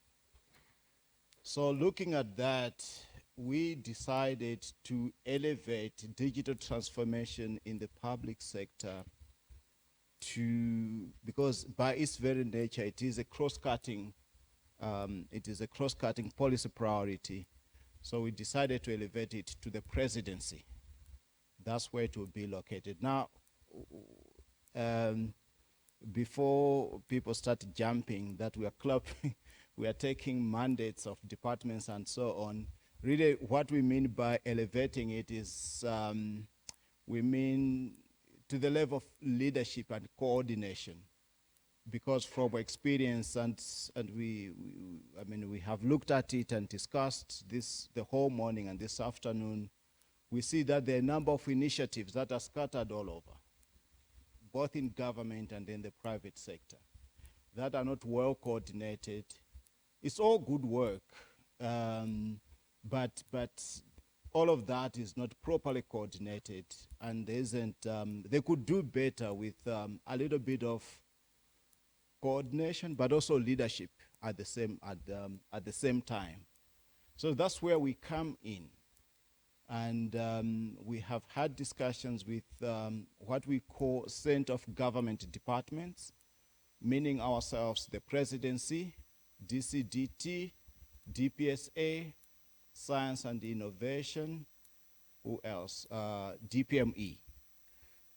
So the 5 of us form the core of this steering committee, if you want to call it that way, for now, to come together and provide leadership. We know that this task cuts across the public sector and in the private sector, of course, but that from the leadership point of view, we let these 5 kind of lead the way and bring in from time to time others that have a critical role to play.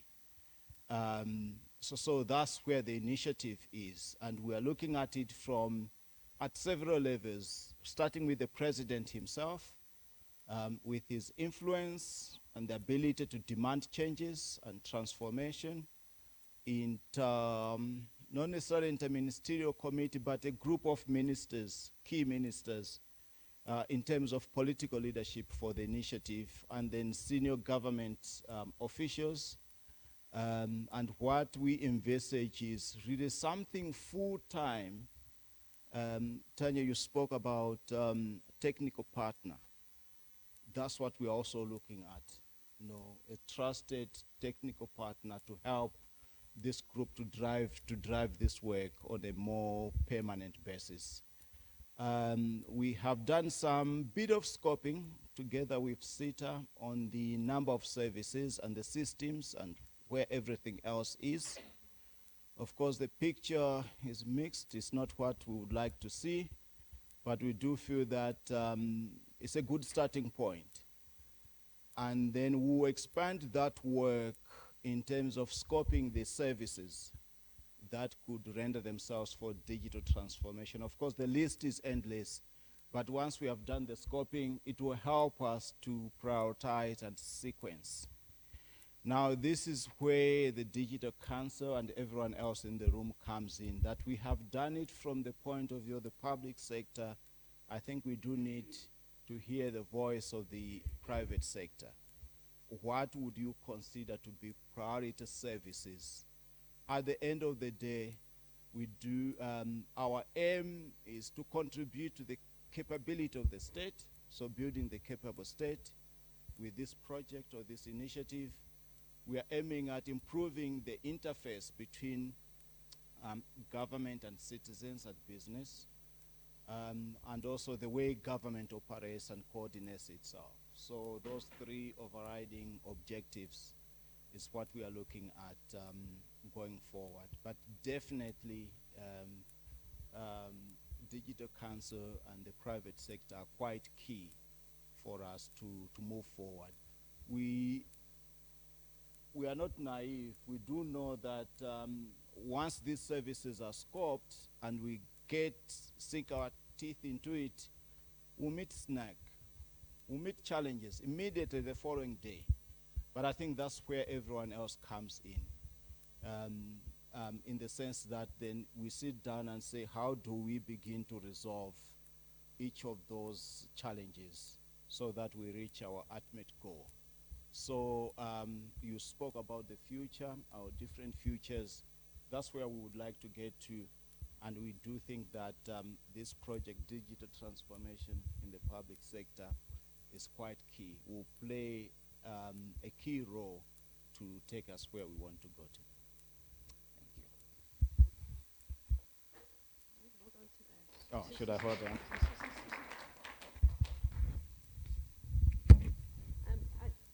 I know that we rush for time. I don't know if there's questions for either Lawrence or I, and we can take it from there.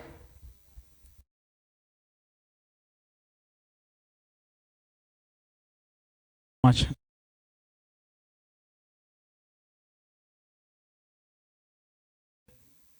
Lawrence. Oh.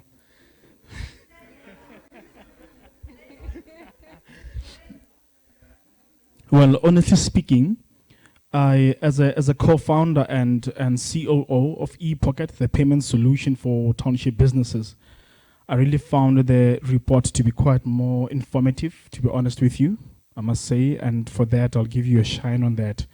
You know, that's one. Number two, in terms of policies, I'm not sure if the policies speak more into national level, or is the policy set up in a sense that it can also, you know, have a sense where small players like myself can play into the ecosystem as well? That's one. Remember, we spoke about unemployment, you know, entrepreneurship and all of that. So I don't hear more of the startup guys like myself playing into this whole ecosystem. Number two, of course, you mentioned payment services within the government, and there's no doubt. And as the Digital Council, it's my expectation, I don't know, you guys can correct me, it's my expectation that perhaps the Digital Council, it serves to ensure that, you know, it can neutralizes, it can make sure that partnership is more of an equal instead of more of, you know, the bigger players having the bigger pie of the stake, if is that correct, if I'm putting it in the right way. So speaking about payment services, of course, I'm a payment services guy, and of course, I would wish to see myself playing part in that entire spectrum there. I think those are my two things, you know, as a guy, the payment services and also the policy structure for startup businesses as well. Lastly, I know South Africa, we are, of course, consumers. It's no doubt. We are, of course, the consumers. Most of our services, products and services, we always outsource them internationally. So what is the policy shaping in terms of what maximum, what minimum are we supposed to consume in terms of the tech space as a country, versa the startups that we have? You did mention some quite of a great startups that can play a role in this ecosystem. However, I don't see the partnership being equalized there. What is the policy shaping there? Thank you, guys.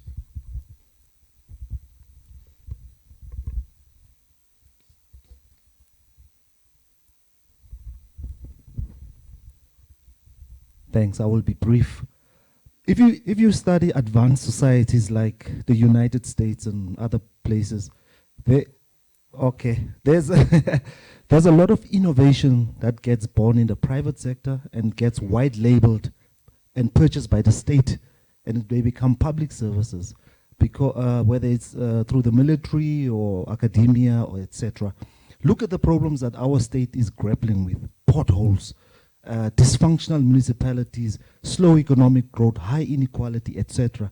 Honestly, as much as I'm patriotic and I vote and I campaign for the ruling party, I'm not optimistic about digitalization from the public sector point of view being taken to its logical conclusion. So what I would propose probably is a solution. This morning we spoke about skills, we spoke about unemployment. There's a team that will meet from Digital Council.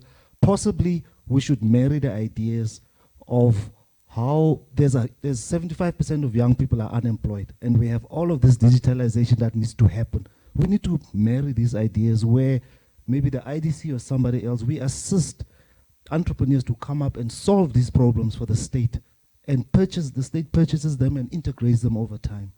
Thank you.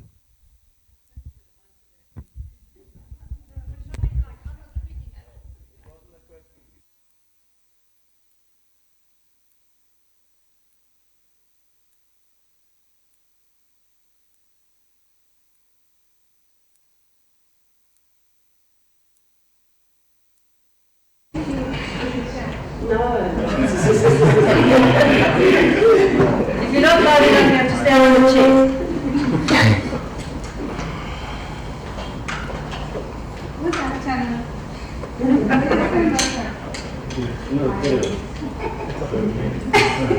Okay.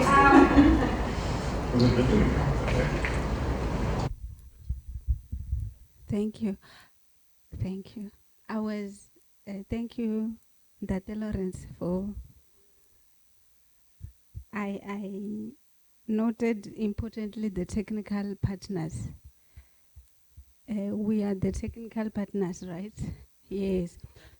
And we, following to what you were saying, is that we are hoping that in the presidency, the word corruption does not exist in the vocabulary.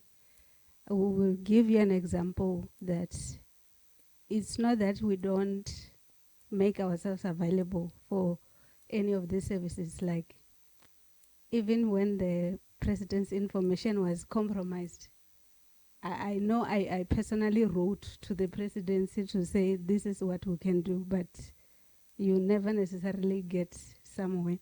So we are just, I think for me, I don't know if it's a question to say, how is the presidency going to make sure that there is participation from whoever that has the skills, regardless of who you know and who you don't know?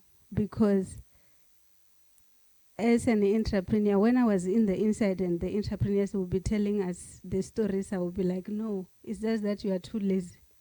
Now that I'm outside and now I'm in the entrepreneur, you get calls practically to say, we have seen your tender response. What are you saying? You need to say something before your documents move forward. So we are just saying that that is another thing that is making unemployment to even be more worse, as you are saying that the reports are not changing. So we are just asking, what strategy is the presidency going to use, not just for this project, but going down to deal with the issues of corrupt officials?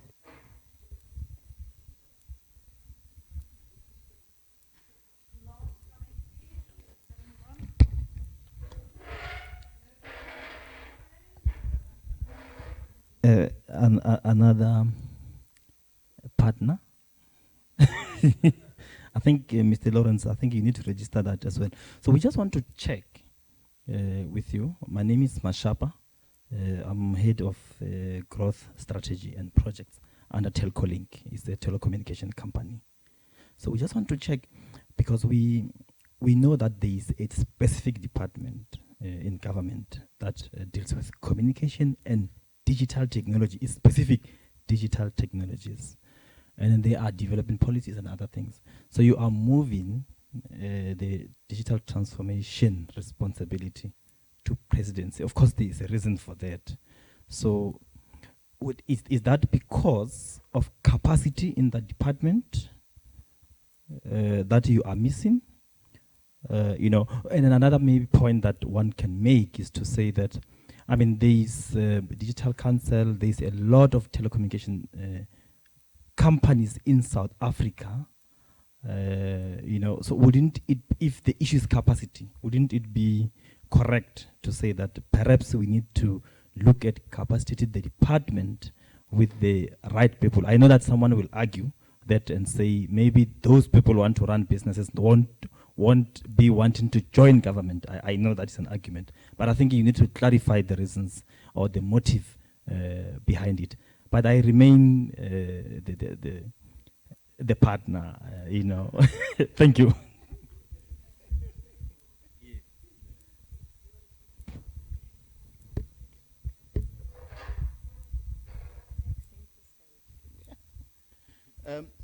Thank you for the two questions, comments. Let me start with the last one.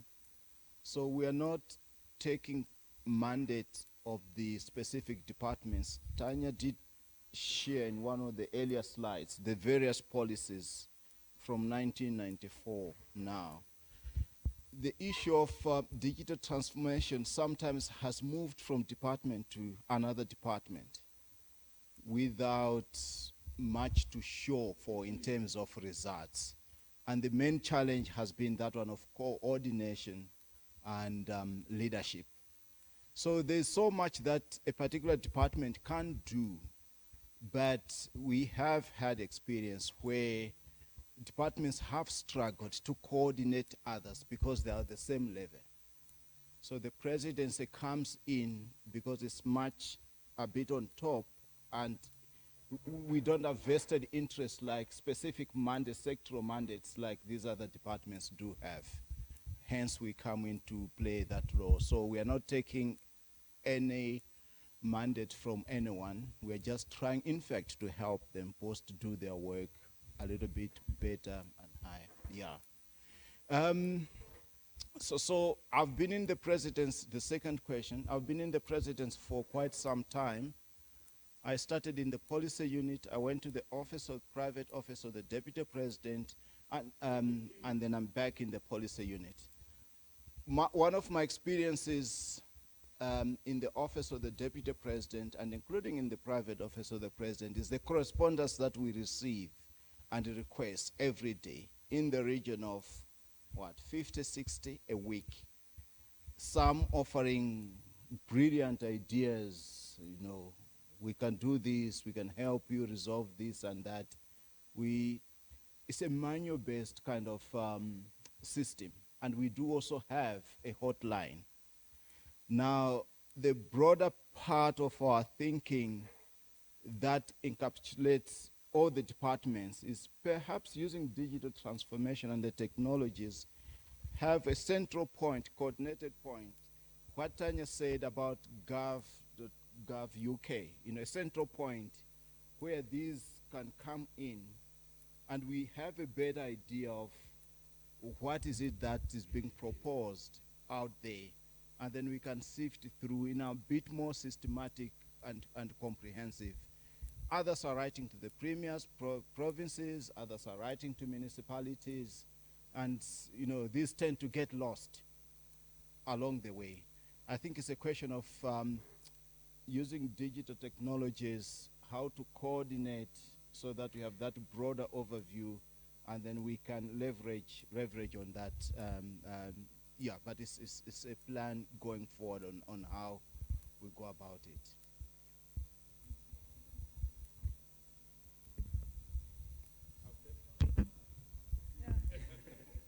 Don't worry, I'll sort them out. Just send them my way. You put them in this glass house in winter. They won't come out after winter in this place. Thank you. There we go. Thank you, Tanya. Thank you, Lorenzo. You've now got a new name. We're never going to forget. Thank you for your time. A big hand clap. Thanks. Big task at hand in the presidency. Okay, so now the only thing between you and the glass of wine or a whiskey is Justin. No pressure.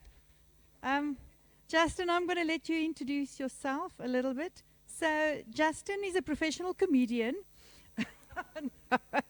That's apparently I am. Yeah. So it's end of the day. I'm really, really happy. That it's end of the day. It's wine time. And yeah, welcome, Justin. You flew in from Cape Town. Okay, so I've got to tell you, I had a chat with Justin last week. I think we spoke. I was at a place somewhere with you. It was very noisy. We're in Joburg City Centre, and he said to me, "Yeah, okay, I'll come and speak to you guys." And like, what must I talk about? And I said to him, "Yes, we're just tired. We work. We're not like we didn't get 3 weeks lockdown when everybody else went into lockdown. We made sure the network stayed up." We work 24/7 to make sure that not a single mobile base station goes down, that all the fiber networks were up, and we were reporting. The minister was on our case daily. We reported. So it was a really insane time in the sector. And I think for a lot of us, it's never tapered down. It's just been crazy. Like, who knew there was Teams before COVID? I mean, we Skyped. Like, what was with that? Skype was it. Like, now we're all Teams. I'm not going to use the Z word. Won't. Power to the people. Justin, welcome and thank you. Yeah, welcome. And I hope, yeah, over to you. There we go. Thank you. Thank you so much. I am mindful of the fact that you've been sitting for a little while. Do we need a quick 2-minute grab a coffee, or do we need to keep going? Are we still good to? Okay, we're pushing through. We're pushing through. I'm mindful that things are a little tight here, and that I am the only thing separating you from the drinks. Yeah. Listen. Firstly, what a privilege to be here.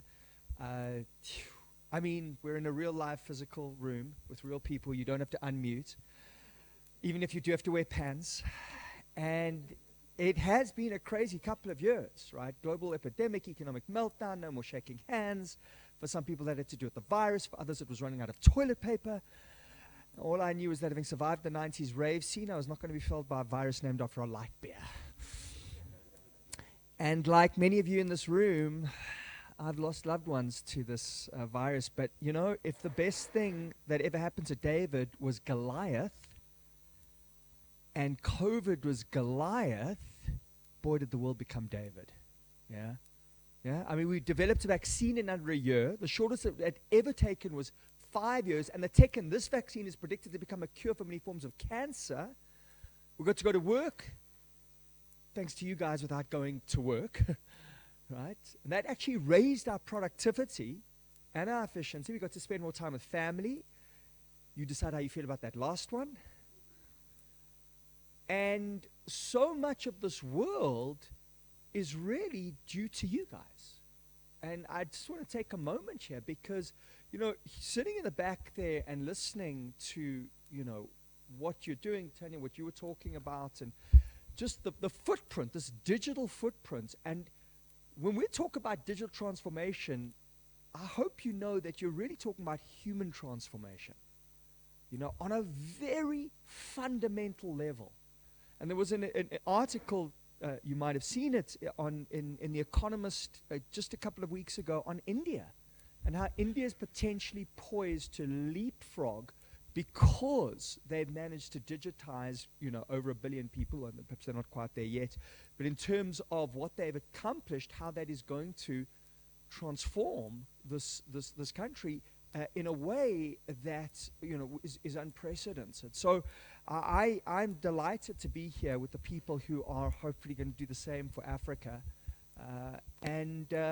Well, Juanita said that you have been through a tough time, and we're talking about what topics, and I speak on a number of topics, leadership and the future, and we were like, no, I think we you guys know about what, you know, that's the future's, as you know, the future's already here. It's just unevenly distributed, right?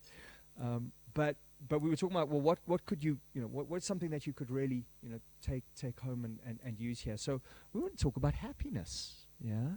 Happiness, which might sound like a little soft and fluffy, but according to the Partners Workplace Fund, Partners Workplace Fund only invests in happy companies has a 7% higher return than average.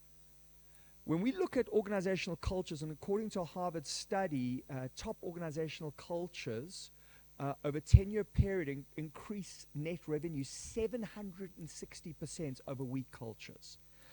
Now, I'm not here to talk about culture, but if we're going to look at what it is that drives great culture, it's emotional well-being. And so as much as, you know, you guys have had to deliver under tremendous pressure, we need to make sure that we are okay, and we're creating organizations where people feel okay. How's this? Happy companies, happy people sell 56% more. 56% more sales, 31% more productive, 19% more accurate. If you do a test on happiness as people are coming into a new job, 18 months later, the happiest have achieved better evaluations and more pay rises. Yeah. They say if you want a job done, give it to a busy person. Actually, you should give it to a happy person. What about our health? Sheldon Cohen, no relative to me, maybe to Tanya, I'm not sure. No, apparently to neither of us. There's a few of us. You know, we Cohens, we like the Smiths or the Shabalalas or the, you know, there's a lot of us out there. Sheldon Cohen, he exposes people to a flu virus. It wasn't COVID, I don't think. I don't think he was that sadistic. He finds that those who are happiest are significantly less likely to contract that virus. Now, once again, that's no substitute for a vaccine. But what it tells us that our happiness, our emotional well-being is directly connected to our physiological well-being. there's a whole new science dedicated to researching this. It's called psychoneuroimmunology, which will give you 39 points in Scrabble, not including double word bonuses. And psychoneuroimmunology is beginning to show that feeling good is actually really good medicine. So, if happiness affects virtually every area, and by the way, I developed a leadership program for the Academy for Chief Executives. It's a UK organization, various modules on leadership, and I wanted to put in a module on happiness. And the chairman said to me, Justin, business is about making money. When you make enough of that, you'll buy happiness. And back then, what we didn't appreciate is that a lot of us are thinking success is the key to happiness. Let me get the job, let me get the money, let me get the career, let me get the CEO position, then I will be happy. But in fact, we find that's actually not the case. So a few years ago, I get a call from Johnny Walker. I promise it wasn't because I depleted their supplies. What they told me was that they had done some extensive research on their high income, their high earning, the people like you in this room who drink their lovely products. And they found that many of these people were struggling with high levels of anxiety, many of them on the verge of burnout. And so they reframed that iconic line, keep walking, to joy will take you further. Because what the research shows us actually is that when you're feeling happy, when you're feeling good, you actually are a lot more effective. And so this was really not just a campaign, but a movement. They hired Matt Killingsworth, a professor at Harvard University. I was hired in South Africa to really go and do a whole bunch of activations around this idea of joy taking us further within our organizations, within our personal lives. Just think about it. When you're distressed, frustrated, angry, how well can you sell, serve, and lead? Right? Think about it. When you are feeling good, you're doing good. Have you noticed how much more compassionate you are when you're feeling good? So, my friends, your happiness sows innumerable benefits on the world. With that in mind, are you ready to get some practical tools to get some more happiness in your life? If you are, give me a drum roll. Make some noise. All right, good. Yes. All right, here we go. So, firstly, can you become happier? Well, is happiness, are we just born happy? Are some people born happy, some people aren't? You've got to be born to be happy. But it turns out, Sonia Lyubomirsky, professor at California University, has found that about 50% of happiness is genetic. So if you're unhappy, you can blame your parents for half of it. And then, my friends, we have another 50%. Now, you would think the other 50% is all about our life circumstances, right? Whether you were born into the lucky sperm club, what kind of suburb, what kind of school. It turns out that life circumstances account for just 10% of your happiness. Just 10%. Yeah? And that is why we don't see appreciable increases in happiness once we're beyond middle class. And we'll get to why that is in a moment. But that leaves another 40%. And I call this the golden 40. The golden 40 are those things that we can do within our own lives and organizations that will raise our baseline level of happiness. So we all have a baseline. Some, yes, are born with a slightly higher level or lower level, but we can all raise that baseline. So how do we raise that baseline? Because the truth is, yes, happiness does happen on its own, but actually, we need to really cultivate it. So to do that, I'm going to give you your 5 P's to happiness. That's right, happiness is actually spelled with 5 P's. So your first P to happiness is, let's get another drum roll, please. Would you please stand up for your first P? And stretch your arms out like this for me, please. Stretch your arms out. In fact, I want it's personal space, and I actually want a picture of this so that I can say that the Digital Council went, and because we no longer live in a digital world, we no longer live in a physical world, we live in a phygital world, and so the digital world showed up in the phygital world. Okay, so Amy Cuddy calls this a power pose. So keep your arms stretched out, a power pose. And what Cuddy has found is that if you stand in a power pose for just 45 more minutes, just kidding, if you stand in a power pose for just 2 minutes, Cuddy has found that you'll boost your testosterone level by 8%. Ladies, don't worry. Gentlemen are like, yes!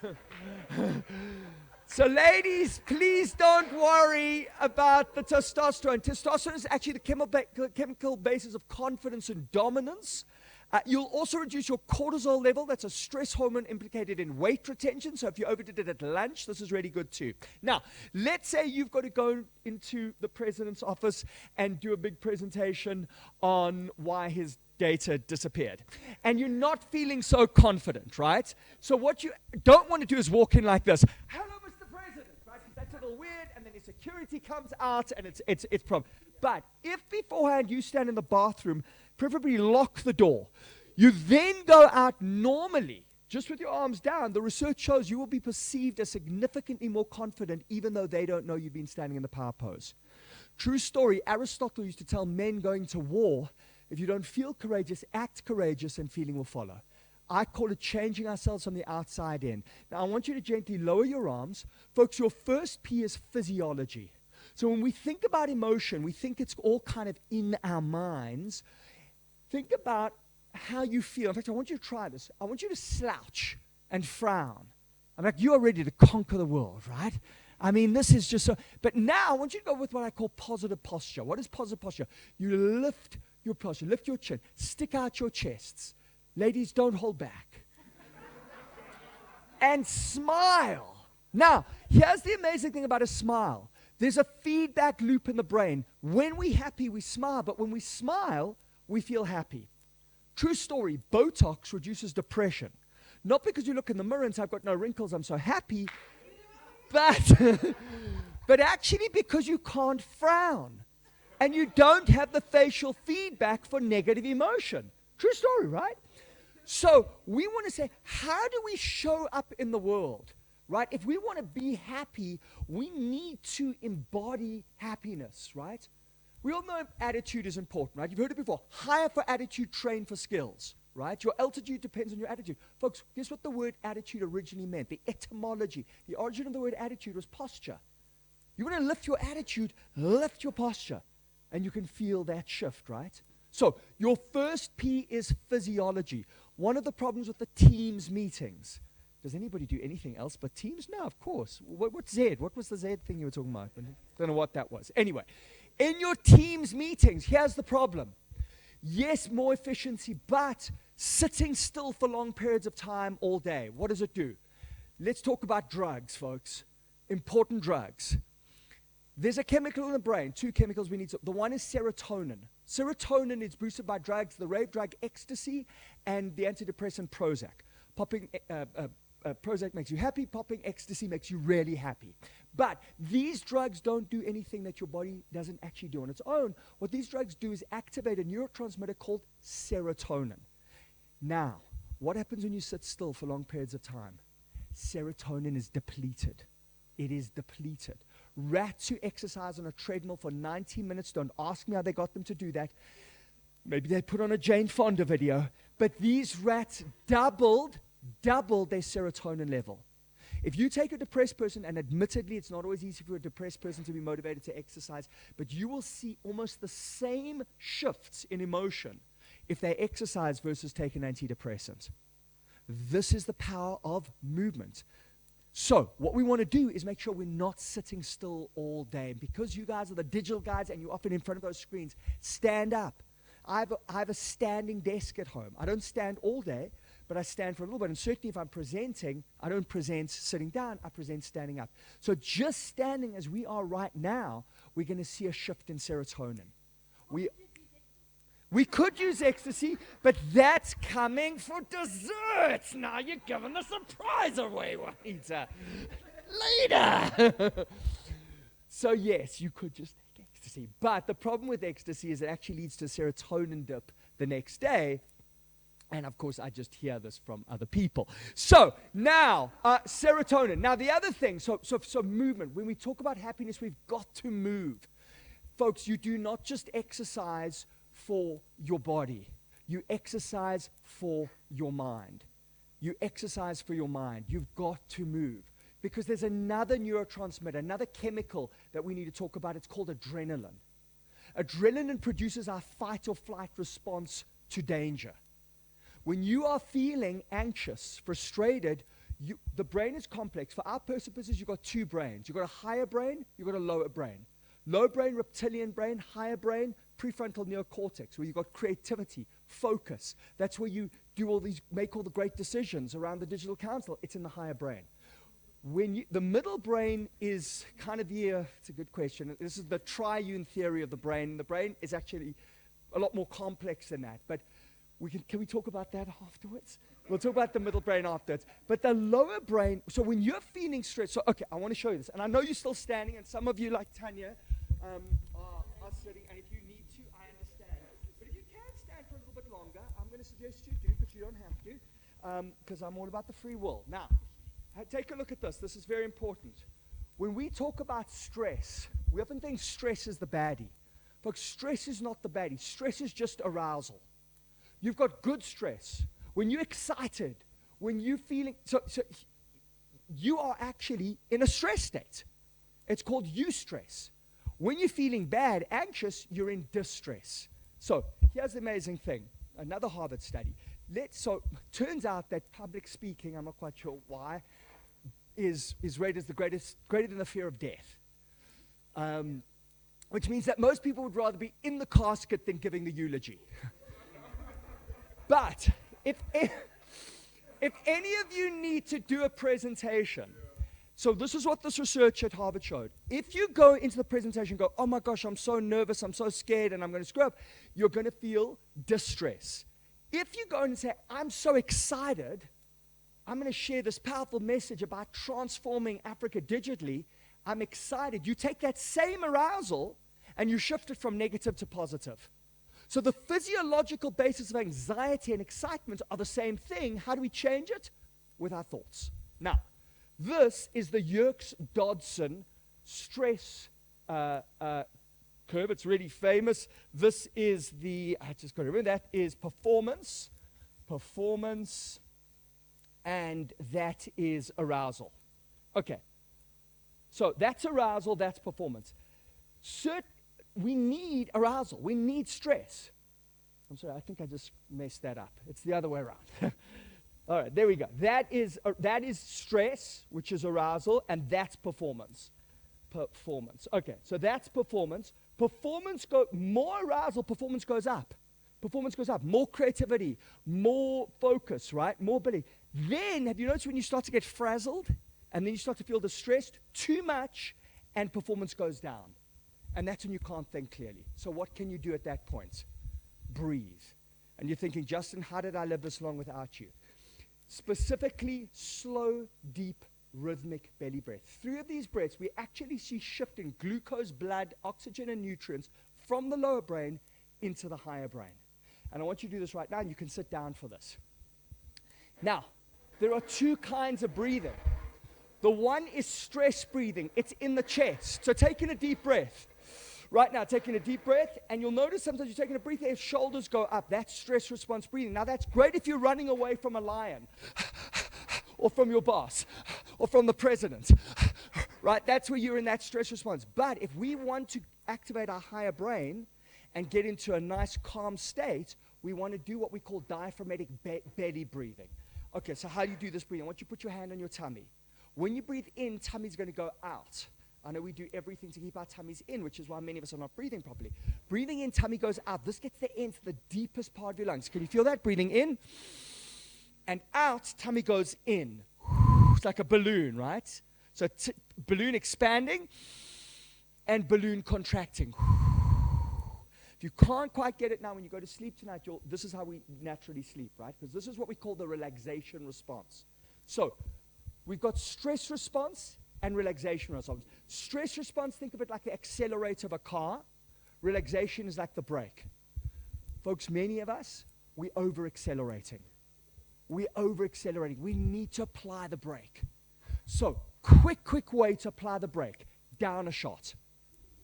Did I say that? Well, no, the shots are coming. Why do we go for alcohol when alcohol activates a relaxant in the brain? The problem is it relaxes your whole brain, and then you often regret the next day what you did the night before. So not a great way to do it, right? Breathing does the same thing. So 3 slow, deep breaths. And we're going to breathe in for the count of 2. and out on the word calm. In on 2. Out on calm. In on 2. Out on calm. Now, if we had you in a brain scan, we would actually see shift of activity from lower to higher brain. Those 3 breaths. Now, let's say you're in the president's office. He's not accepting your excuse for why his data was stolen. You're like, just hold on a sec, Mr. President. I just need to do my 3 slow, deep rhythmic breathing breaths. Just hold on, sir. You can't do that, right? The president's not going to allow it. So what you've got to do, just slow down your breathing. So if you're ever feeling really stressed and anxious, just slowing down your breathing, you'll get a similar result. That 2-4 breathing technique is really great, but slowing it down good too. All right, folks, that was your first P to happiness. Are you ready for your second P? If you are, give me some love. Let's get that drum roll. Whew. Okay, number 2.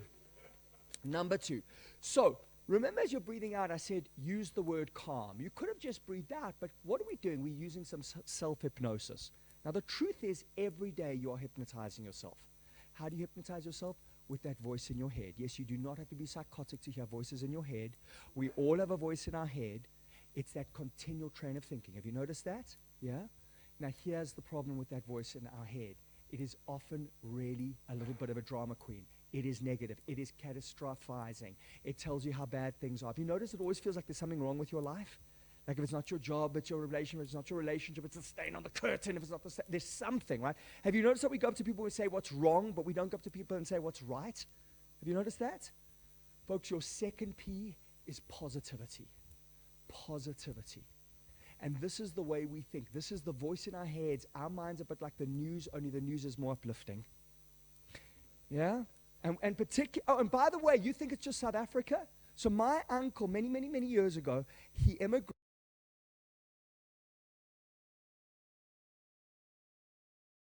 If that a year, right? It's one of the safest places in the world. And you know what he said to me, which I find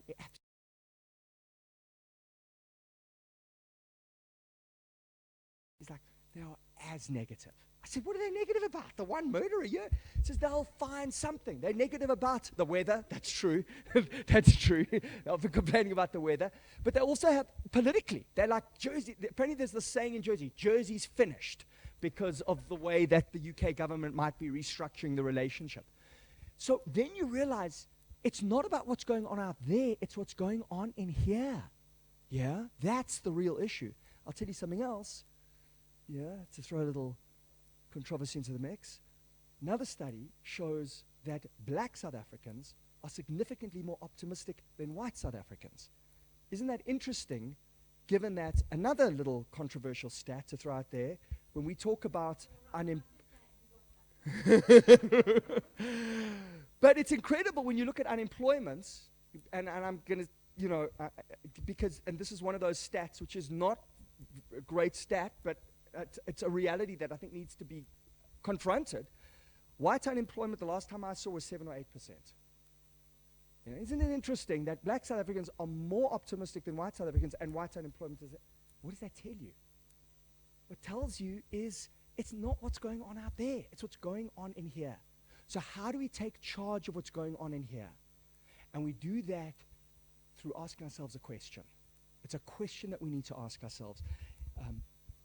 The question that activates, by the way, let me just be very clear. I sometimes feel like a bit of a hypocrite, right? Because I stand up here and I share these points, but I was not always the most positive person. In fact, I was teaching positivity, and I still noticed that my brain was often still spewed out some negativity. And then, beating yourself up because you're negative is not a great way to become more positive. I came across this wonderful research by Rick Hansen. Rick Hansen is a neuroscientist, and what he's found is we are all negative, more negative than positive. And we have what he calls a negativity bias. In other words, we will look to the negative more than the positive. And why is that the case? Folks, our brains, this is an operating system. This is an operating system, and it has a few bugs. This operating system evolved to deal with a very different environment. The environment of our caveman ancestors, they had to do 2 things really well. Number 1, get lunch. Number 2, avoid being lunch. Right? If they failed at number 2, they would never get to enjoy number 1 again. And so, yes, there is an algorithm. You guys get algorithm? There is an algorithm, a fundamental algorithm underlying the human brain. What is that algorithm? Overestimate threat. Because if you overestimate a threat, you live another day. If you underestimate a threat, you die. Now, of course, in today's world, you don't die, right? Because we live in the most unprecedented comfort and safety in the history of humankind.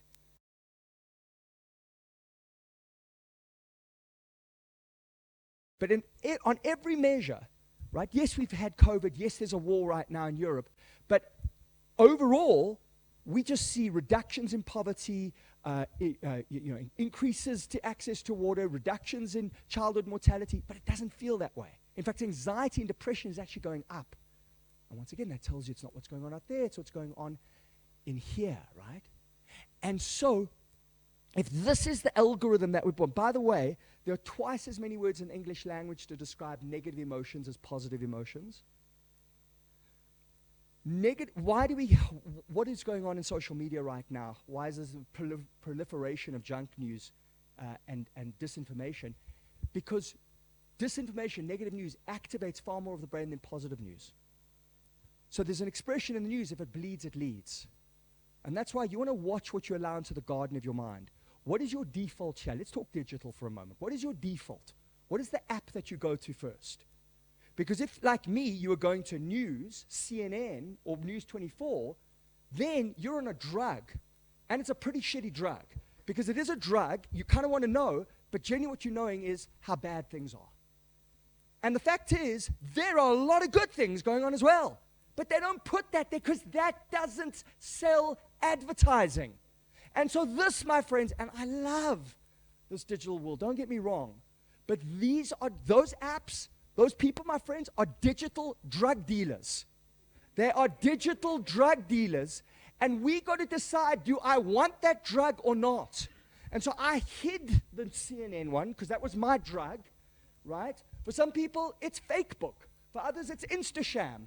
And the truth is, it's what on Instagram or Facebook you're following. Because let me tell you, the apps that you follow, the people that you follow on Twitter, the people that you follow, that is you choosing your next thoughts. Do you want those thoughts? And if you do, great, stick with it. But if you don't, try something else. Like I went inspirational quotes. That's the app I've got there now. Like I want to be inspired when I look at my phone. Because I love this. This is, oh my God, I mean, this is like all the information in the world in the palm of our hands. But we got to choose what we are allowing into the garden of our minds. Are we bringing in, those beautiful flowers? Or are we bringing in the weeds, right? Your second P is positivity. So, I want to give you something practical. One of the ways to boost your positivity, when you are faced with difficulty or challenge, ask yourself this question, what is good about it? And you think, Justin, you don't know what's going on in my life. There's nothing good about this. I interviewed Alison. She was raped, stabbed, assaulted, left for dead. She told me something I'll never forget. She said, Justin, if I could, I would not make that event unhappen. I was like, what do you mean? She said, well, I appreciate life so much more because I came so close to losing it. She will tell you that she has gone on to help and inspire so many others because she's able to empathize with them in a way that she couldn't if that didn't happen to her. Does it mean that the rape, assault was a good thing? No, but it means it's possible to find something good out of everything that happens. Look at COVID. So yes, COVID. Where are we at? 6 million people, 7 million, depending on. The Spanish flu killed 65 million people. The bubonic plague killed 2/3 of Europe. Like, isn't it important to acknowledge, yes, maybe things are not great, but hey, even saying to yourself, you know what, it could have been a lot worse, is a form of positivity. So, remember earlier I said, why is it that we think if I get the raise, or if I get the extra $1 million, or if I get the girl or the guy, I'm going to be happier, but I'm usually not. What is going on there? So I'm going to give you a way to be happier than winning the lottery. The truth is, if you just won the lottery right now, couldn't compete with that. You'd be really excited. But here's what we know about people who win the lottery. 6 months later, they go back to the same emotional state they were in before they won the lottery. They'll go back to their baseline. And you're thinking, Justin, put me in that research. I will prove myself the exception. Here's how I will prove that you will not be the exception. Are you still excited about the birthday presents that you got last year? Probably not, right? But you were really excited. What's happened? You've become desensitized. Psychologists call this habituation. It's the hedonic treadmill. You feel like you're going further, hedonic from pleasure. I feel like I'm going further, but actually I'm staying in the same place. You get a raise, you get a promotion. Yes, it lifts your emotional state by 20%, but only for about 3 months. And then you go back down. Here's the good news. You don't get the raise. You don't get the promotion. It does dip you, but you come back up. That's the good news. Amazingly, even quadriplegics tend to go back up to their baseline level after 6 months to a year. Incredible, isn't that? So how do we boost our happiness? Significantly, I'm going to give you a tool, practical tool this comes out of Stanford University, Robert Emmons. Do this, you'll boost your happiness by 20% sustained for as long as you're doing it. So, what is it?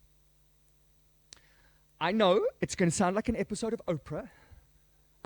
Stanford University, Robert Emmons, my friends, it's a little thing called gratitude. Gratitude. If every day, you can do it in different ways. This is how I do it. I do it before I go to bed. So after switching off my light, I then think back at 5 things that day, specific detailed things. So every day it's different. This is very important. It can't be the same things every day. 5 things that have happened that I'm really grateful for. And one of them tonight will be with the Digital Council. It'll be right here in this beautiful, how exquisite is this? In this magnificent environment. And I will relive this moment with such gratitude of getting to share what is so, to me, important and powerful in our lives. And getting the privilege to share that with you. Now, getting that moment of gratitude is a way of reliving this, right, in that moment. And why is it so powerful? Well, Proverbs says, who is rich? He who rejoices in his lot. It's not what we have. It's our appreciation of what we have. It's our appreciation of what we have. I can tell you, just sitting in that corner, as a lot of the presentations I was really enjoying, but there was some technical stuff where I kind of tuned out a little bit. Taking a moment to there's a tree outside there that is so utterly gorgeous. I'm not sure what tree, I think it's a blue gum, but I mean, as you go out, you've got to take a look at it. Is it? Okay, well, you've got to have something. We're going to chop it down. Don't worry, guys. We're going to chop it down later. It's coming down, baby. And so this really brings us to our third P. Are you ready for your third P? Give me some love. Are you ready for that third P? Your third P is presence. Presence is about savoring the moment. Have you noticed that so often our minds are somewhere else? We're worrying about the future. We're ruminating about the past. Right? Thinking is the superpower that has enabled us to master the universe, but overthinking is like inflammation. It's an adaptive immune response gone rogue. And what we want to do is bring ourselves into that present moment. So Matt Killingsworth from Harvard, who I worked with on this Johnny Walker program, has developed an app called Track Your Happiness. And I really encourage you to download it. Track Your Happiness. It's a really very simple app. What happens is it goes off randomly through the day. A little beeping sound goes off. And you've got to say what you're doing and what you're thinking. And what that starts to tell you is, wow, whenever I'm with this person, I'm not so happy. Ooh, I'm married to this person. Maybe I need to, change the relationship. Maybe I need to do something else. Or wow, whenever I'm in my garden, I feel so happy. I need to spend more time in my garden. Or whenever. So you actually start to get a sense of the things that make you happy. Now they have collated data from tens of thousands of people around the world. So we can actually average this out and see what makes people happiest. Anybody want to guess what makes people happiest? Top of the list. Being in nature. I guess it's a form of nature. Yes! It's not often people say it. It's like, yeah, thank you. Exactly. I mean, maybe less so when you get interrupted by a smartphone app, you know, like, what are you doing right now? But that's right. So guess what number 2 is? If anybody guesses number 2, I'm actually going to give my book, or actually I'm going to give you a copy of my book for getting number 1, because very seldom people get that. Anybody want to guess number 2? Number 2? Number 2, my friends, I've given away. It's exercise. Isn't that crazy? And those of you who don't exercise are thinking, all these sadomasochists, like, what are you talking about? Folks, when you first start exercising, not pleasant, right? Body's got to get used to it. After about 30 to 40 days, it becomes a habit, and then the serotonin is kicking in, the endorphins are kicking in, the adrenaline, and yes, for many people, it's the best part of their day. It's where they get to, you know, move their bodies and reflect, and so yes. So, here's what was amazing about the app, though. What they found is that no matter what people were doing, they were usually thinking about something else. They were usually worrying about something else. And they were invariably less happy when their minds were somewhere else. If they were with their kids, they were thinking about work, right? If they were with their partner, they're thinking. And so, in fact, the researchers said, you know, it's quite incredible now to see people and realize that half of them, on 50% of the time, apparently, we are thinking about something else. We're actually not there, right? We're not present. We're not there in that moment. And so, how do we become more present? That breathing technique, meditation, prayer can do it as well, right? Having a practice, I call this a mental wealth practice. What is your mental wealth practice? You know, that's the one thing, folks, that we've seen, of course, post-COVID as well.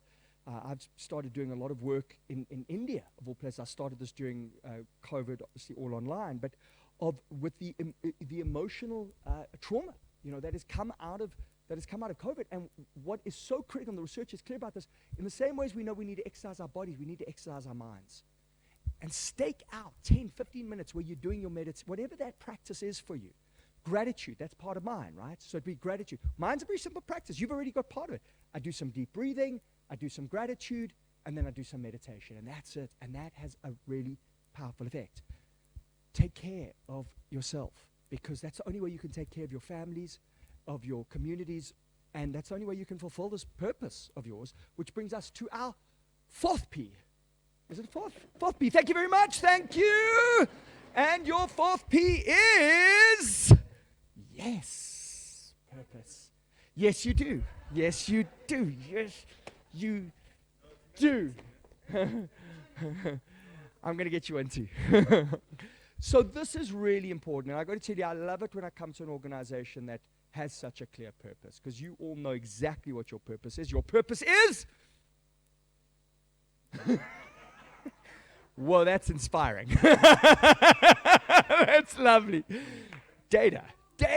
I mean, I love the conviction with that. But, and here's the thing. I want you to really, because my understanding is your purpose is transforming Africa's digital footprint. That's it, right? You are transforming this continent, my friends. But the problem is, when we're just focused on data, right, if we lose our why. Viktor Frankl, the Holocaust survivor, said, here is a why to live can be almost anyhow. You will do whatever you need to when you've got a compelling reason. If you're waking up each morning and saying, okay, how do I fulfill my responsibility at the Digital Council versus how do we transform this continent? Transform this continent, right? The digital footprint, it changes everything. So the most inspiring organization I've ever had the privilege to work with, and I've had the privilege to work with most big organizations in South Africa, many abroad. Most inspiring, hands down, Pep stores. Pep stores. 20 years ago, Pep is nearly bankrupt. Today, biggest single brand retailer in Africa. They've achieved double-digit growth every year for the past 20 years. If you ask them how they did it, they'll tell you it comes down to 2 things. Number 1, culture. Now, that's a bigger discussion. Number 2, purpose. 20 years ago, you ask somebody at Pep, what do you do? They'll say this. We sell clothing to LSM 3 to 6. Inspiring stuff, right? Today, you ask somebody at Pep, what do you do? They'll say this. We serve remarkable people. You have to get by on a very small budget so that they and their families can live with dignity and pride. Period. Once they got clear about their purpose, they were able to create school uniforms at a price that nobody else can, but at the quality of a much higher priced product. Because you can't give people cheap things that are going to fall apart and respect their pride. I met people at the shop floor level and senior executives who told me, Justin, I know I could be earning more doing less at another company. I choose to be at PEP because at PEP I know I'm making a difference. As their MD likes to say, a company that only exists to make money is a very poor company indeed. Ironically, PEP has become a very rich company by focusing on their purpose. Let's talk about the business case for purpose. Because you might say, well, Justin, that sounds very nice, but whatever. I mean, they're still like Ackermans, they sell clothing. No, because once they got clear about their purpose, they no longer just sell clothing. Let me give you a couple of examples, digital examples. So PEP goes, hold on, we don't just sell clothing. We don't just sell cheap clothing. We serve remarkable people who have to get by on an incredibly small budget so that their families can. How do we do that better? Hold on a sec. We've got this thing in our pockets, the smartphone. What does this thing cost? It's like 25, 30,000 rand, this Apple. It's ridiculous. Our people can't afford this. That's not going to work. How can we get one of these in their hands? And they go over to China, and they go to the factories, and they go and source the parts, and they come up with a smartphone that looks very similar to this. Very, very similar. And they sell it back then. I don't know what it sells for right now, but back then it was selling for 1,500 rand. Now, it doesn't have all the capacity, the processing power of this, but it is a full-on smartphone with email and WhatsApp. That would not have happened without purpose. They'd still be selling cheap clothing. But that's what they're serving remarkable people. Why should they not have this as well? And tell me if I'm wrong, because I say this a lot, but now I'm with the digital people. My understanding today is that PEP is the biggest supplier of contracts in the country. Okay, good. So I want to know that hasn't changed. Folks, you want to know why? If you want to know the answer why, the answer is not because, yes, data, and I'll tell you something else about. No, I'm giving you a hard time here. Let me tell you, as the MD always said to me, Justin, we can talk purpose. If we don't get the numbers right, it's not going to work. So data is important, right? But data is in service to something higher. Data is in service to something higher. They would never have got there without that purpose. Understand that, because whatever organization and whatever we are doing on this continent, when we get clear about the purpose, everything transforms. So that purpose, transforming, uplifting Africa, that is what you are doing. That, my friends, is the power of purpose. And there's a question to activate it. Is that a question? Sorry? I am. It's crazy. I do. Nice. I like it. I am giving a pep talk, and it's kind of crazy because I give a pep talk almost wherever I go. By the way, they're in the 1% most inspirational companies in the world. Isn't it incredible? It's a little South African company, not so little anymore. But I hope the pep talk has kicked in, and I hope that you go to PEP. Try this. Go to PEP and ask them what their values are, and they will tell you. And that's a culture story, which is that we don't have time to get into. But how they transform that culture. I've got to share this one. You guys are going to love this because we're talking so much about corruption. Let me share this with you. This blows me away. So there's lots of stories about them. Those of you interested, I've got actually developed a case study, so all of it is in there. But let me share this one. It's my favorite culture story. So we land up in a little country in Africa. They've got the highest stock losses, 10% stock losses. It means everybody's stealing. And this is, sorry, that was 20 years ago, right? That's 20 years ago. Now, the lowest stock losses, near zero. So I said, what happened? Did you fire everyone? No. Same people. 98% of the people, the same people. I said, well, what happened? We discovered our leaders were stealing. Remove those leaders, because we don't do what you say, we do what you do. Remove those leaders, broaden their culture. Now the same people who were stealing are not stealing anymore. What does that tell you? Is that this idea that people are bad, or all bad or all good. They said, Pep, this is the head of culture, when I was discussing this with him, he said, Justin, in my experience, and they work with tens of thousands of people, he said 2% of people will always steal no matter what. He said 2% of people will never steal no matter what. 96% can go either way. Either way. Now, I know all of us in the room are the 2% who would never steal. But just in case anybody slipped through, know that we can go. I know. I'm in that 96%. Right? And that's culture. That's what we do. And culture is determined by leadership. our leadership. And that's why I am extremely grateful that our leadership has changed in this country. That is the critical thing. Leadership had to change. And it's a slow change, but that's the difference. Okay, we're on to our fifth and final P. Fifth and final P. One final drum roll, please. Good. Umuntu, ngumuntu, ngabantu. A person is only a person because of other people. This is the philosophy of Ubuntu. I am because we are. African culture, Western science is proving what African culture is known for millennia. Harvard University study, longest longitudinal study of all time, started in the 1930s, it's still going. It's called the Grand Study of Human Thriving. They wanted to understand what does it take to really be successful and happy. They fully expected it was whether you went to Harvard or not, your IQ, what qualifications. Turns out there's one factor. People who are highest on this factor earn on average $150,000 more a year than those who are lowest, and they're happier. Significantly happier. And what is that one thing? You can do one final drum roll. What is that one thing? It is, and this is the phrase, interesting, they used in the research, the warmth of their relationships. Warm, loving, strong relationships, happy, successful, on average $150,000 more a year in terms of professional success. Your fifth P is people. Your fifth P is people. That is your relationships with one another. Your relationships with your family, your relationships with your teams, your relationships with the people in this room. I want to thank you all for doing what you do. I know I'm a founding member of the Professional Speakers Association of South Africa. You don't want to come to one of our meetings, you can't get a word in edgeways. We see free speech not so much as a right, but more as a continual obligation. But I know that, you know, the people in our association, like you guys, they are giving their time and their resources, and they're giving of themselves. And that, my friends, and it's the first, there's a whole book on this fifth P, which, and I will be giving, I know that I need to give one to that gentleman over there who got sex. Thank you, you can pass it on to.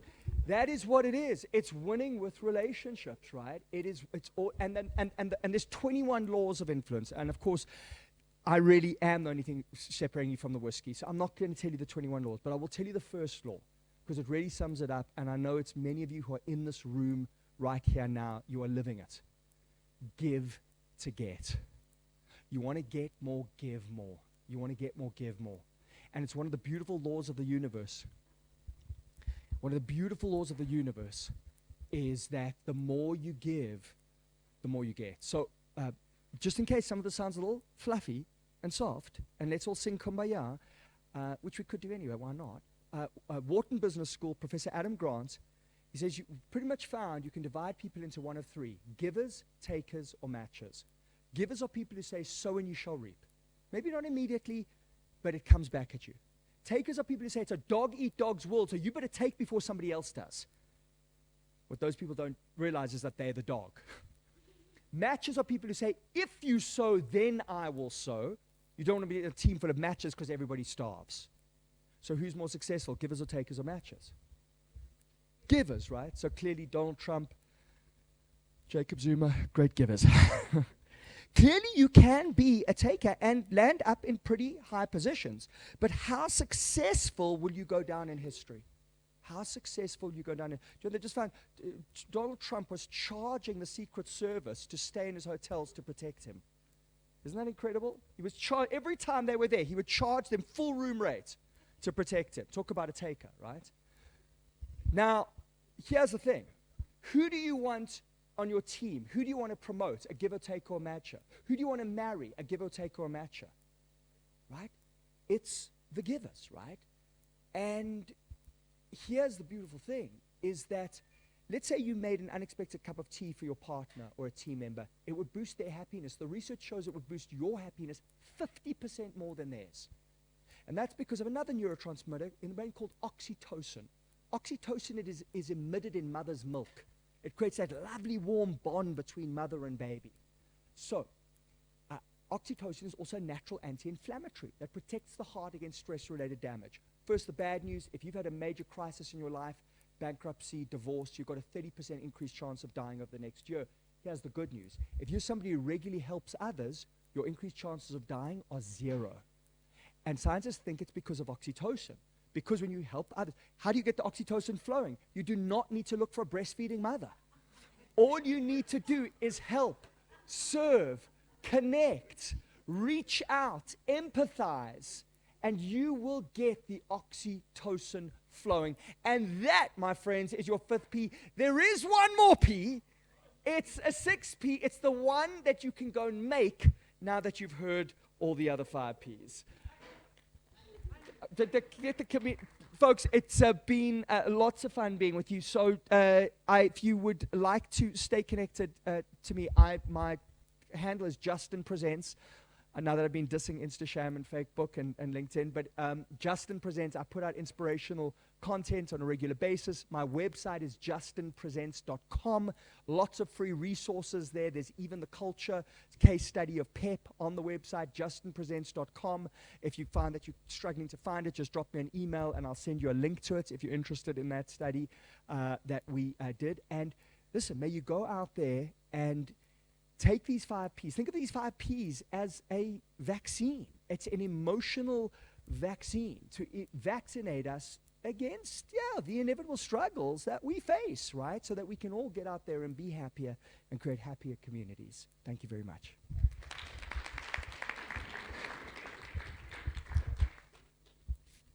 And your hands.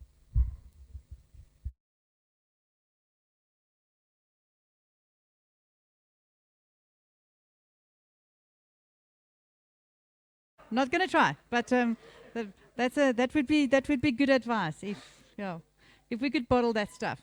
Anyway, thank you very much, and thank you. I think you're from Cape Town, eh? Yeah, and enjoy the mountain. That's apparently also what makes you happy.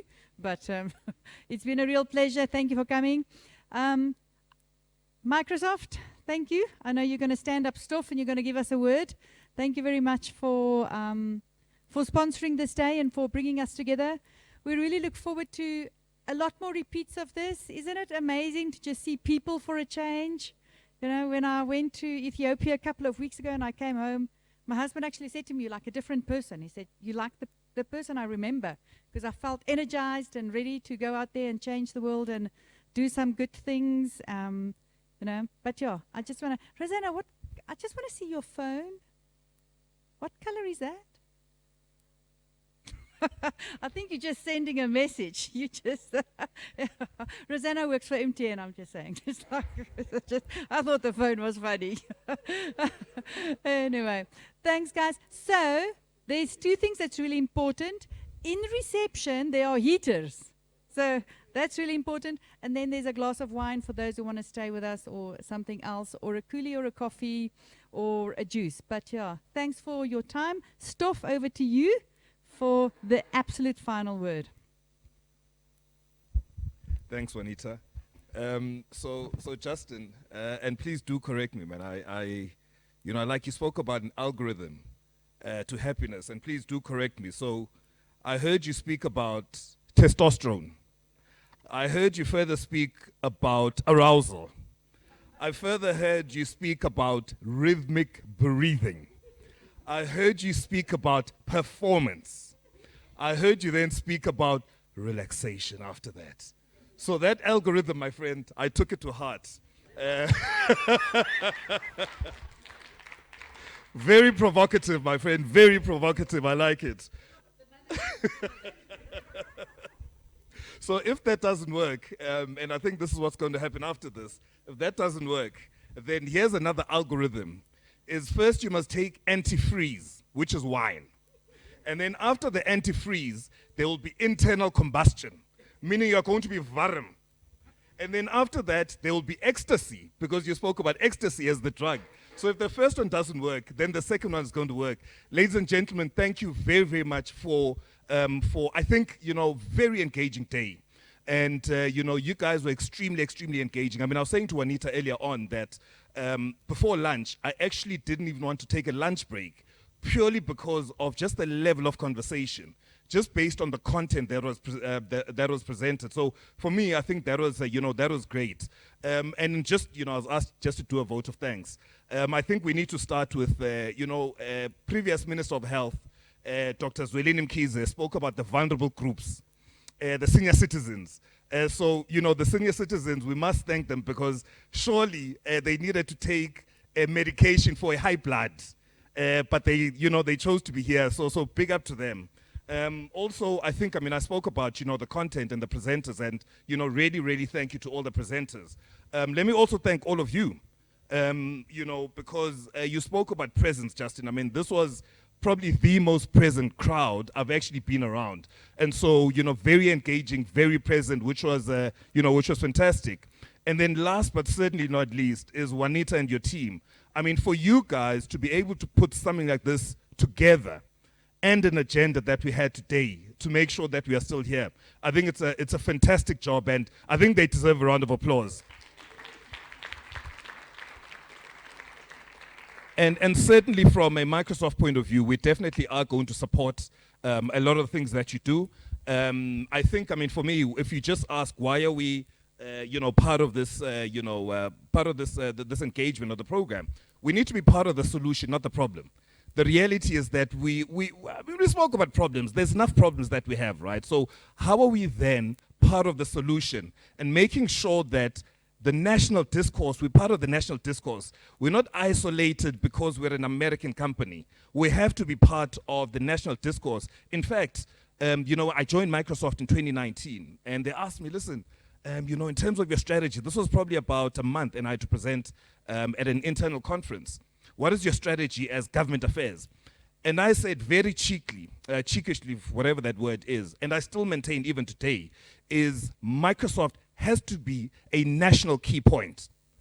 If it's a national key point, it means that it's really part of the critical infrastructure of the country. And I say this in inverted commas because obviously, we're not going to be a national key point. But the fact is that if we are part of the solution in the country and we are really working with government, private sector, other partners, and, we certainly believe, and I certainly truly believe in my hearts of hearts, that we will certainly have a better country. It's a lovely country with its challenges, but certainly shoulder to the wheel by everyone is going to make sure that we are going to see unprecedented levels of growth and.